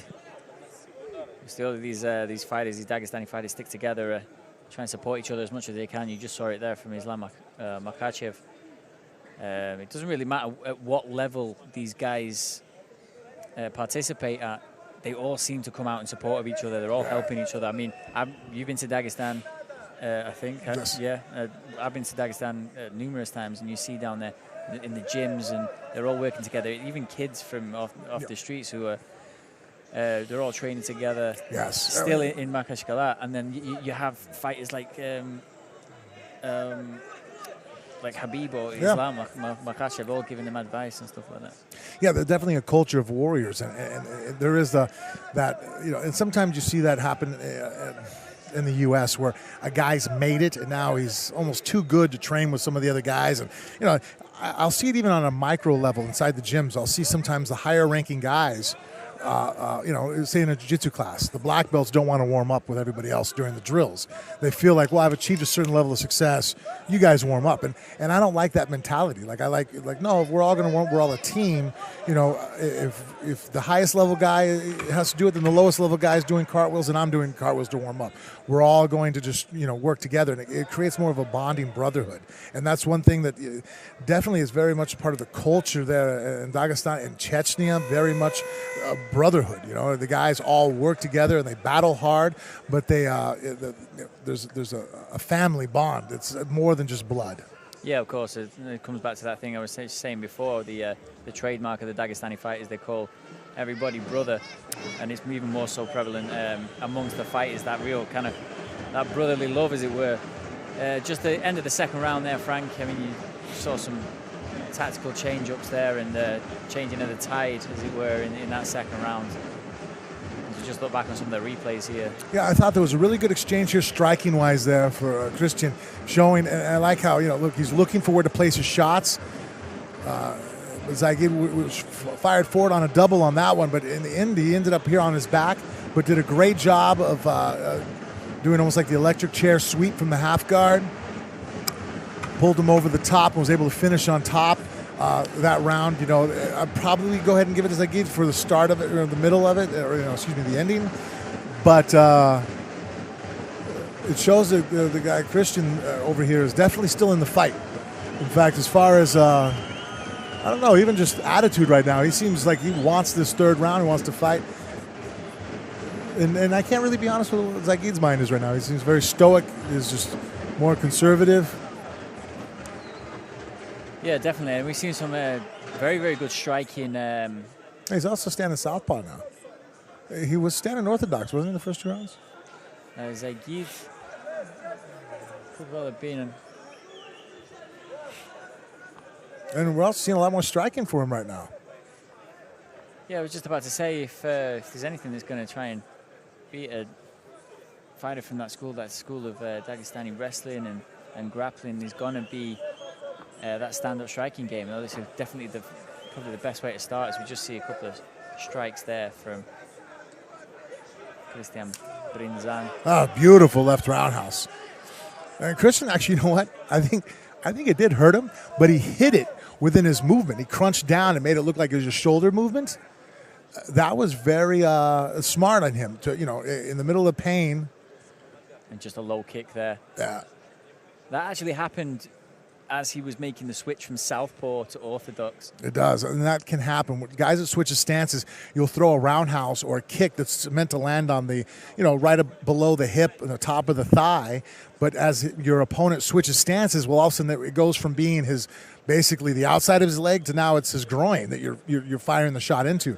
And it's so difficult. Once you fire a shot, the way strikes work, you're not controlling the punch the whole way through. You're throwing it like a ball, it's a pitch. And in fact, if you were to control it, great knees. That's not enough of a hand down to count. Oh, is he going to hit a fireman's? You don't get to see that too much in MMA, but man, that's a beautiful shot in wrestling when people are able to land it. You look silly. Now, he's going to get rolled, though, because he reached over the waist. Man, that's called Peterson.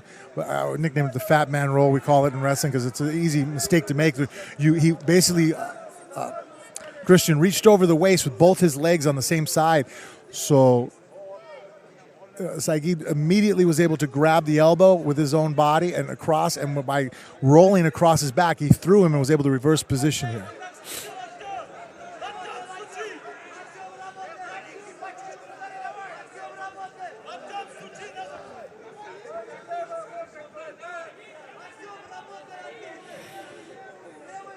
Christian needs to find a way to elbow push or get an underhook. Holding that leg, a lot of guys like to do that, and they'll step over. It really only holds you down. There's not a lot of effective movement from that. You see what Christian's doing with his right leg. Guys will do it because it kind of blocks the mount sometimes, or even kind of throws off your opponent's balance, and he can't get a stable base. But it's really a Band-Aid for a much bigger problem. Yeah, that's true. And Saeed here just... he's definitely taking control, being very smart. He's trying to improve position. He keeps trying to drive that right knee across for the mount. He's landed some nice short elbows and knees. I'd say he's even doing more. Looking for the beatdown position. If he can get that knee across that outside elbow. He's marking and getting shots that are scoring points with the judges, but it's not overwhelmingly that he's giving that intent. He's looking to hurt. He stepped over, but without the guillotine. That was interesting. All right, let's see if he holds on. What he has here off his back, and in retrospect, what is, or in contrast, what does Christian have here from the, better turn it on. His guard's up high. Look at that. He's working the triangle. Now the arm's in on Christian, but he's going for a reverse triangle because the arm was in there. Now he's going to be able to attack that elbow. He could even lock up a Kimura grip off of this. But either way, nice elbow from the bottom. Christian needs to be able to drive forward and twist against it now. Look, Zaguita's trying to lock up a Americana basically from the bottom. It's a great way to attack that arm. When you do a reverse triangle, now he's going back for more of a traditional one. It's not easy to get the choke, but it isolates your opponent's arm that's between the legs, and you can grab Kimuras, straight arm bars. Here he's grabbing a straight arm bar off the regular, and that is a great triangle arm bar submission. Christian's, he's just trying to back out of it, and he's got his head out and the chin down, so he's not going to get choked anymore. But he still maybe be a victim to the armbar. He just managed to wriggle free the Italian. And the crowd there applauding. I mean, they know when someone... Yeah, that was some high-level skill exchange going on there.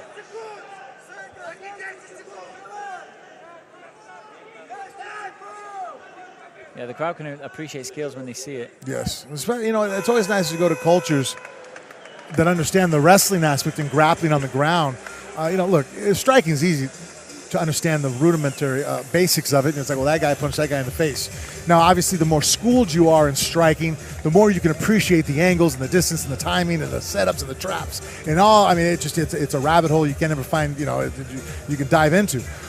But with wrestling and grappling, it's less apparent what's going on unless you have a background and understanding of what it. And look, I don't blame guys for not finding it interesting if you don't understand something. I always make jokes about rugby. It looks like I should like it. It's very close to American football, but since I don't understand the rules and I've never sat down to YouTube it, because if I did, it would destroy this argument. I don't enjoy it as much as I enjoy other sports because I don't understand what's going on. And if anybody tries to explain it to me, please don't, because then it throws off my analogy. No, that's fine. I know we're probably about as much as rugby as you, Frank. Probably one of the only Englishmen that doesn't know an awful lot.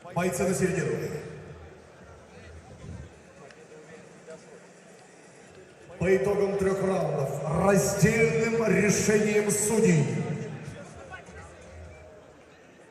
одержал победу Saikid Zakamayev with the victory there. I'm sure Islam Makhachev will be happy with that, as will be the two Nurmagomedovs, Khabib and Abdul Manap. Kind of one of those fights where he's winning ugly again, Frank, you would say. Yeah. Or maybe, I mean, there was a few kind of pocket battles here and there over the This the one fight. was much more forgivable for the reason being, in my opinion. Those tactical games, though. Yes. Yeah. When you have two guys that are really good, and sometimes it's not fireworks because each guy's nullifying and they're trying to figure out a way to win, I'm really forgiving of that because I get it. You know what I mean? Like, hey, I wanted to make it exciting, but the other guy was trying to make it exciting, and the two of us making it exciting made it a little on the boring side, and it's just the way it can occur. Yeah. But when you have two guys that are just great strategists going at it, I showed good skill set of controlling takedowns. Top position was in great control. Showed some good sweeps from the bottom. Here he's fighting for. Look, this guy's going for broke, but Christian is very, tough Italian, was able to slide out and etch out just enough to break down the maneuver of the different application of the submissions that he was able to avoid being finished. He avoided the choke by sliding out ever so much, and then was able to roll off the armbar by just angling it just enough that he was able to keep his arm from being broken.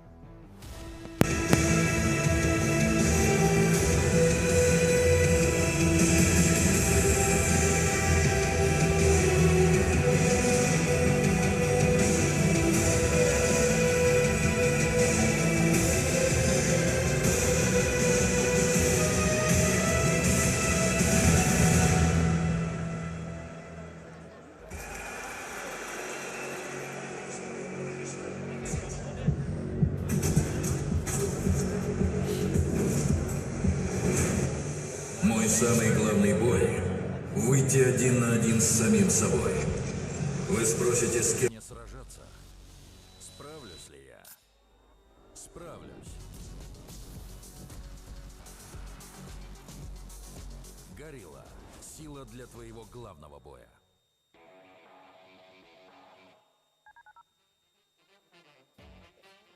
Уважаемые господа, это Gorilla Fighting Championship под номером 20.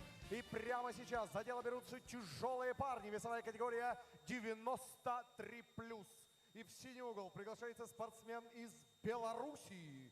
Приветствуйте, Сергей Алексеевич!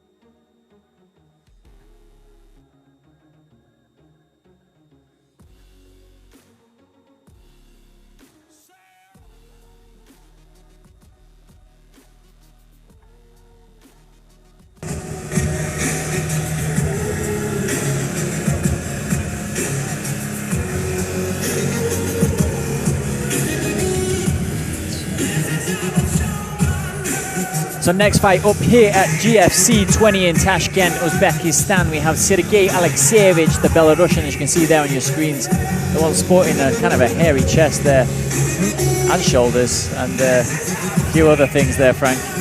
He's going to be taking on Amin Ergashev. Alexeyevich is with the 4-2 record. Ergashev, the Uzbek, the local fighter, 9-3. This fight's going to be in the 93+ kilogram category. Should expect a few fireworks. I won't expect anything to be moving that fast. I was thinking this is a perfect opportunity to maybe break out a Manscaped commercial. Oh, what, sorry? Manscaped. They're the shaving kit in the U.S. You know what? Watch my Instagram on social media. Yeah, they do the whole body trimming thing, keeping guys, which is very important when you train with guys, because there's nothing worse than rolling with somebody and finding the random hair in your, it's like, oh God. Mate. You're like, oh, please say that was off the top of your head. Please tell me it's off your head. Oh, mate. Listen, you're the same size as him. You can maybe introduce that idea. I'll keep my mouth shut, I think. I'm going to keep a kit and just start giving it to the guy. They should do them as prizes. If he wins, he should get one. If he loses, he should get one as well. Either way, we'll just get you on the way out. Yeah.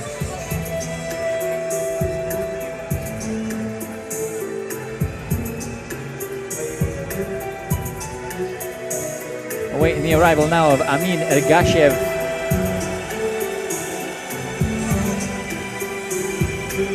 Another hairy, another fighter on the hairy side, sporting a thick beard there, Ergashev.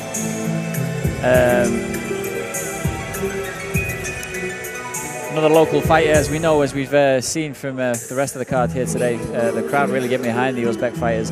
There's a huge step for the country to kind of get into that, sphere of. We've had UFC Moscow a couple of times. We've had UFC. We had in St. Petersburg too.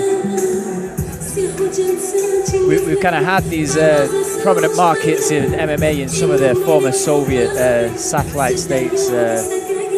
How important is it for Uzbekistan to kind of just, this is a step forward to kind of announce themselves on? You know, we have MMA here. We've already had a few UFC shows in Russia, and of course that's going to expand. Now this is them kind of putting their foot in the door and raising their hand and saying, hey guys, look, now we've got MMA here. Absolutely, because one fundamental step of establishing MMA in certain areas, if you want, guys from your hometown to do well, if the only opportunities they have to fight, they have to travel across country borders or fly over the ocean to get to, and then at that time, for shows to be paying guys travel expenses to get them out there, you're already at a higher level show, and that's where you're first stepping off. Guys will end up, taking on too much too soon, and it's not a fair opportunity as far as giving them the best opportunity to move forward and succeed. So you want to have the local shows. So even though this is a massive level show here, this opens the door for all the small local shows to start helping out the young fighters here in Uzbekistan, to start building their careers, to start, putting their foot in the shallow end of the pool, not jumping in the deep end right off the bat. Of course, and it comes back certainly to Khabib and what we were talking about the ones who make it to a certain level. Khabib, the UFC champion, undefeated, is number 2 pound for pound in most people's list. But he's here, bringing the attention here. I mean, he's basically what it is a sign. Well, he's paying back, which is phenomenal for guys of his establishment. A lot of guys, and you hear that, you forget where you came from. And I don't think that means that I'm talking about where they came from. They still probably use that narrative, but they don't give back to the community where they started off at. And Khabib is definitely not that guy. He goes right back to the gyms and he talks to little, small children that are starting off, and he gives back with his presence, with his namesake, to really help out, develop, the martial arts in these different areas, Dagestan and here now Uzbekistan. Without guys like Khabib, with the star status that they have, without him being here and giving this back, I don't think the show would be doing what it's doing right now. I mean, we can pretty much point to Khabib and his father as really putting this on the map. And I mean, this is the first time they have English comms. You and I here now doing the show. This wouldn't have occurred without them, being here and their influence. And that's right. And I'm very proud to be part of that little bit of history there, Frank. You just brought it home to me there. But of course, for those who don't know that might be listening, GFC is the Guerrilla Fighting Championship. Guerrilla is one of the major sort of partners with Khabib in the Nurmagomedov camp. GFC has their headquarters down in Dagestan, So basically, this is Khabib saying, you know, guys, like, I'm a UFC champion to the rest of the Western world, to the rest of the promotions out there, and saying, look, there's some guys here that can kind of, you know, really make it, can really benefit from some of that attention. Amin has one of the most epic beards I've ever seen. It's very, very well kept. I mean, it's just like, wow, like, right? Like, this guy needs to do a beer commercial. It's very, very well kept. Maybe we could do it before and after on these two guys, and Alexeyevich can stand on the nice left. Hook. Oh, what a punch, and he's out, he's out. Oh, wrong guy. The referee stopped it. And the referee stopped it. Yeah. Alexeyevich. Well, there's a strong argument that he was hurt when you start grabbing on the referee. Alexeyevich there, just above us, just above the commentary positions, roaring like a lion. I mean, he's got that beautiful mane on his chest, and he's roaring on the top of the cage there. That was, I mean, you were just about to say there. I mean, there was the argument he was hurt. Yeah, well, absolutely. You know, look, Amin was hurt. He was grabbing on the referee's leg. As far as, was it too soon? Look, I'm a fighter. I always err on the side of, let me take an extra shot or two and make sure it's finished. I get it that the referees are there to protect guys like me from myself, that, well, you know what, if you're hurt, it looks like you're going to take a few more shots, and it looked like they were coming. So, you know, at first hand, I would have liked to have gone another shot or two, but would it have ended up in a highlight reel knockout? Most likely, you know, very, very more likely that Amin would have took some more damage and would have hurt him. Yeah, of course, and as we were talking about that beautifully kept beard from Amin, it didn't help him take that punch straight on the chin, no. Absolutely. I'd like to see the replay, because he came in with two nice left hooks, and then all of a sudden he got caught. The way he twisted, I assumed it was a right hand, and that is a good counter for a left hook. Guys open up that gate, and they don't realize that the left hook's not about swinging your hand away and coming forward. It's about really just turning your shoulders forward and turning your shoulders sideways, in the hips, getting it behind it, and then lifting up that elbow that creates the angle to go over the hand and hit sideways to hit at a linear, shot. But sometimes when guys loop their left hook, if the other guy sees it and he fires a nice straight right hand, and again, without the replay, I can't tell you exactly what happened there. It occurred so quickly, but I'm guessing just from the aftermath of what happened, the math adds up that was a right hand that landed. Yeah, and we can see the replay here, coming in with that left hook. Boom, yeah. Bang, straight over the top. Yeah, that was a good stoppage there. There was a second there, like at first. Yeah. See here, I mean, that's great. I mean, referees got to make decisions on the split. Boom, he got hit. For me, it needed to stop there. It's just the way he went down like a sack of potatoes. Yeah, straight across. You're right, absolutely. And that's what the referee, he was already coming in and seeing it. And then those extra shots, he wasn't going to be able to come back from. No. Left hook. Then here, see how he dropped the left hook right there? He opened it up. See, boom, the hand goes away and then came forward. He does it again.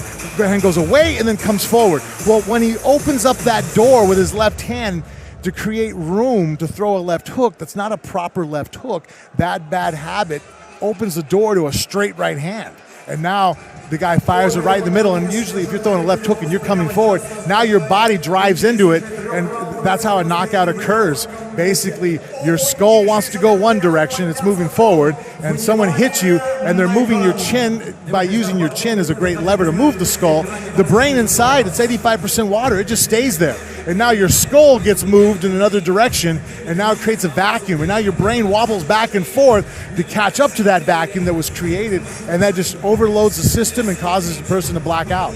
And of course, his jaw going one way for Amin, his jaw, that means his beard is also going that way too. And he's got that extra weight to it didn't help you, right? And there's actually an argument, and you know that from boxing. Yeah. There's times where guys are told I remember when Tua was getting ready to fight Lennox Lewis, the argument that Tua's beard was too long was brought up because it could pad some of the punches.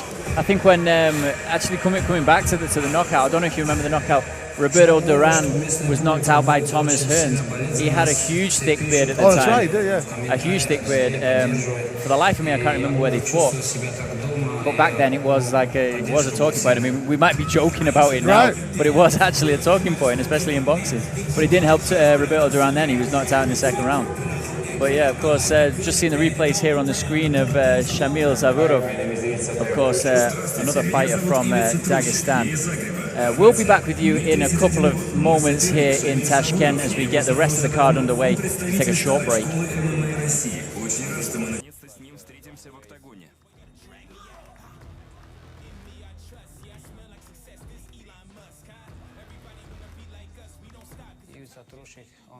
довольно-таки опытный боец, который дерется даже чаще, чем я. Легкого, проходимого такого боя не будет. Такой будет нормальный, зрелищный бой. Он очень хороший борец, но я изучил его и увидел много пробелов в его тактике. И я использую их. Всем огромное спасибо, то, что пришли поддержать нас. Я думаю, будут хорошие зрелищные бои. Мы со своей стороны постараемся показать на все 100%. Болельщики не разочаруются. Мне очень понравилось в Узбекистане. Люди здесь гостеприимные. И надеюсь, я здесь не в последний раз. Я хочу обратиться ко всем, кто сейчас сидит в зале. Вы, наверное, меня не знаете, но знаете, я сделаю все, чтобы вы все запомнили меня. Шамиль Завуров против Ивица Трущика. Это бой между двумя легендами ММА России и Хорватии. Кто лучше? Школа вольной борьбы Дагестана или ударная техника хорвата? Здесь и сейчас. В синий угол приглашается спортсмен из Хорватии по прозвищу Террор. Приветствуйте, Ивица Трущик.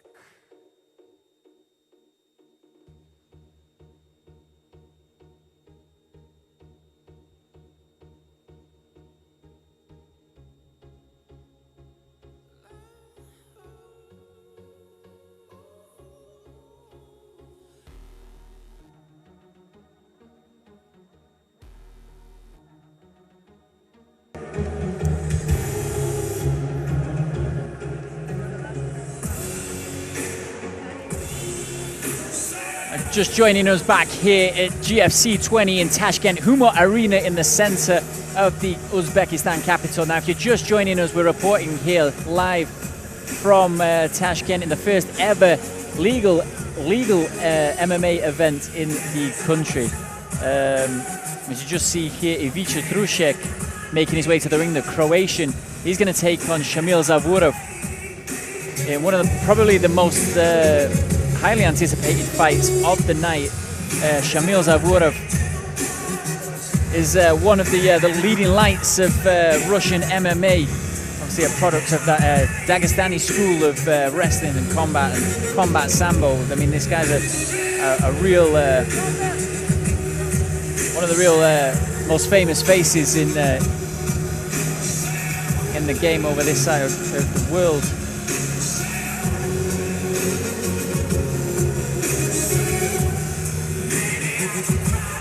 Ivica Trusek is, again, he probably falls into that category of, well, I would say veteran rather than journeyman. He's got a 30-something wins to his name, but also 30-odd losses. I think he's 38 and 33, Trusek, but by all accounts, he's going to put up a decent fight here. And where is Trusek from again? He's from Croatia. Yeah, that's the thing though. A lot of these guys, especially in the European areas, you know, they just take fights on short notice. I mean, so sometimes records like this, you know, we were talking about how the, you know, some of the Russian Federation fighters' records can be very deceiving because of a lack of numbers. But then sometimes you have some of the, you know, other fighters over here that have records that are very deceiving at the same time, because it's like, yeah, you know, he has 60 fights, half and half, but, you know, 80% of those fights were taken on 24, 48 hours notice. And the guys just make a living by fighting, especially in some of the countries that just, you know, that you can make a decent living more so than some of the other ways.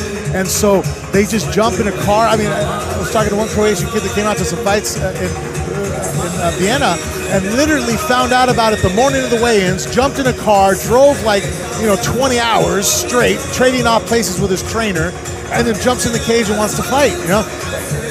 That makes guys' records not great because they take losses that maybe not should have. And then you end up picking a fight with that guy. You're like, oh yeah, I'll match up with this guy. And now he's had 4 weeks of training, 6 weeks to prepare for you. And now you're like, wow, that's not the guy that has that record. I'm like, well, yeah, it's just that now he actually was prepared. You know, he actually had a good camp. Yeah, of course. I mean, it's that old have gloves, will travel mentality. I mean, these guys are really respected amongst their peers. I mean, they're reliable and they'll take fights. I mean, sometimes the guys will take that first sip of beer and then they'll get a call and then they'll put it down in the bar and they'll cut their drinking session short just to go and pick up a fight. English fight I can think of right now, Danny Mitchell, you know? Yeah. You'll fight anybody, anywhere, you know? And at times, you know, it gives you that kind of moniker. I mean, we had the same thing with, you know, Cowboy in the U.S., you know, Donald Cerrone. You know, you give him a call, he'll fight anywhere, anytime. And, you know, at times that, you know, as his friend, it upsets me. I'm like, wow, if maybe we would have been a little bit more prepared for this one and not took a fight 30 days after another fight, we could have gotten that one, you know? And you know, he ends up winning a lot more than he doesn't. But at times you take some of those losses where it's like, well, you know, I'd like to have seen what you could have done if you were a little bit more prepared. Yeah, very much so. I mean, there's all sorts of nuances in professional MMA. Now, just coming on to Shamil Zavurov, as we just saw Khabib Nurmagomedov there on our screens. He's he's very good friends with Shamil Zavurov. Shamil Zavurov, former M1 Global World Welterweight Champion. That's one of Russia's leading promotions, M1 Global. I'm sure you're well acquainted with that. I mean, I don't think there's anything you're not well acquainted with former Soviet. Yeah, Soviet areas I'm pretty MMA. good about. Brazil, you know, China. I haven't broken into that market yet. No one FC yet, so. Yeah, go and break it in. Yeah, hey, well, the offer's out there. Now we're just coming on we'll to... commentate and travel. Yeah. Have headphones, will travel. Have headphones, will travel. There you go. I like it. Now, just coming on to the thing you said before about some of these fighters have deceptive records. Now, a decent record by all accounts from Zavurov, 35 wins against 5 losses. Might not be too well known outside of former CIS nations. Fought in Russia a lot, Chechnya, South Korea a couple of times, but not well known outside Russia. He's a champion in Russia's hand-to-hand martial art, which is combat sambo. 153 victories against 0 losses. He's undefeated in his sambo career, combat sambo career. So as you're saying, Frank, I mean, you can guess nothing from these professional records. And Zavurov, he definitely falls into that category, because I don't know about you, but that's a formidable record in anybody's book.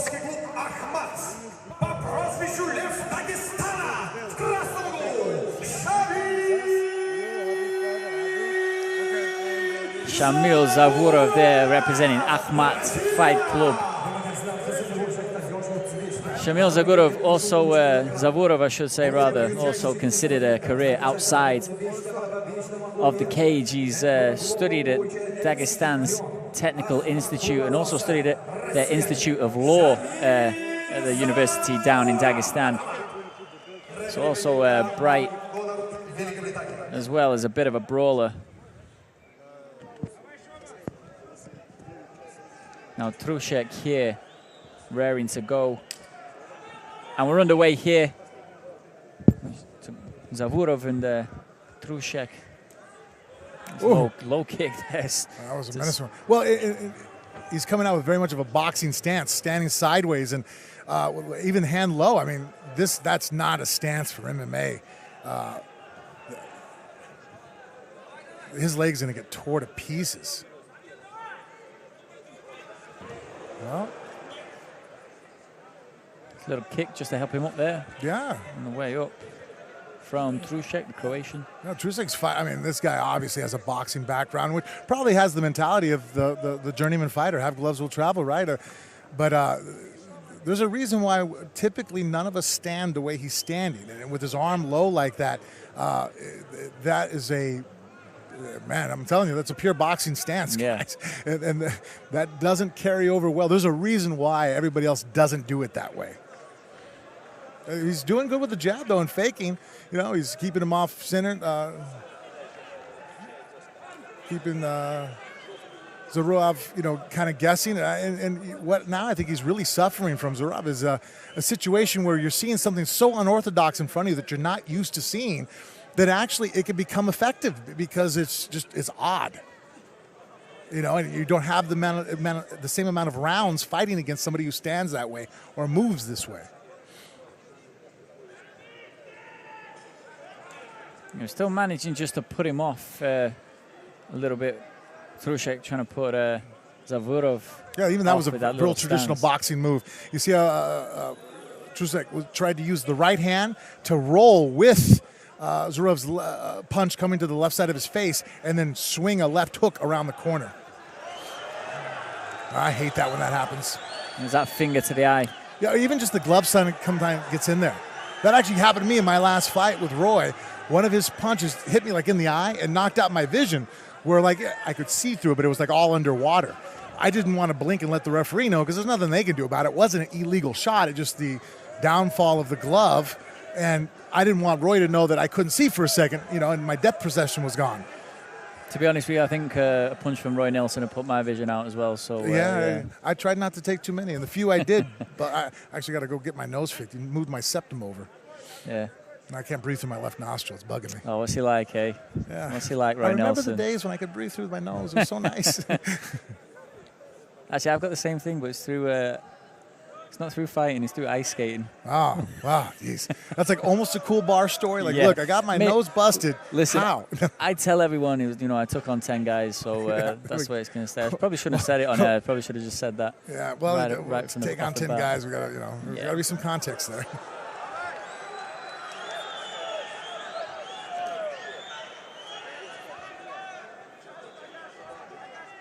Now he's squaring up his stance a little bit more, Trushek is. Zavurov is still just, man, throw a head kick, man. There's a reason why in kickboxing, MMA, we can't keep our lead arm that low. Because now, to block a kick, it takes very long time to get the hand up, so now you're only going to block with one hand. Or you got to pull, and if you're always pulling, well, then I know that your weight's going to be on your back leg, and your lead leg's going to be light on every time.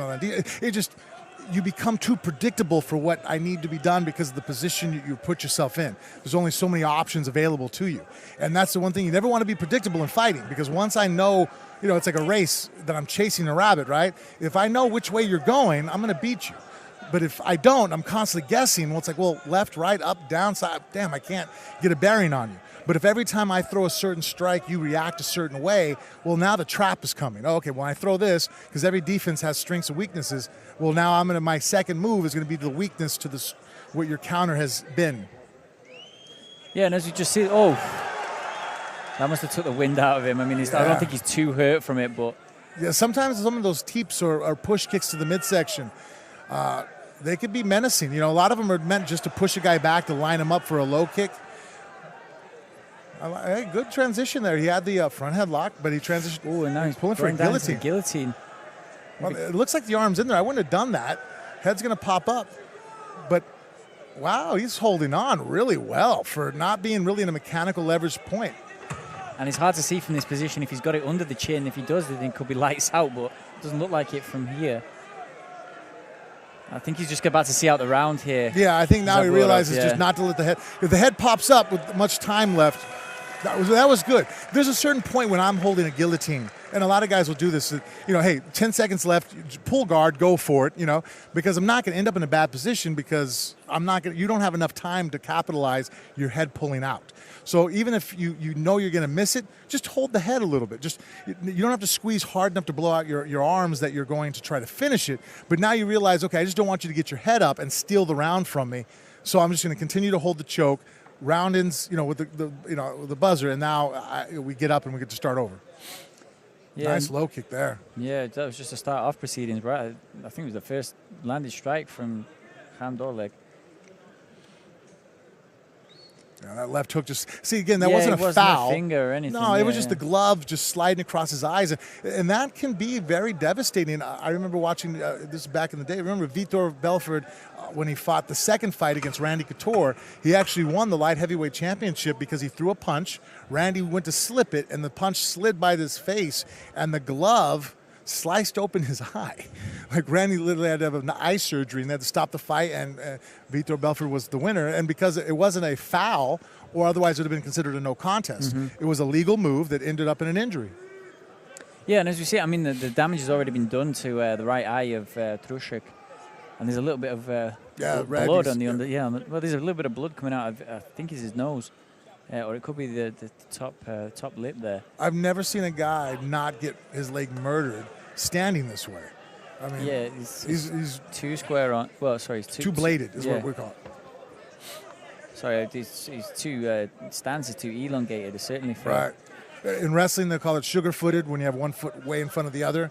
In boxing and striking arts and MMA, I call it bladed. The more you turn to the side, the more bladed you are. The more you stand square. Oh! That was a kick that the knee hit him in the head. I wonder how Mark's going to rule this. Just getting straight back on with it. Yeah, it's not a foul. He's not calling it a foul because it was... Yeah, the knee kind of touched him. I don't know if you saw it. He threw a kick, and because of the angle of where Zurab was, the knee kind of hit him in the head. And both fighters basically acknowledged it because Trusic didn't attack more. He realized he felt the impact on his knee and knew he was a down opponent. And also Zurab stopped because he's like, oh, I just got an illegal shot. But Mark's like, no. Man, he loves that's those a front very, kicks. very good left hand there from Zavurov. That's just buoyed the crowd a little bit. Crowd getting back into this one. To be honest with you, I mean, we're in the second round here, a minute and a half in, and that's the first time I've really heard the crowd, apart from the first few seconds. Well, I think they're a little... between the record and the way he started out opening up, I thought this fight was going to be over in the first round. Trusic completely has caught me by surprise, man. He's a really cunning... I mean, he's a tricky fighter. He's the kind of guy that I don't want my guys fighting because to beat him, it's like, well, 20-some, 30 other guys have already beaten him. No one's going to care. But you could look like right now, Zurab has a fight on his hands where he's battling a guy that doesn't necessarily make him look good. Yeah, I mean, you would say that Trusic is probably in the who needs him club. It's like, I mean, it's going to be hard to look good against him. Yeah, and that's the worst position to be in. If you don't have a name and a reason why guys want to fight you because there's something to gain, and you're super tough and difficult to beat, you're going to be broke. I mean, like, that's a bad combination because guys don't want to face you because there's nothing worth it. Now, if you're dangerous, I mean, look, people want to fight Khabib, want to fight Conor. Why? Because if you get a win or you have a good outing against him, it raises your stock. You fight a guy who's super tough, and the win doesn't count for anything because no one cares, that's an awful fight.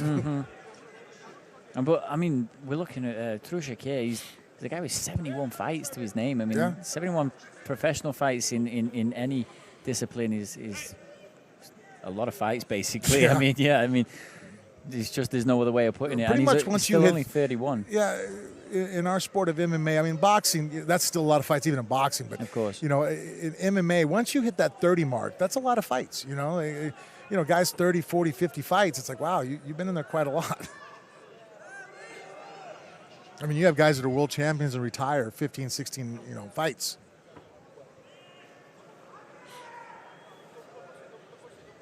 Again, Trusic just, not the worst idea here, rolling to his back here. I know people think, oh, he's giving up his back, but by rolling to this position, he's that much closer to standing up, but he chose to do a sit-out. It looked like he was almost going to reach for a guillotine, which, that's not a bad spot to hit guillotines if you know what you're doing. And he seemed to, have some confidence in it, so that leads me to believe that it might be a move that he's pretty good at. Well, yeah, I mean, Shamil Zavurov is trying to really finding it hard to try and get off anything.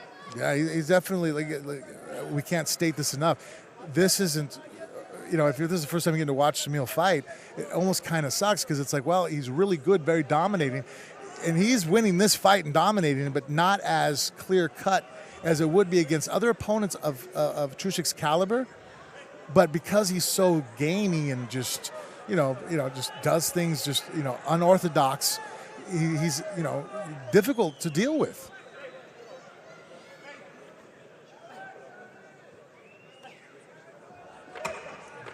Nice head position that'll allow you to get back. Hips are high. That's a recipe for throwing punches. There we go. The math adds up. Well, there you go. Yeah, I mean, numbers were never my strong point, so I'll leave the adding up to you, Frank. Fighting's all numbers and physics. Okay. Trushek just looking a little bit disheveled as he's making his way back to the corner there, aided by his corner man. Yeah, but you know what? Hey, he was in a bad position there and fought back, and he saw, you know. Yeah, no, we were calling it. We were talking. That was a great way to do that because it was a kick, even though the knee hit him. Yeah, just the referee coming over. And, yeah, Mark and I discussing that. That's why I said excellent call on his part on how he ruled it. Again, nice low kick. Hopefully that we can see a replay of that kick again. It was a low kick right here. So, yeah, this is where it happened. Watch. Oh, I stopped it too early. Left hand, the right hook, chasing him down. Yeah, again, what we're talking about, which, you know, the referee, Mark Goddard, just came over here right now to, you know, to point out.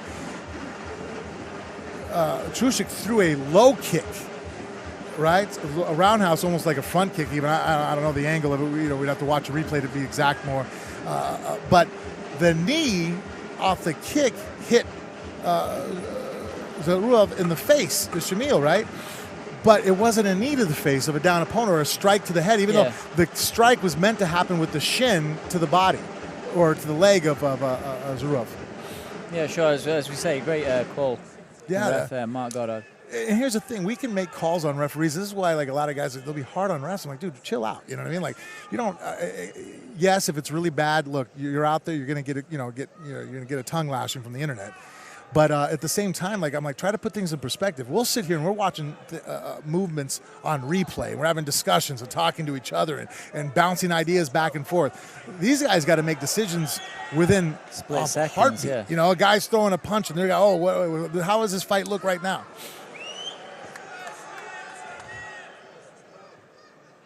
He's taking a breather there, Trushek. I think I didn't see it hit him low, the kick. I thought it hit him right in the midriff, but seems to have been given a little bit of a break there from Zavorov. Yeah. He had a good frame there for a second, but then he gave up the frame and going for maybe I don't know what he was going for. But he's going to get tossed. Nice walk to the cage, and you can use that as another limb. Now you have like 3 legs. Use the cage to frame off of. You got to drive your hip against it and get that lead leg out and do a stand-up. Let's see. Oh, there we go. There's the leg. Hip against the cage. No. See, now the hip's not against the cage, so he's not really pushing off with that leg, and that's why you can see his weight is not really great. But also, too, as I'm saying this, he has a very uncooperative partner that's not really allowing him to do the things that are necessary. That's the thing about fighting. When people go, oh, why didn't he do this? I'm all, did you see the other guy? With the guy didn't color? let him, yeah. Yeah, he wasn't really keen to let him do that. Trushek, very, very awkward. Yeah. Very awkward. Yep. Man, those knees to the glutes, they just, people can take them here because there's not like, a lot of nerves that run shallow there. They're deep. And so, I mean, you have a little bit of sciatica there. The sciatic nerve possibly you can hit, but, the glutes are so thick that it can protect. But, man, the next day. Walking like John Wayne. It is just the worst in training. Guys will tag me with shots like that in training. I'll be like, hey, look, mark your spot, but don't drive in, dude. Come on, man. Like, I got to walk around tomorrow. You made your point. Or I'm going to make it to where you have a hard time. Walking. I'm not going to go for a rear naked. I'm going to go for a palm to palm next time I take your back. And make steak impossible to eat for the next 2 weeks.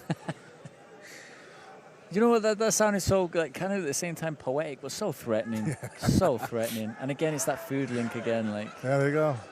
Everything back to food. Food and fighting. Oh, nice.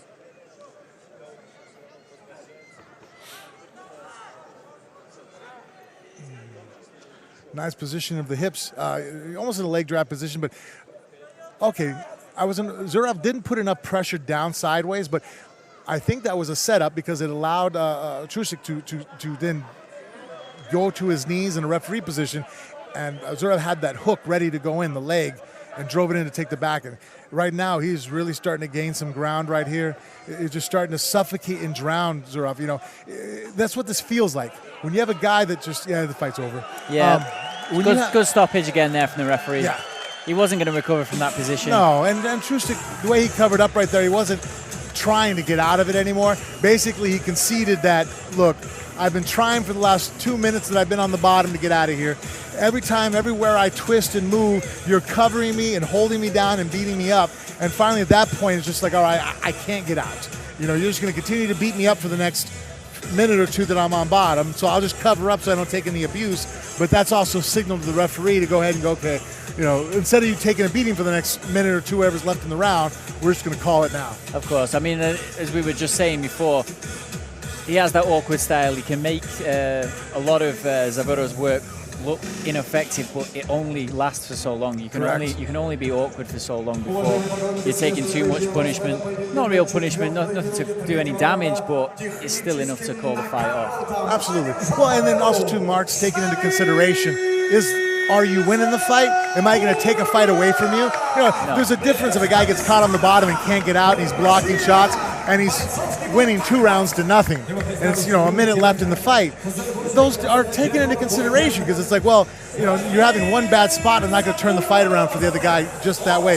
You're going to probably eat a few more shots if you're showing that you're willing to, but on the flip side, if you've lost every single round and you've shown no ability that you're going to turn this fight around, and now you're on the bottom taking extra abuse, I feel like the referees are quicker to step in there. Yeah, and of course, I mean, it doesn't really look that good when a fighter is trying to defend himself, and then the fighter that's that has that position on the back, he's just beating him. Nobody really likes to see it. It's gone on for long enough. Exactly. We all know what the outcome's going to be. Let's just get there right now. And on top of that, I mean, look, first show in Uzbekistan, we don't need to have any kind of bad footage. No, of course not.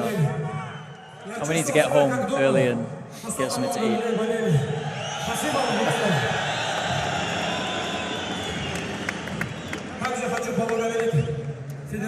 Shamil Zavurov there, another one of Khabib Nurmagomedov's teammates from Dagestan with the victory over Ivica Trušek from Croatia. Just 2 fights left here at GFC 20 in Tashkent, Uzbekistan. We'll join you shortly after a few moments. Совместно с ММА Узбекистан совместно организовали такое мероприятие. Отдельно хочу поблагодарить мой клуб «Ахмат», моего брата Рамзана Ахматовича. Я знаю, он сейчас смотрит, болеет. Брат Абузаидович Мурадов, весь мой клуб, вся моя команда, мои секунданты, кто мне помогал. Абдулманап, всем огромное спасибо. Также завтра день рождения самого молодого бойца нашего клуба Ахмат. Это сына Рамзана Ахматовича, Адама. Хочу поздравить его. Ахмат, сила! Аллаху Акбар! Братский привет, салам, Дагестан, Чечня, вся Россия! Привет из Узбекистана!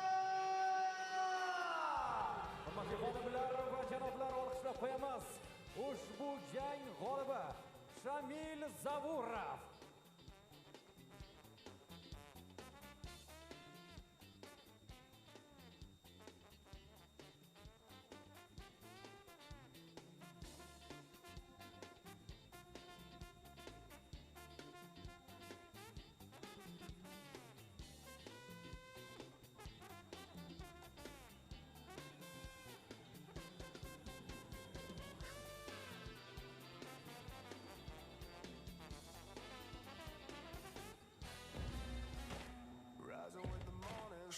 Декабря Лига GFC возвращается в Самару на МТЛ-арену с главным боем вечера. Защита титула Владимира Селиверстова в полутяжелом весе против Олега Оленича. Соглавный бой Шамиль Аббасов против Владимира Дайнека. Возвращение самарского Конора Руслана Бицынаева. Женский бой. Возвращение Юлии Куценко против Заиры Дышековой, а также с участием Нурулу Алиева из команды Байонов Тим, Марка Волкова и Никиты Подковальникова. Не пропустите. GFC 21. Генеральный партнер Горилла Энерджи. Турнир посвящается Международному дню инвалидов. Часть средств от продажи билетов пойдут на помощь детям-инвалидам.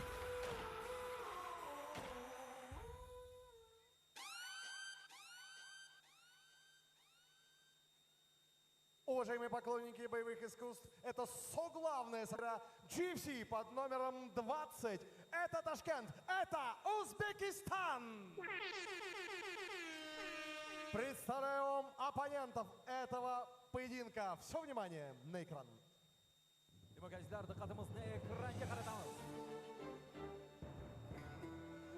Assalomu alaykum hammaga. Men Muzaffar Rajabov. Klub Amir Temur, Buxorodan, O'zbekiston, Buxoro shahridan. Mening klubim ismi Klub Amir Temur klubim.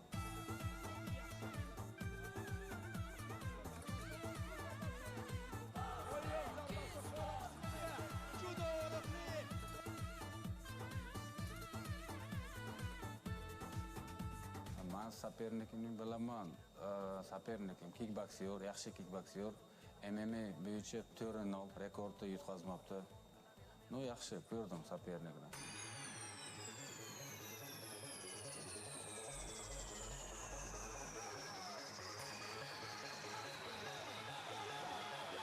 Assalamu alaikum everyone. I'm Aladin from Tunis. Ассаламу алейкум. Меня зовут Аладдин. Я из Туниса, но представляю Нидерланды. Я прилетел в Узбекистан на турнир GFC 20. Offered me a fight in Uzbekistan. My opponent Muzaffar. I watched. Мой оппонент Музафар. Я посмотрел его бои, и мне нравится его стиль ведения боя. Он любит больше драться в партере, а я наоборот люблю драться в стойке. У нас с ним абсолютно разные стили. Но поверьте, я на другом уровне своего стиля. Я знаю, что Музафар один из лучших и популярных бойцов Узбекистана. Будет очень интересный бой.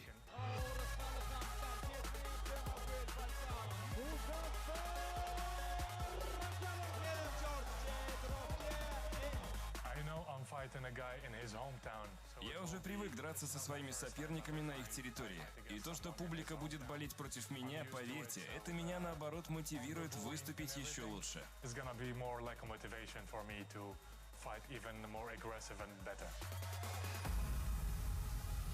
Endi bu O'zbekistonda hamma e'tibor bizga bo'ladi hozir. Res xalqimiz hamma e'tibor. Ну, конечно, ozgina bo'ladi. Bu yaxshi tarafdan naborot. Nastroy shunga qarab, naborot yaxshiroq xalqning podдержкасы bilan Xudo xohlasa chiroyli bo'y bo'ladi, Xudo xohlasa. Shunga готов biz. O'zbekiston, katta rahmat. Аладдин Бен Али против Музафара Раджабова. Один из самых ожидаемых боев на турнире GFC 20. Здесь и сейчас. В синий угол приглашается спортсмен из Туниса. Приветствуйте, Аладдин Бен Халима. It's coming back to the action here at GFC 20 in Tashkent, Uzbekistan. Muzaffar Rajabov, the local fighter, 38-year-old now veteran, is going to take on Aladin Ben Halima, the Tunisian, just making his way to the cage right now. As you see there, a 16-centimeter height advantage for Ben Halima.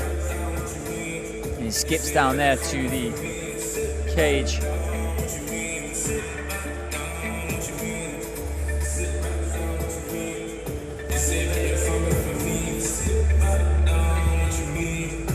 All right, he's won the walkout contest. Is that what we're having? Are we keeping count? Yeah, you know, so far as enthusiasm, music, movement, I like it. Ben Halima, huh? Ben Halima, Aladin Ben Halima, the Tunisian, is going to take on Muzaffar Rajabov, another Uzbek fighter. Cool name too. Muzaffar, I like it. I like it. Maybe he's going to win the name competition. I don't know. Who won the beard it's competition? It's not fair for me to do that competition because I can't even pronounce half the names on the card.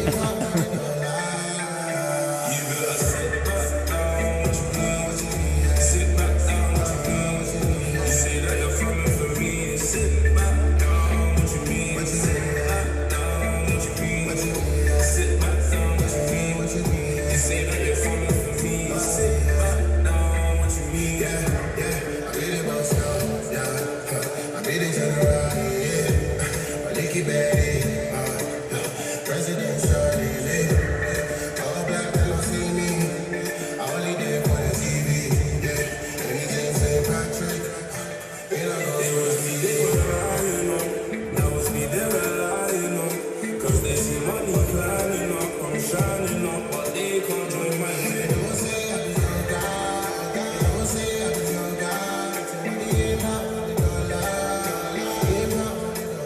That's an important thing. You can see how much Adeline is enjoying this. That was some advice was given to me, and I didn't take it till probably more than halfway through my career. There's only so many times you're gonna make that walk. There's only so many times you get to walk in that cage, and you might as well enjoy it. It's fun. I mean, we got into this for a reason, right? Obviously, these guys train. We all train and fight because we love it, right? But then sometimes we turn it into a business, and we think of it only as like, I got to do this or I got to do certain aspects of it. But it's like really that enjoying the whole aspect of like, I was thinking that in my last fight. I looked up at the clock. There was 2 minutes left, and I was like, man, there's only 2 minutes left of my life that I'll be in this cage, this moment with this person. You enjoy it, have fun. Yeah, sure. I mean, Aladdin Ben Halima is surely having fun on his ring walk. Yeah, definitely. You can tell, he's taking it all in, and that slows down your heart rate. It actually doesn't, we talked about earlier about guys sometimes being too amped up before a fight. It saps their energy and they gas themselves out. I think an antidote to that is if you're having fun and enjoying yourself, you're not amped up in the wrong way. You're amped, but in a positive, feel-good, motivated to go out there and perform at your best. Yeah, and of course, the last Uzbek fighter to perform in the ring tonight is going to be Muzaffar Rajabov. Probably the last one that's going to get the crowd going. As we see, just behind us, the Uzbek flag's waving again, and just by the side of the cage, fans on their feet. Probably just needs that last little prod in the right direction to sort of the atmosphere tonight. Umar Magomedov and Brian Gonzalez, the main event fight here tonight. Muzaffar Rajabov is still a long way to go against Aladdin Ben Halima. Ben Halima was adamant. He said his style, his skills are just on a different level to Rajabov.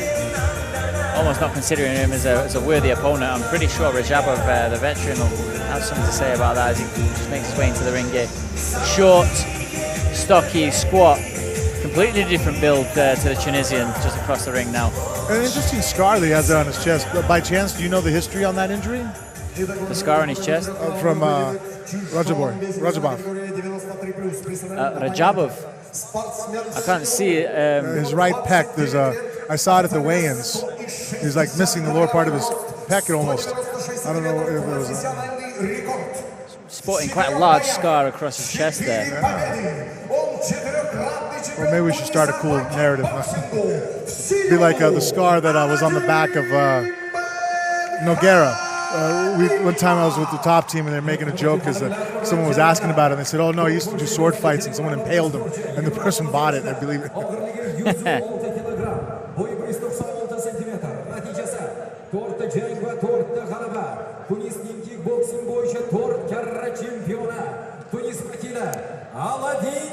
From a kickboxing background, Aladdin Ben Halima has that big height advantage over Rajabov. Do you think that'll be a factor? That'll definitely be something he'll look to use in his advantage, just that height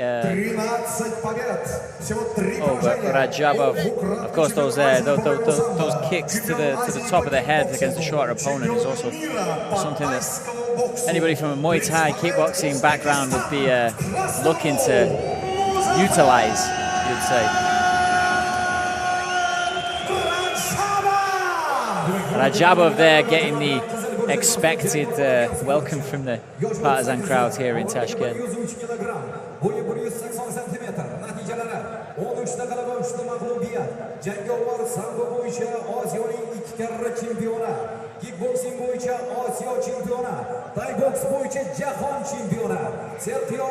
Rajabov also coming from a Thai boxing background. Now this could be a make for an interesting fight once you get two fighters from a similar discipline.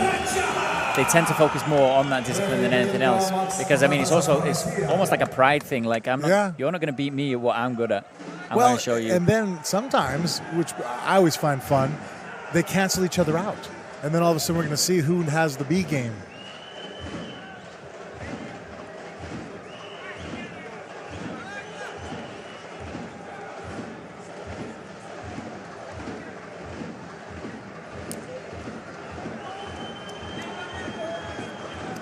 Oh, nice overhand left there.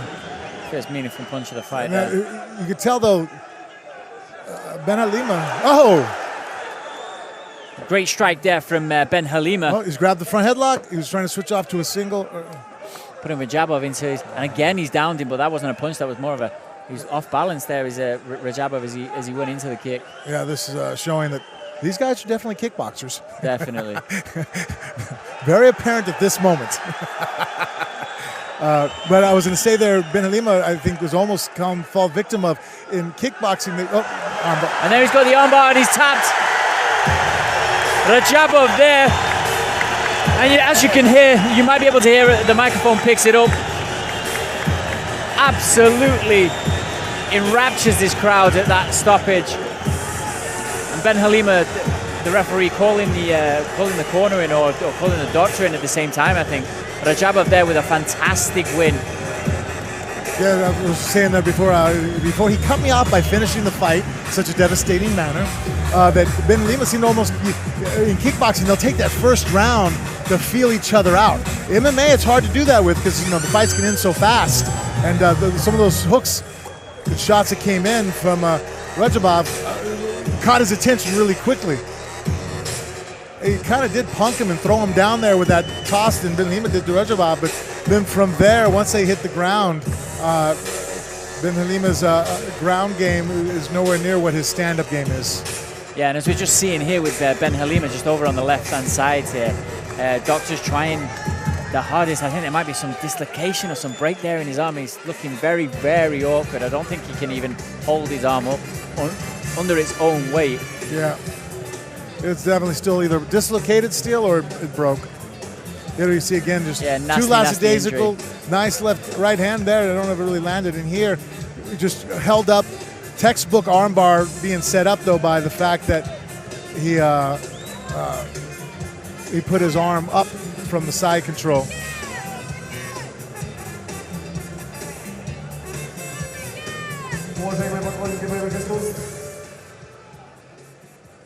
Поединок длился 50 секунд. Болевым приемом в этом поединке одержал победу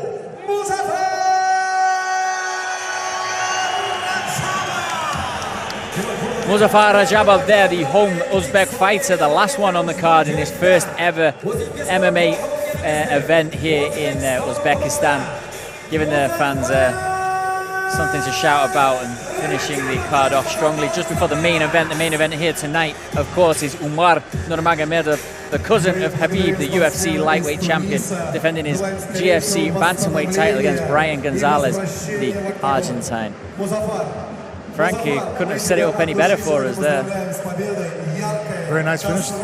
Very, very nice finish, and we all like a good submission, don't we? Yeah, he held it a little longer than he should have, but just the main event coming up here at GFC 20, just after Muzaffar Rajabov with that first round submission over Ben Halima. Just join us in a few moments for that Umar Nurmagomedov versus Brian Gonzalez bantamweight GFC title defense.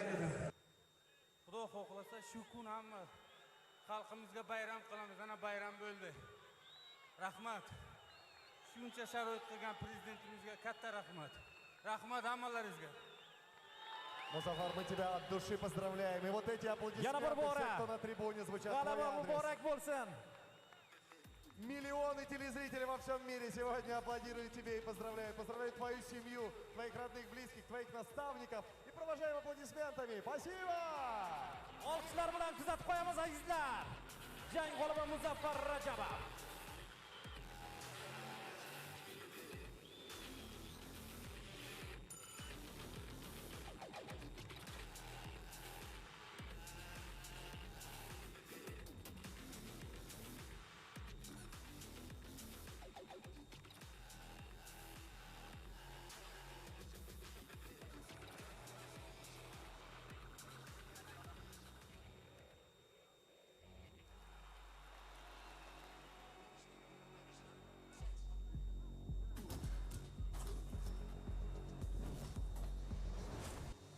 Мой самый главный бой – выйти один на один с самим собой.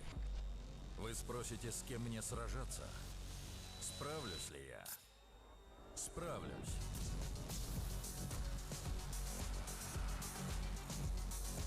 Горилла – сила для твоего главного боя.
Итак, уважаемые господа, уважаемые поклонники боевых искусств, мы с вами вышли на финишную прямую. Впереди у нас только главное событие сегодняшнего грандиозного международного турнира GFC 20. Ну а прямо сейчас мы бы хотели анонсировать один из самых главных и ожидаемых поединков следующего турнира. GFC под номером 21, который состоится в Самаре 6 декабря. И мы бы хотели пригласить сюда спортсменов. Тагир Уланбеков, Российская Федерация, и его соперник Дэнилсон Матас, Бразилия. Demak, hurmatli xonimlar va janoblar, qarshi olasiz face to face marosimi rossiyalik Tagir Ulanbekov hamda braziliyalik sportchi Dэнилсон Матас. Marhamat. А также мы приглашаем в октагон президента GFC Александра Гурьянова и почетного президента Абдулманапа Нурмагомедова. GFC prezidenti Aleksandr Guryanov hamda aynan mana shu tashkilotning faxriy prezidenti Abdulmanop Nurmagomedovni ham taklif etib qolamiz. Итак, а где же оппонент? Обладатель пояса в полулегкой весовой категории здесь. И мы ждем спортсмена из Бразилии. Его появление могут приблизить только ваши аплодисменты, уважаемые господа. Olqishlaringiz eshitilmayapti. Hurmatli xonimlar va janoblar, ahli Toshkent, olqishlab qo'yamiz. Тагир Уланбеков настроен серьезно. И мне кажется, он не собирается расставаться со своим поясом. Но этот парень из Бразилии готов его забрать. Давайте поддержим аплодисментами. Demak, bo'lib o'tadigan, oldinda bo'lib o'tadigan ajoyib jangning face to face marosimiga guvohlik qilmoqdamiz azizlar. Markaziy jangning face to face marosimi aynan bugun 20-yubiley turnirida bo'lib o'tmoqda va har ikkala sportchiga biz omad tilab qolamiz. 6 декабря, Самара. Не пропустите, дорогие друзья. А у нас прекрасная возможность поаплодировать замечательным людям, которые привезли сюда этот грандиозный праздник спорта GFC. Президент лиги Александр Гурьянов и почетный президент, легендарный тренер Абдулманап Нурмагомедов. Человек, который знает, как делать чемпионов. Абдулманап, сегодня зал аплодирует вам. Спасибо, что вы вместе с нами. Вам слово, прошу вас. Ассаламу алейкум, добрый вечер. Я хочу поздравить вас с первым удачным турниром, поблагодарить вас за вашу поддержку. Раз вы пришли в зал и болеете здесь, вы пришли болеть за нас. Мы благодарим вас и огромное большое спасибо вам, всем болельщикам.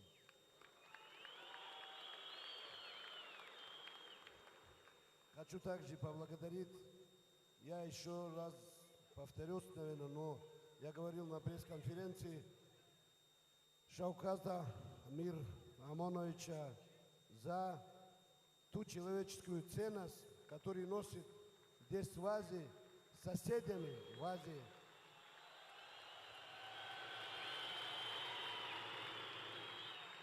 У хорошего главы руководителя вот такой порядок. Вам спасибо. Ассаламу алейкум. Добрый вечер, Узбекистан.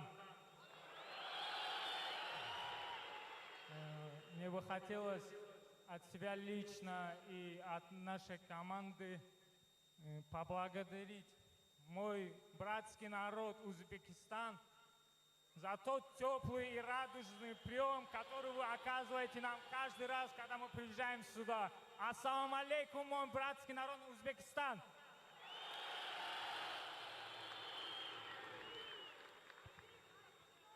Ну что ж, дорогие друзья, спасибо огромное. Напоминаю, 6 декабря, Самара. Не пропустите трансляцию, а лучше приезжайте.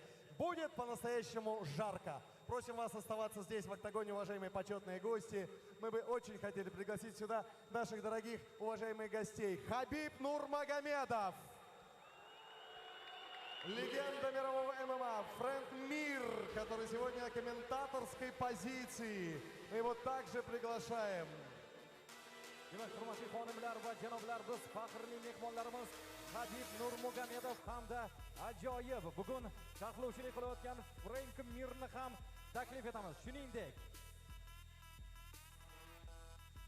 aynan mana shu barchamizning ko'z oldimizda O'zbekiston aralash jang san'atlari assotsiatsiyasi prezidenti Otabek Umarovni ham taklif etmoqchimiz. Olqishlab qo'yamiz azizlar. Otabek Umarov, президент Федерации ММА Узбекистана. Гостеприимный хозяин нашей сегодняшней встречи. Давайте поаплодируем аплодисментами. Приветствуй, давайте. Отобек, мы от души вас поздравляем с первым грандиозным турниром, который состоялся здесь, на вашей потрясающей гостеприимной земле Узбекистана. Спасибо огромное. Otabek, faxrli mehmonlarimiz sizga ajoyib bir sovg'a hozirlab qo'yishgan ekan va mamnuniyat bilan azizlar bitta olqishlab qo'yamiz. Eshitilmayapti.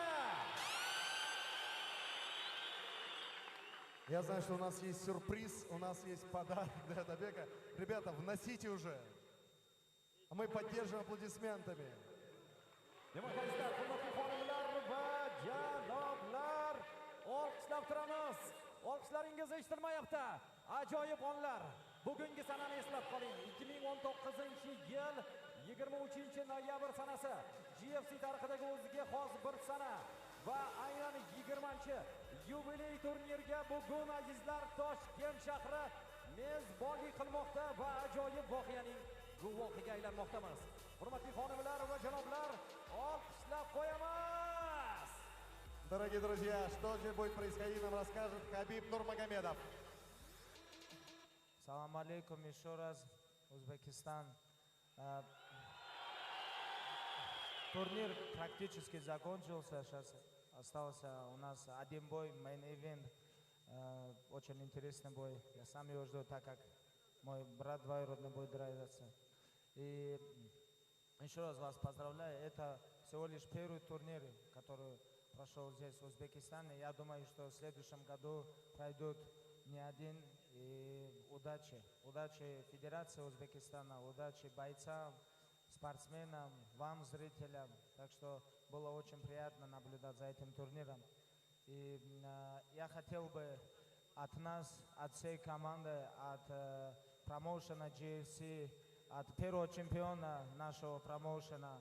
Так что мы хотели бы вручить этот пояс Отабеку Умарову, президенту Федерации ММА Узбекистана, вручить это лично ему. И это подарок будет всему узбекистанскому народу. Спасибо вам большое всем. Demak, hurmatli xonimlar va janoblar, maynan mana shu faxrli kamar O'zbekiston aralash jang san'atlari assotsiatsiyasi prezidenti Otabek Umarovga aynan GFC kompaniyasi, promotionlik kompaniyasining faxriy mehmonlari tomonidan taqdim etilmoqda. Olqishlaringiz eshitilmayapti azizlar. Титул чемпиона Лиги GFC вручает Хабиб Нурмагомедов и Тагир Уламбеков. Чемпионы!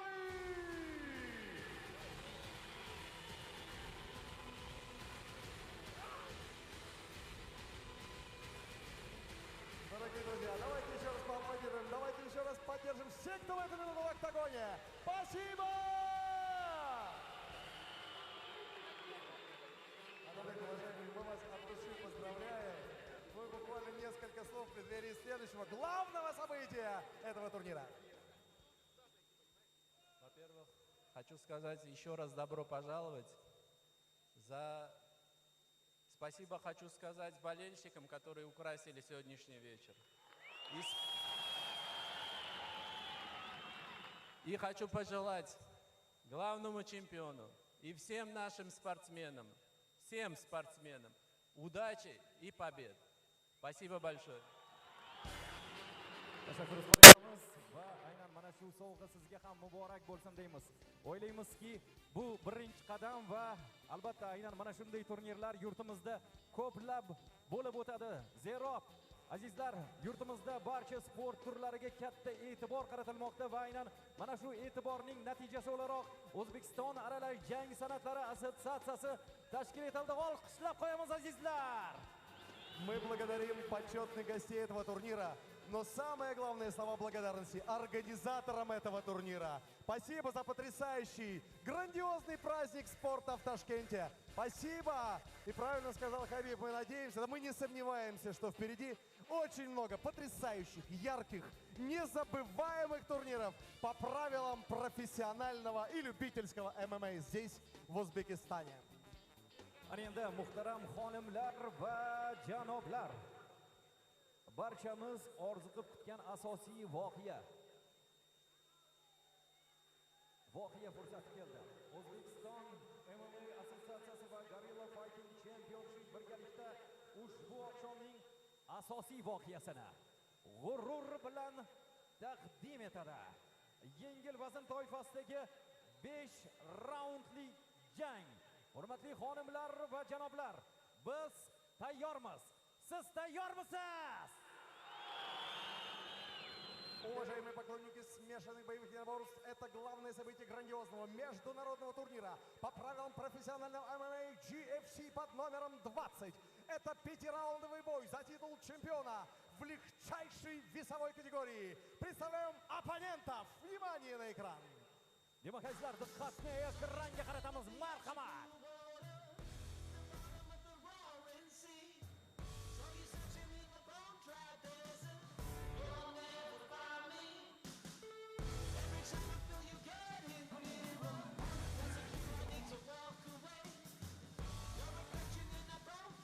Ассаламу алейкум, добрый вечер. Меня зовут Умар Нурмагомедов, и у меня сегодня бой защита пояса.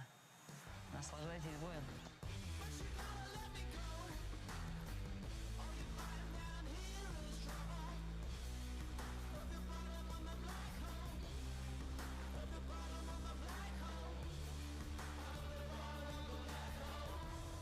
Hola, mi nombre es Brian Ezequiel González, soy de Argentina. Здравствуйте, меня зовут Брайан Гонсалес. Я из Аргентины, провинции Тукуман. Мне 21 год. Мой соперник очень хороший боец с идеальным рекордом, как и у меня. Будет тяжелый бой. Да, он хороший боец, но когда мне предложили этот бой, я очень обрадовался. И да, я знаю, никто из вас в меня не верит, но я заставлю вас удивиться. Y veremos quién sale vencedor. Такой угрозы я от него не вижу, но нужно, конечно, быть осторожным и нельзя недооценивать своего соперника. Делает болевые стойки чуть-чуть неплохо. Титул GFC для меня значит очень много. Это первый пояс, который я смог выиграть в своей жизни. Я приехал сюда, чтобы защитить его. И, иншаллах, я его заберу с собой домой. Я знаю, что здесь сидит Хабиб Нурмагомедов, который будет болеть за своего брата. И знаю, что большинство здесь будут болеть за Умара. Но поверьте, я здесь, чтобы сражаться. Когда клетка закроется, в ней мы останемся одни. Рахмат, Узбекистан. Очень рад выступить в Узбекистане, Ташкенте. Честно сказать, у нас очень много друзей из Узбекистана, братский народ. Всегда хорошо встречают, хорошо провожают. Спасибо, что болеете за нас, поддерживаете. Мы всегда ощущаем вашу поддержку. И нам очень-очень сильно приятно, что вы болеете за нас. Главная битва состоится между чемпионом лиги Умаром Нурмагомедовым из школы Абдулманапа Нурмагомедова против опытного и непобежденного бойца из Аргентины Брайана Гонсалеса.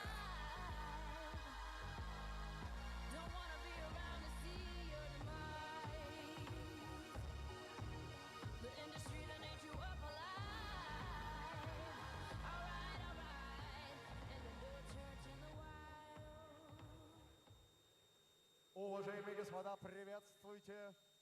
Боец из Аргентины по прозвищу Эль Прототипа Брайан Гонсалес.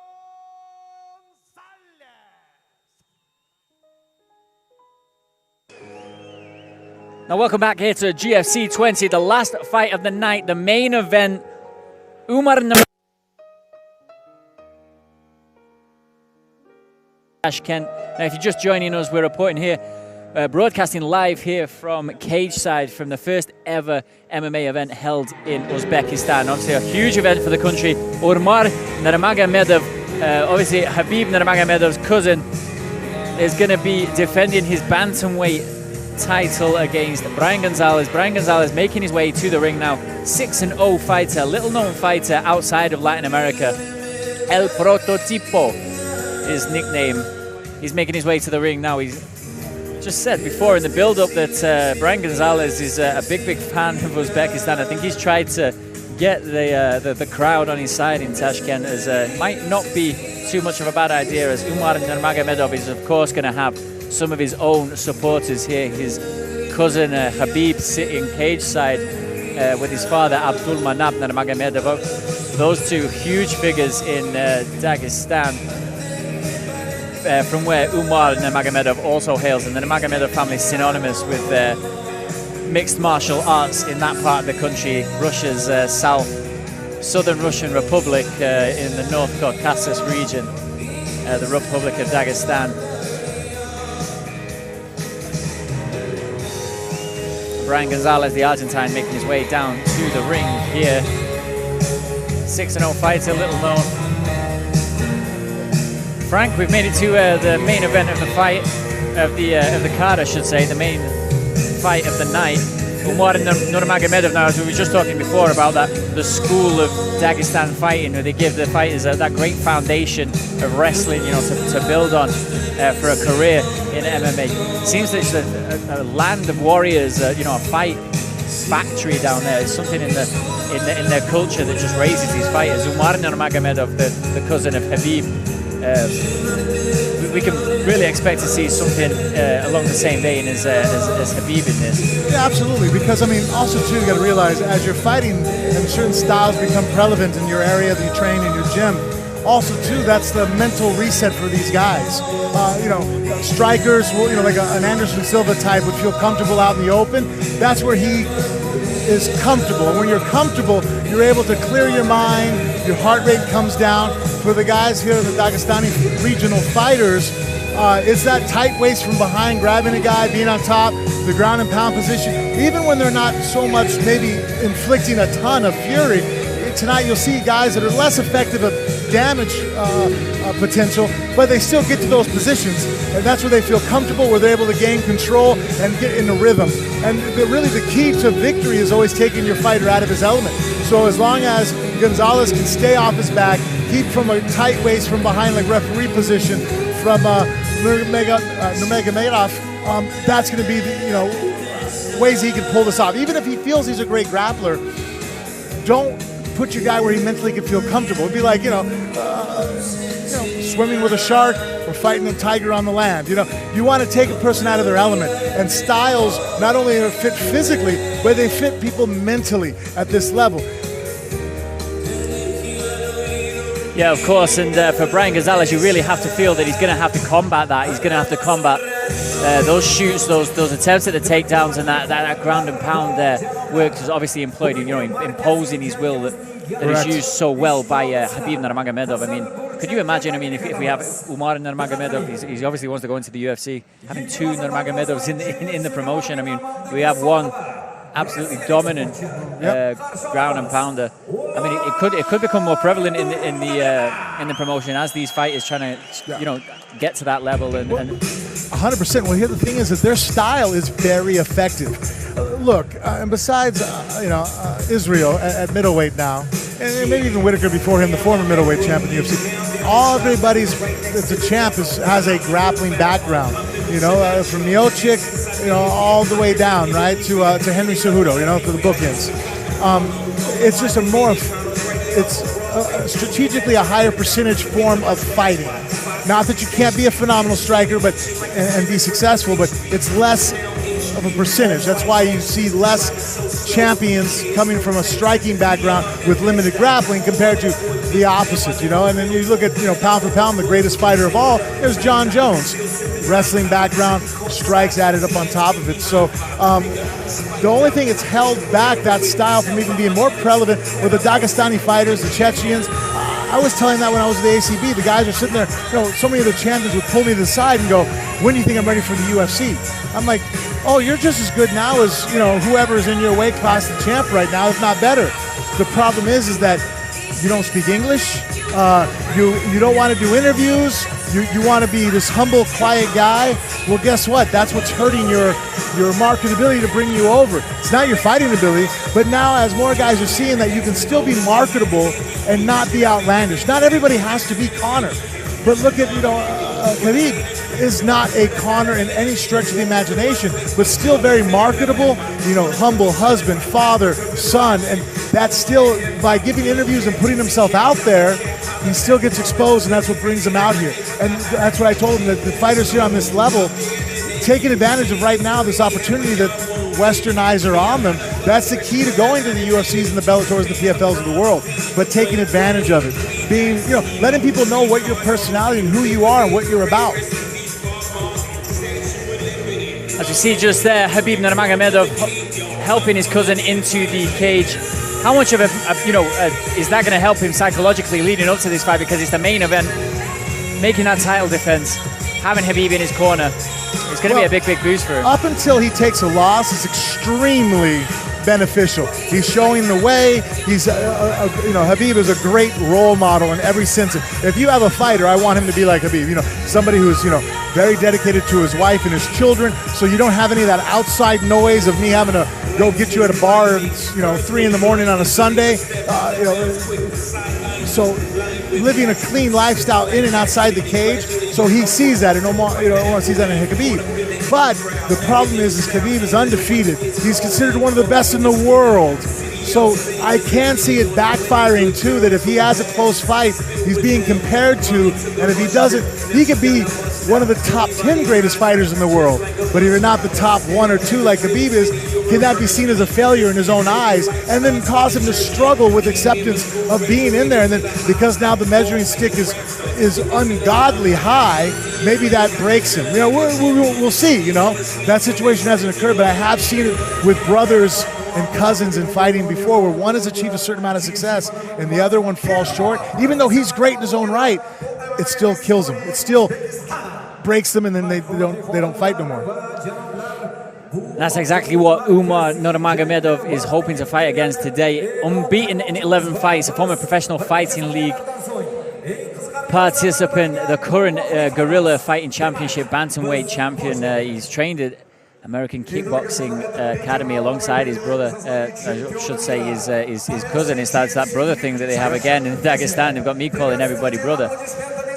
We're probably going to see more of a striking, an accent on striking here from Umar. He's been known to use more of his Muay Thai, his kickboxing, his stand-up. I've been down in Dagestan when I've seen him, and I've seen him train. He's got he has great length. I mean, just even right now, just the eye test, looking at him, you see how long his arms are in relation to his body. I mean, his hands are almost halfway down his thigh when he put his arm down. That framework really is, great potential and advantageous to have towards someone who wants to throw hands and be a good striker. And also the shadow boxing, warming up, that does tell you something about being a striker. It's funny. Are we supposed to be standing? Nope.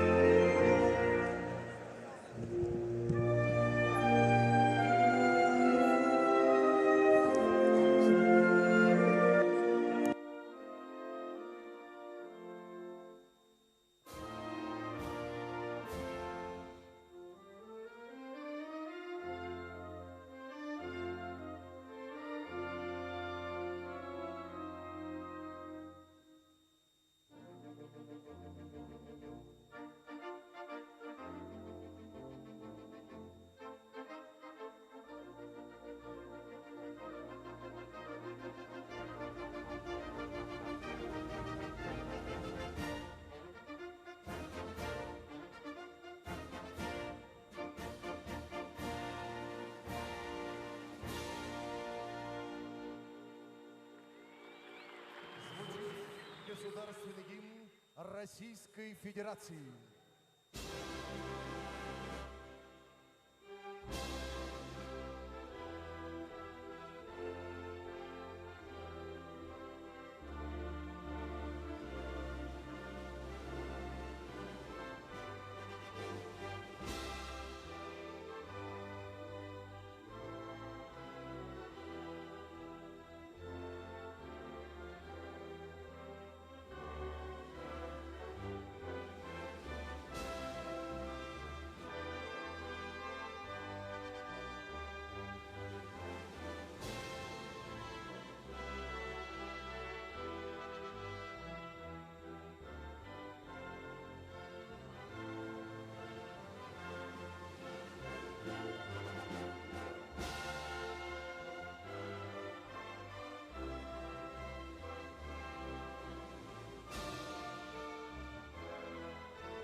Представляем оппонентов. Спортсмен в синем углу. Ему 21 год. Официальный вес 61,2 килограмма. Рост 173 сантиметра. Профессиональный. Now we've got the national anthems out of the way. We're just seconds away from action here in the main event at GFC 20 in Tashkent, Uzbekistan. Habib Nurmagomedov has notably left his ringside, I should say, cage side seat alongside his father and taken up a place in the corner of Umar Nurmagomedov just before he defends his bantamweight GFC title here at Humo Arena. Umar Nurmagomedov facing Brian Gonzalez of Argentina, fighting out of Tucumán, Argentina, the Dragon Team Fight Club in that region. The Latin American fighter, of which we had many tonight. Umar Nurmagomedov looking to keep his 11-fight unbeaten record in professional MMA intact. Yeah, benefit greatly from the experience of his UFC lightweight champion cousin Habib Nurmagomedov, who's in his corner today, regularly trains with Habib. Of course, the older Nurmagomedov constantly giving advice to the younger.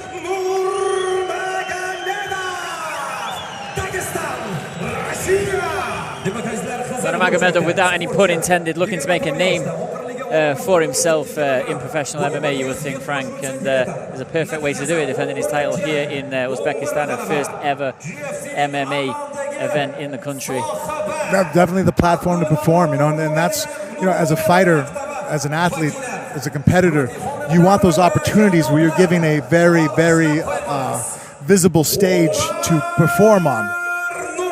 Now the part of the stars have lined up for you, and here's the part where people go, oh, the guy's lucky where he's made it. I'm like, no, he took advantage of the opportunities given to him. So let's see if Omar can take advantage of the opportunity given to him, of all the eyes that are on him at this moment.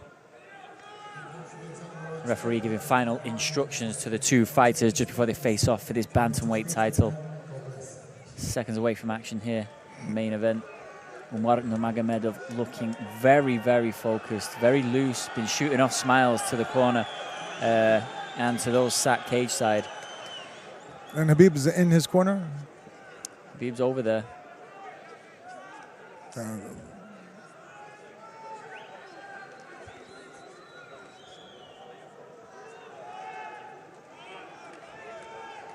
What's going on? Habib in the corner there, over in Umar Nurmagomedov's team. As you see there, that stance, that kickboxing stance, and straight away with a kick there. I said before we might see some Muay Thai, that was some a nice kickboxing. quick switch kick off the lead side. That's actually not as much utilized in MMA as some guys do, and do a very good job of it, especially if you fire. Oh, that front kick landed right to the face. And a little nod there from Gonzalez, which said, yeah, I felt that. Yeah. It's hard, though, to knock someone out with a front kick like that, or the teep, because it's not a fast kick as far as the knee comes up quick. And when you extend the leg, if you push with it, essentially a front kick, it doesn't move the head quick enough to cause that concussion to get the person to fall down. Now, I'm not saying it doesn't feel good to have your nose smashed in, but it's more or less like a slow-moving car. Like, you know, yes, it's heavy and it's going to move you, but it's not going to cause that quick impact that you necessary for the knockout. Now, if you throw it more like a pendulum kick, where you point the knee and swing the foot, that one has a lot of acceleration on it. And a good way to point out an example of that was Anderson Silva when he fought Vitor Belfort. That wasn't a push kick. That was like a front snap, or, you know, back snap kick.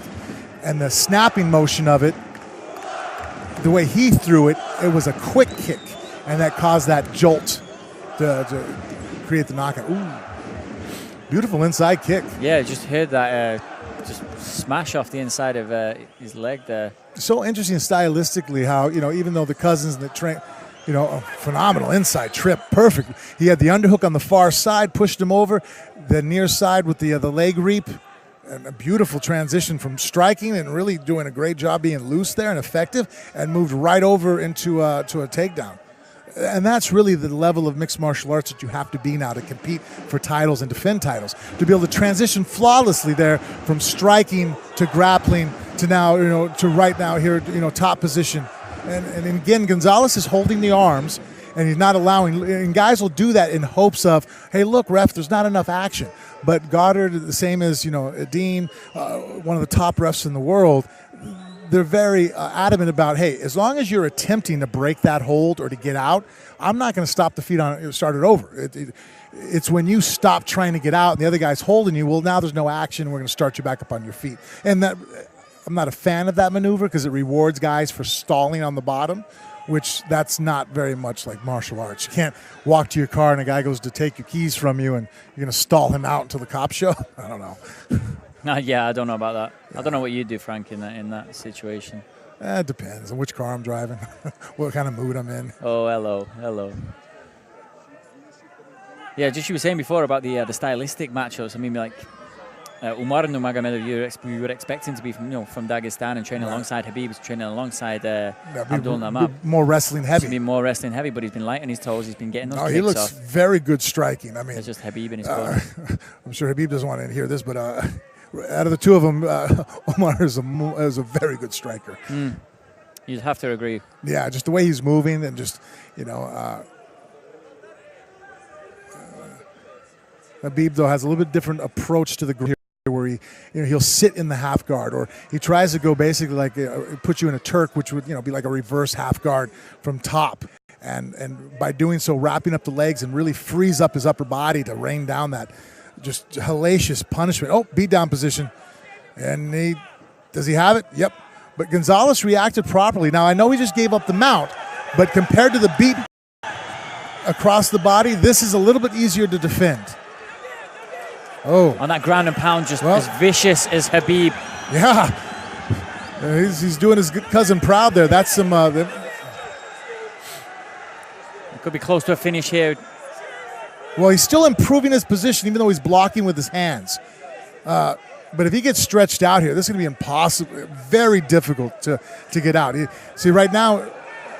And the blood pouring there, spurting out of the nose of Brian Gonzalez. And he's got and he's got the arm under the chin. And this is it, and he's tapped. And there you go. Umar Nurmagomedov has the first round submission finish, the title defense of his bantamweight GFC title. I don't care what his last name is. That's impressive. That guy Omar is really good, people. I mean, that is not a hype train because of his cousin getting any kind of favors done for him. That was impressive. His composure before the fight started, his composure during the fight, how controlled he was striking, the maneuvers he used, his looseness, transition from striking to grappling. From there, from a ground and pound position, he tried to get the beat down on the side, crucifix top, transitioned right into a mount.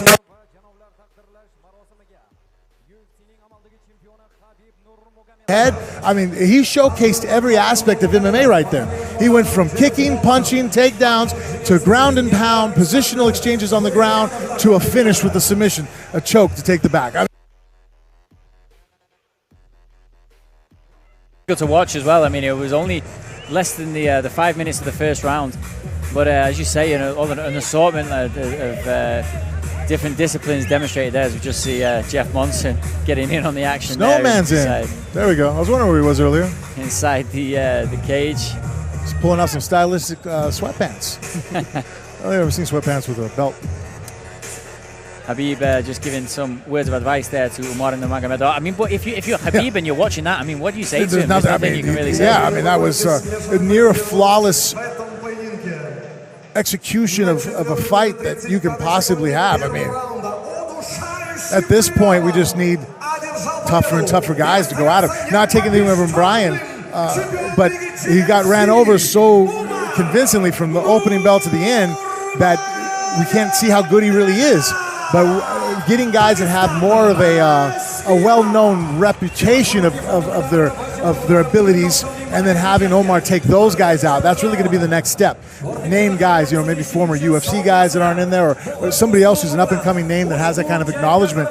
Now we need to have names on his list because, that people go, oh yeah, you beat who? Because right now he's going to kind of that's the problem he's going to run into right now, is that Omar is just, you know, his technique is beautiful, awesome, but they're going to start wondering, okay, well, what's the level of your competition? And he's going to be a victim of kicking the daylights out of guys that are really good, but if he does it this convincingly, people are going to think that he's not having easy, you know, oh, that guy wasn't very good. I'm like, no, he really was. He's just that much better. So what you're basically saying there is, in a nutshell, is that it wouldn't be a bad idea for him to take a step up in his next fight. Oh, he does. I mean, a few words from Umar on the mic there, the champion. At least in name recognition, where people go, oh yeah, I know that guy, so and so, you know, former champ or current champ of another division, and bring him over. Of course, and to bring him over here would be good for the promotion of the sport in this part of the world. Yeah, it's a lot easier said than done. A lot of people aren't going to send their champ over to be sacrificed to the Omar here.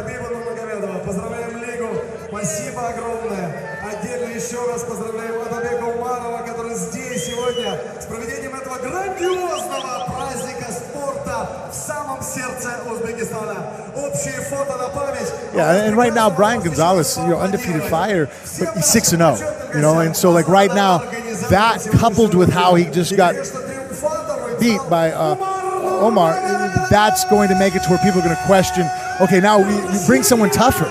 But I mean, my counter argument to the counter argument, right? When people sit there and watch a guy get ran over like this, like, well, you know, just as you see there in the replay. I'm like, well, that's exactly what Khabib would have done to him too, as far as not maybe exactly style point-wise, but he would run him over in a minute or two. So this isn't, you know, this shows that he very well could be up and coming one of the best pound-for-pound fighters in the world. Eventually, we're just getting the privilege to watch him in the infant stages of his career. Look at those elbows. Those were done with intent. He's not trying to mark you. He's not trying to cut you to get a referee stoppage. And here, you know, looking for placement, smart, controlled. There he goes and wraps in the arm, forces it through. And actually interesting, even here, he's a little bit different than Khabib. Khabib likes that palm to palm, you know, which is a very brutal choke to put on someone's windpipe. But it's easier to defend than the rear naked like that, where the pure rear naked choke where the hands behind the head, elbow and the chin are lined up together, that cuts off the carotid arteries, and so you go to sleep. But because of our hands being wrapped, it's harder to apply than people realize in a professional fighting arena.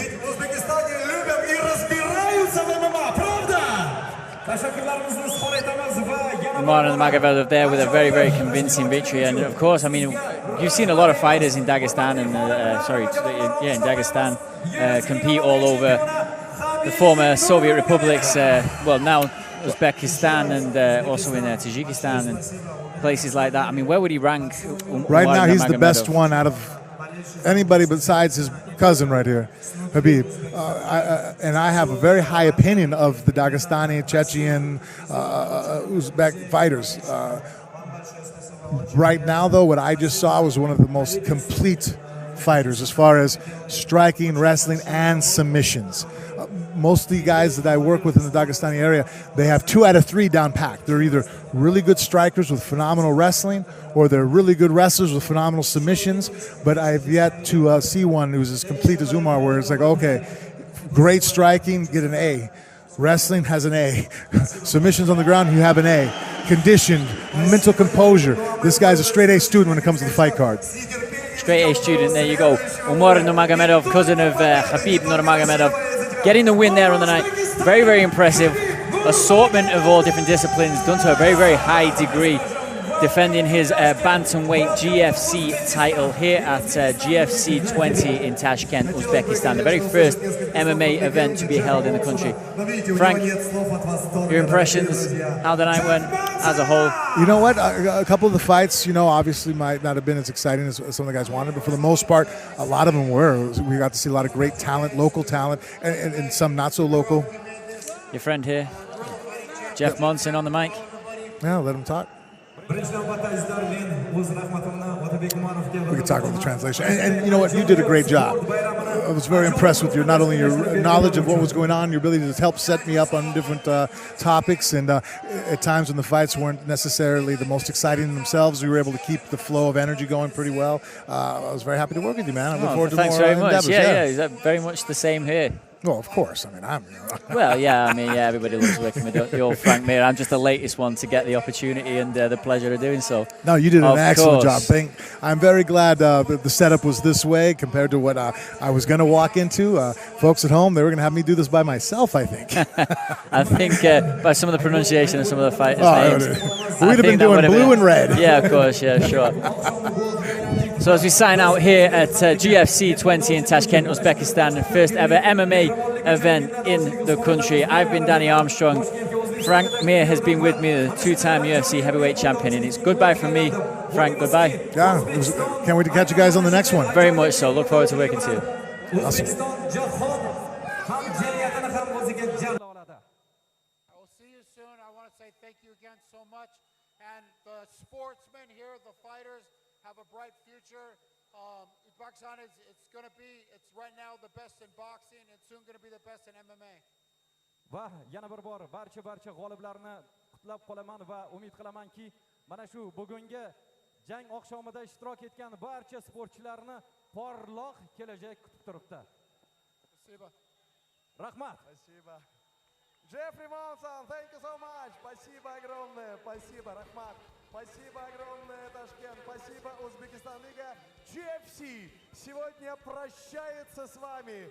Говорим вам до свидания. Мы говорим вам до новых встреч. До скорого! Janoblar, shuning bilan GFC'ning 20-yubiley musobaqasi o'z yakuniga yetdi va biz o'z navbatida barchangizga mana shunday ehtirom va e'tibor uchun tashakkur izhor etamiz. O'zingizni ehtiyot qiling. Ko'rishguncha deymiz. Xayr!